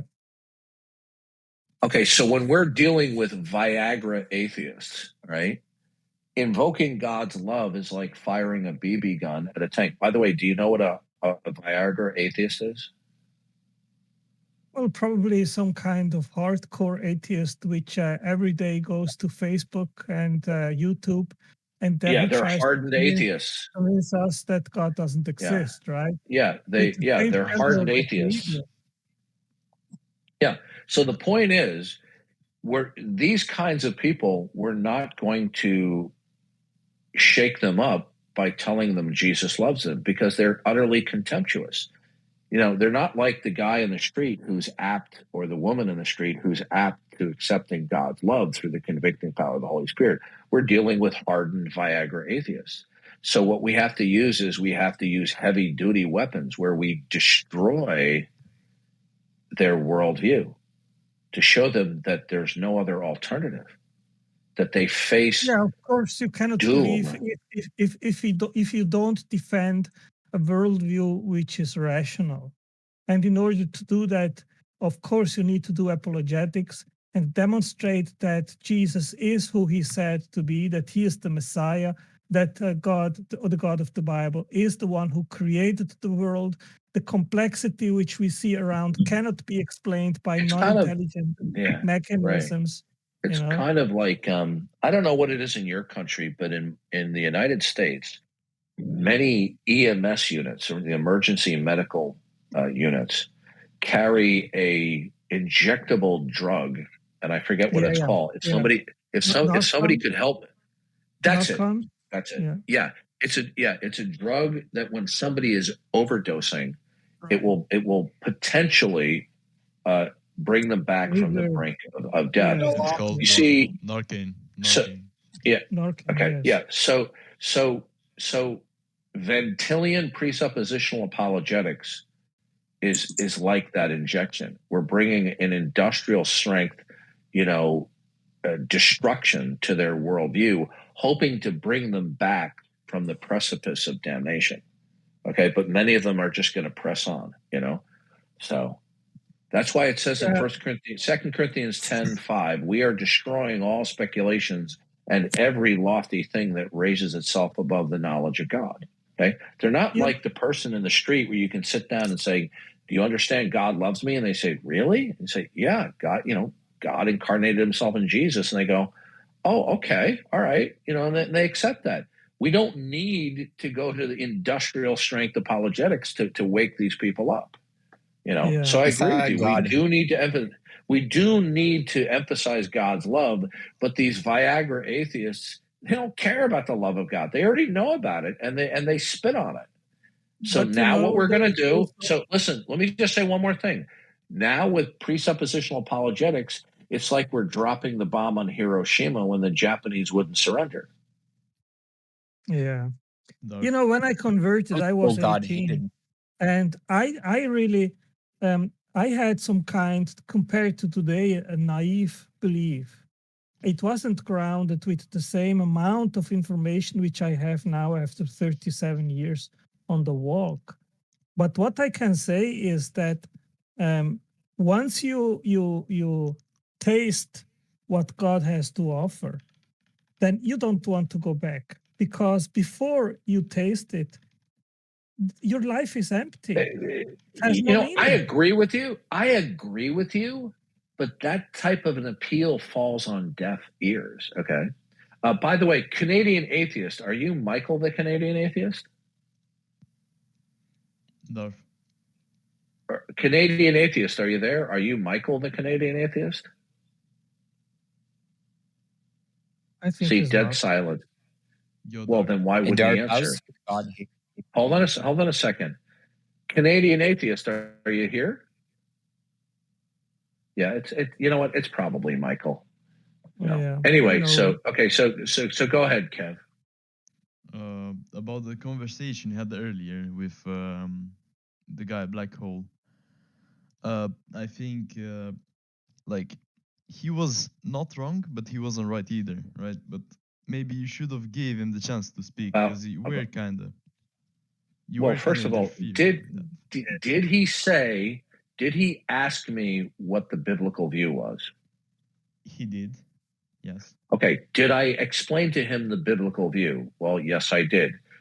Following that, he then launched out and said, "Well, you're forcing me, blah, blah, blah." and it wasn't clear to me what his accusation entailed.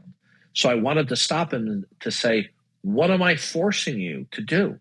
First of all, it's a ludicrous accusation. And then I tried to get him to pause to clarify rather than him just sit there and make this accusation.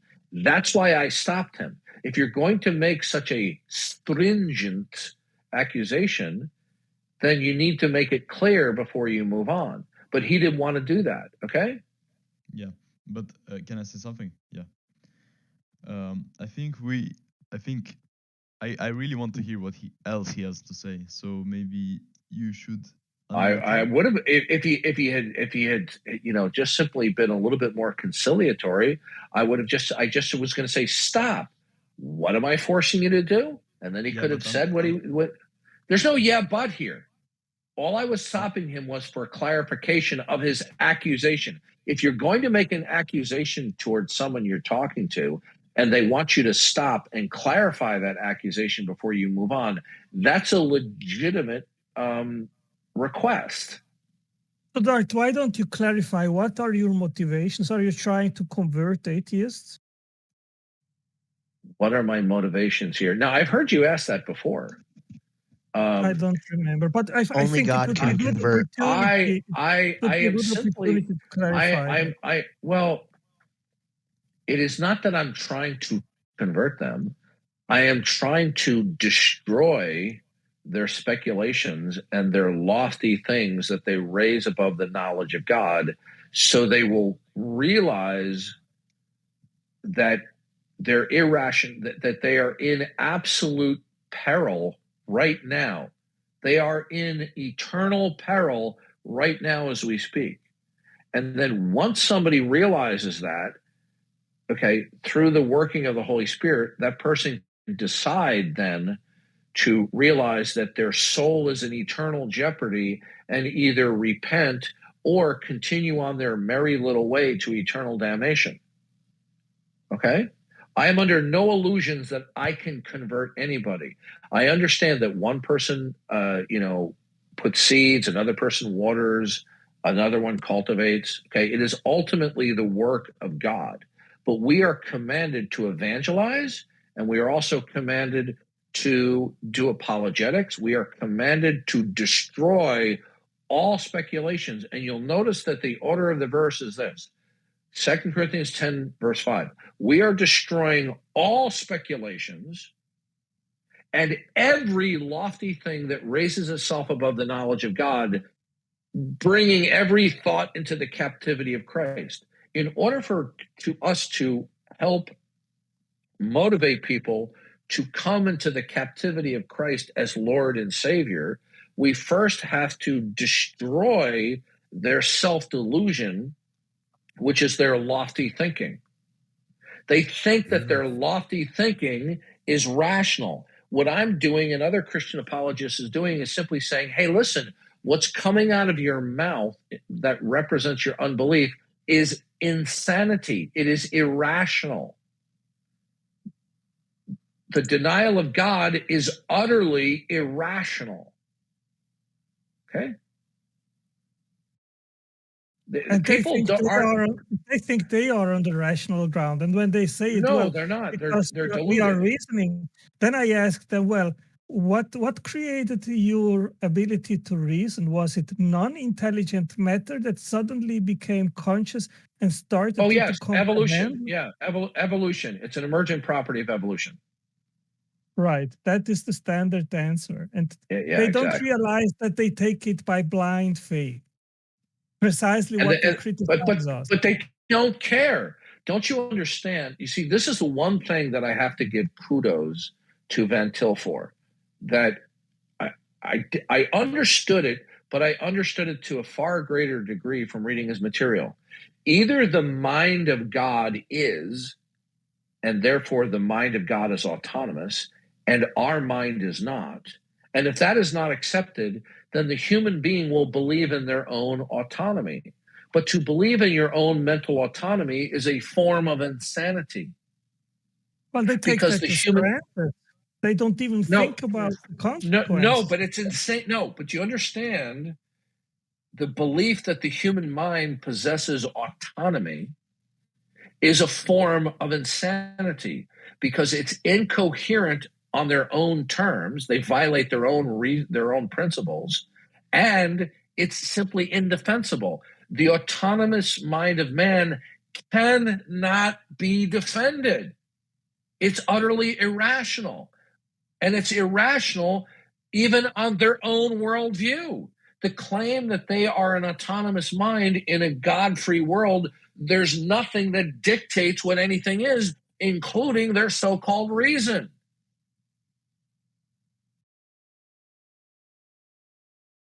Yeah. I agree, just not with the Christian God. Are you that Muslim again? Have you switched it to a new account? You certainly sound like him. Well, maybe I sound Muslim because I'm in the area, I guess. Okay. All right. I'll give you the benefit of the doubt. And here's the problem. Okay, we can do this the long way. We can do it the short way. Okay. Yeah. Muhammad. No, I'm not a Muslim. Right? I'm not a Muslim. What are you? What are you? I believe in the Old Testament and the Old Testament only. Okay, that's fine. Okay, what you share in common with the Islam is you're subscribing to a Unitarian view of God. Are we clear on that? Can you explain to me? You don't understand that. Okay. A Unitarian view of God is that God is one being, and within his beings, he subsists as only one person. You reason that being a unified being necessitates simply being a single person. Okay? A person? Now, was God a person? Hold on a second. Well, having the characteristics of personhood, a mind, a will, affect. Okay? Well, do you believe God is not a person? Now, let me ask you this question. Do all beings, must they require that they possess single personhood? I don't understand what personhood is, right? I don't understand. Really? Are you one person or two persons? I'm one person, but a person is like right. So we're not going to play this game anymore. Oh, golly shucks, Darth, I don't understand. Now, you are a Unitarian, okay? You're a Unitarian that is of the flavor of the Old Testament. But the God of the Bible in the Old Testament foreshadowed a number of things about his internal plurality that was fully revealed in the New Testament. I'm going to show you why a Unitarian conception of God is not coherent. Okay? Now, do you believe God is perfect? That's out of my domain of knowledge because I only know that. Listen. So in other words, you will not go on the record as asserting that God is perfect. Then is that correct? No, he might be perfect, right? My no, domain sir. of No, knowledge. Sir. Listen to me. I'm not interested in you saying maybe, possibly, could be. Will you go on record to assert that the God that you believe in is perfect? Okay, can you explain what the perfect means? All right, we're done. Okay, we're done. We're not going to have this. We're not going to have this never-ending qualifications. Okay, if I have to explain everything to you, then you need a remedial course in human reason. Okay, we're going to move on. Okay, so getting back to autonomous reasoning, what unbelievers cannot deny is that they are self-proclaimed would-be autonomous men. Okay, to have an autonomous mind simply means that your mind is and that it operates, but that it doesn't ultimately derive and depend upon the mind and the purpose of God. But then if you reject God as the ultimate reference point, both chronologically and contemporarily, then what is your mind? What dictates what it is? What are you going to say? Your brain? Okay, but your brain isn't ultimate. So what ultimately dictates what anything is, including the trees and rocks and lava and your brain? What dictates that? And then you go, laws of nature. Well, unfortunately, laws of nature are hierarchical. So you're going to have to do better than that. Oh, yeah, reality. I take that was a joke, right? No, that's what dictates. Oh my gosh! Oh my gosh! What it is?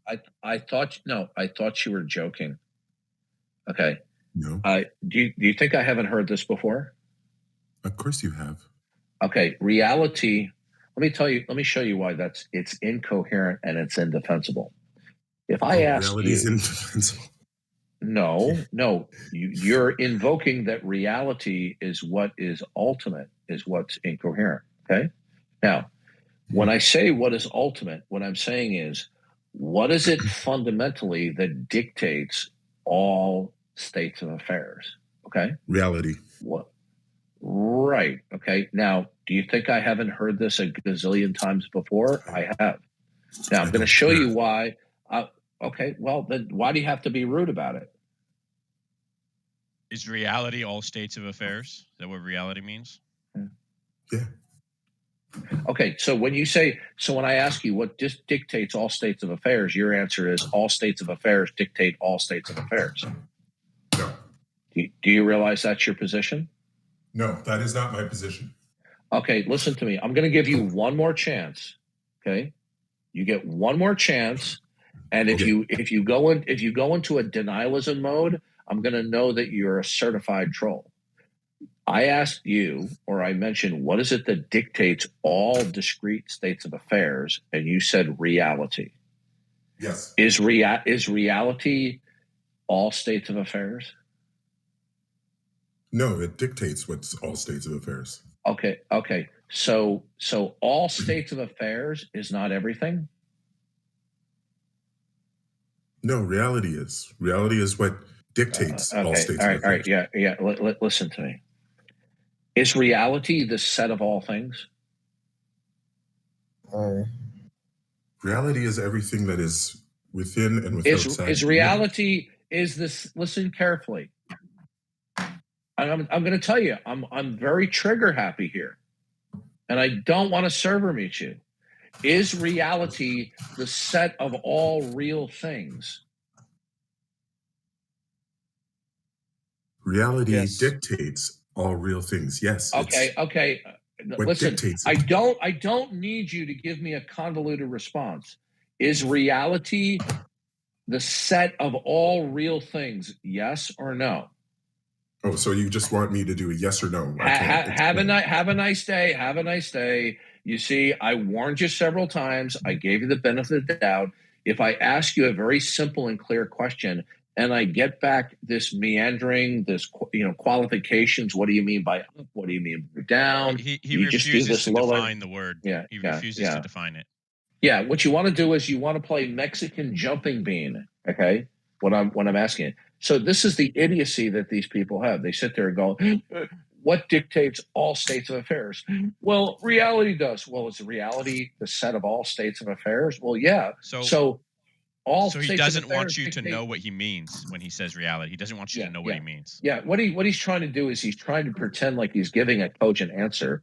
Then when I do a brief analysis that when you say reality dictates all states of affairs, that reality is the same thing as saying all states of affairs. So how is it informative to say all states of affairs dictate all states of affairs? What does that even mean? It's completely uninformative. And even if I were to grant that it was informative, how would you even be able to defend such a statement? This is why fake it till you make it, T-Jump, made the same stupid asinine statement, and he thinks he's a little philosophical little genius in his little puffy chair, where I said to him, what dictates all states of affairs? And he goes, reality. I mean, they really think that this is a substantive answer. On some sense or some definition of the term good, which is it's like if all that existed were 10 marbles, and I said, what dictates what each individual marble is within the set of all marbles? And somebody says, all the marbles. all the marbles dictates all the marbles. What would that mean? If I said, what dictates what an ice cream cone is? An ice cream cone dictates what an ice cream cone is. Does everybody see how colossally moronic that is? Okay. Now, if on the other hand, you want to say that something is unconditionally non-dependent and derivative and absolute within itself, okay, that's fine, but then you're going to have to unpack and support that. But when we talk about the plurality of things, of that there's a plurality of discrete states, and we say, what dictates each individual states, you know, say,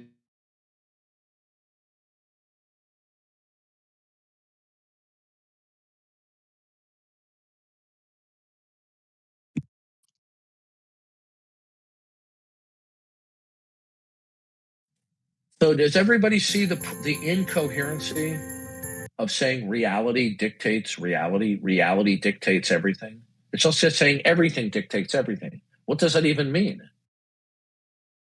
Yeah, that's a stupid argument, to be honest. Well, I wouldn't call it so much an argument, but it's a stupid proposition. Okay? Everything dictates everything? What does that even mean? What does that mean? It's what people say. It means my toenail clippings dictate nuclear fusion within the sun. Yeah. Mm-hmm. Yeah. No. Actually, the correct thing would be saying is that your toenail clippings play a part of nuclear fusion within the sun. Okay? And all other suns, all other stars. Yeah. Your toenail clippings, in part, along with everything else, dictates everything else. So isn't it amazing that an eyelash from your eye that fell from your eye to the sidewalk today played a part in the nuclear fusion of a star in a galaxy far, far away? And these people, that's some big brain thinking there. And these people go, you believe in talking snakes. You say, and yeah, you believe everything dictates everything. How does that even make sense?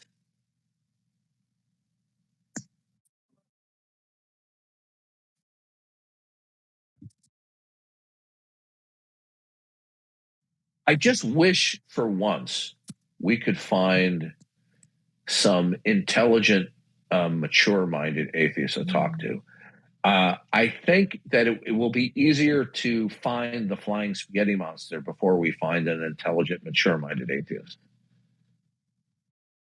I mean, I can say with no exaggeration whatsoever, the overwhelming majority of atheists that I talk to are either they're just self-imposed idiots, okay, by their own choice, or they're just pathological liars and evaders because they don't want to talk turkey, you know, to use a figure of speech, haha, no pun intended, because Thanksgiving is right around the corner. They don't want to talk turkey about what they really believe and why it's rational.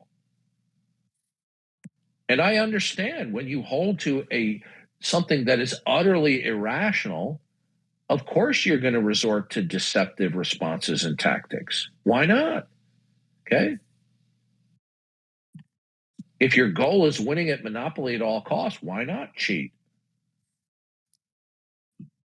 Well, isn't if your goal is to, yeah, go ahead.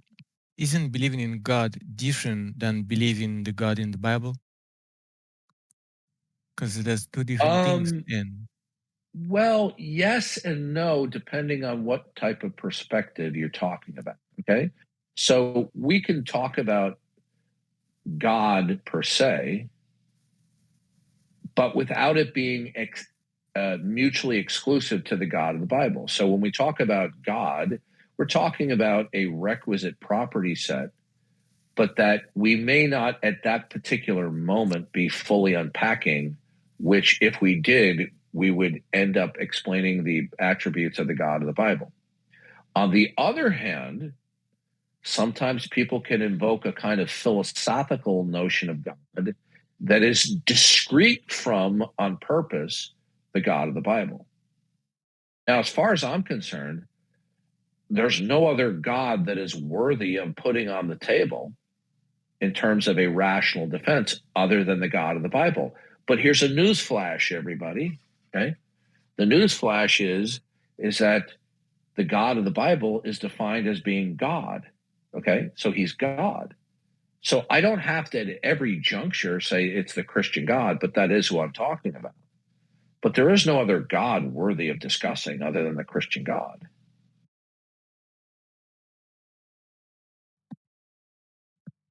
Why not? Because such gods you're not going to be able to put on the table. You're not going to be able to instantiate. Okay, do you know what I mean by instantiate? No. Instantiate means to invoke in such a way that you can show that it's actual, rather than it's simply invoked conceptually. So, for example, I could talk with you. Suppose I told you that there was a dodo bird, okay, that was on a remote island. And you're like, well, what dodo bird? I was under the impression they're all extinct, right? Now, you believe dodo birds are extinct, right? Right. Now, but what if it's the case that they have dodo bird DNA and they were able to, bring it back into existence like Jurassic Park? That's not out of the realm of feasibility right now, is it? No, it's not. Right. So suppose then I said to you, well, wait a minute, and I give you a link where they actually have videos that are not computer graphics, where scientists have actually cloned dodo birds. Well, when I show you that material, and if you feel that it's genuine rather than computer graphics, you would then conclude that I instantiated that there's an actual dodo bird alive on the planet. So if we're going to invoke God, well, we're either just going to invoke God conceptually as a thought experiment, or when we invoke God, we're going to instantiate God. Well, the Christian God is the only one that can be instantiated. And if you say, well, why is that? It's because the instantiation of the Christian God can only be done because of his attribute set. If you deny that the God of the Bible is, you're denying his attribute set. But if you're going to put another God on the table, I'm going to ask you to explain to me his attribute set and how you instantiate that. Because I'm going to want to know why a God that does not have the character set of the Christian God can be instantiated.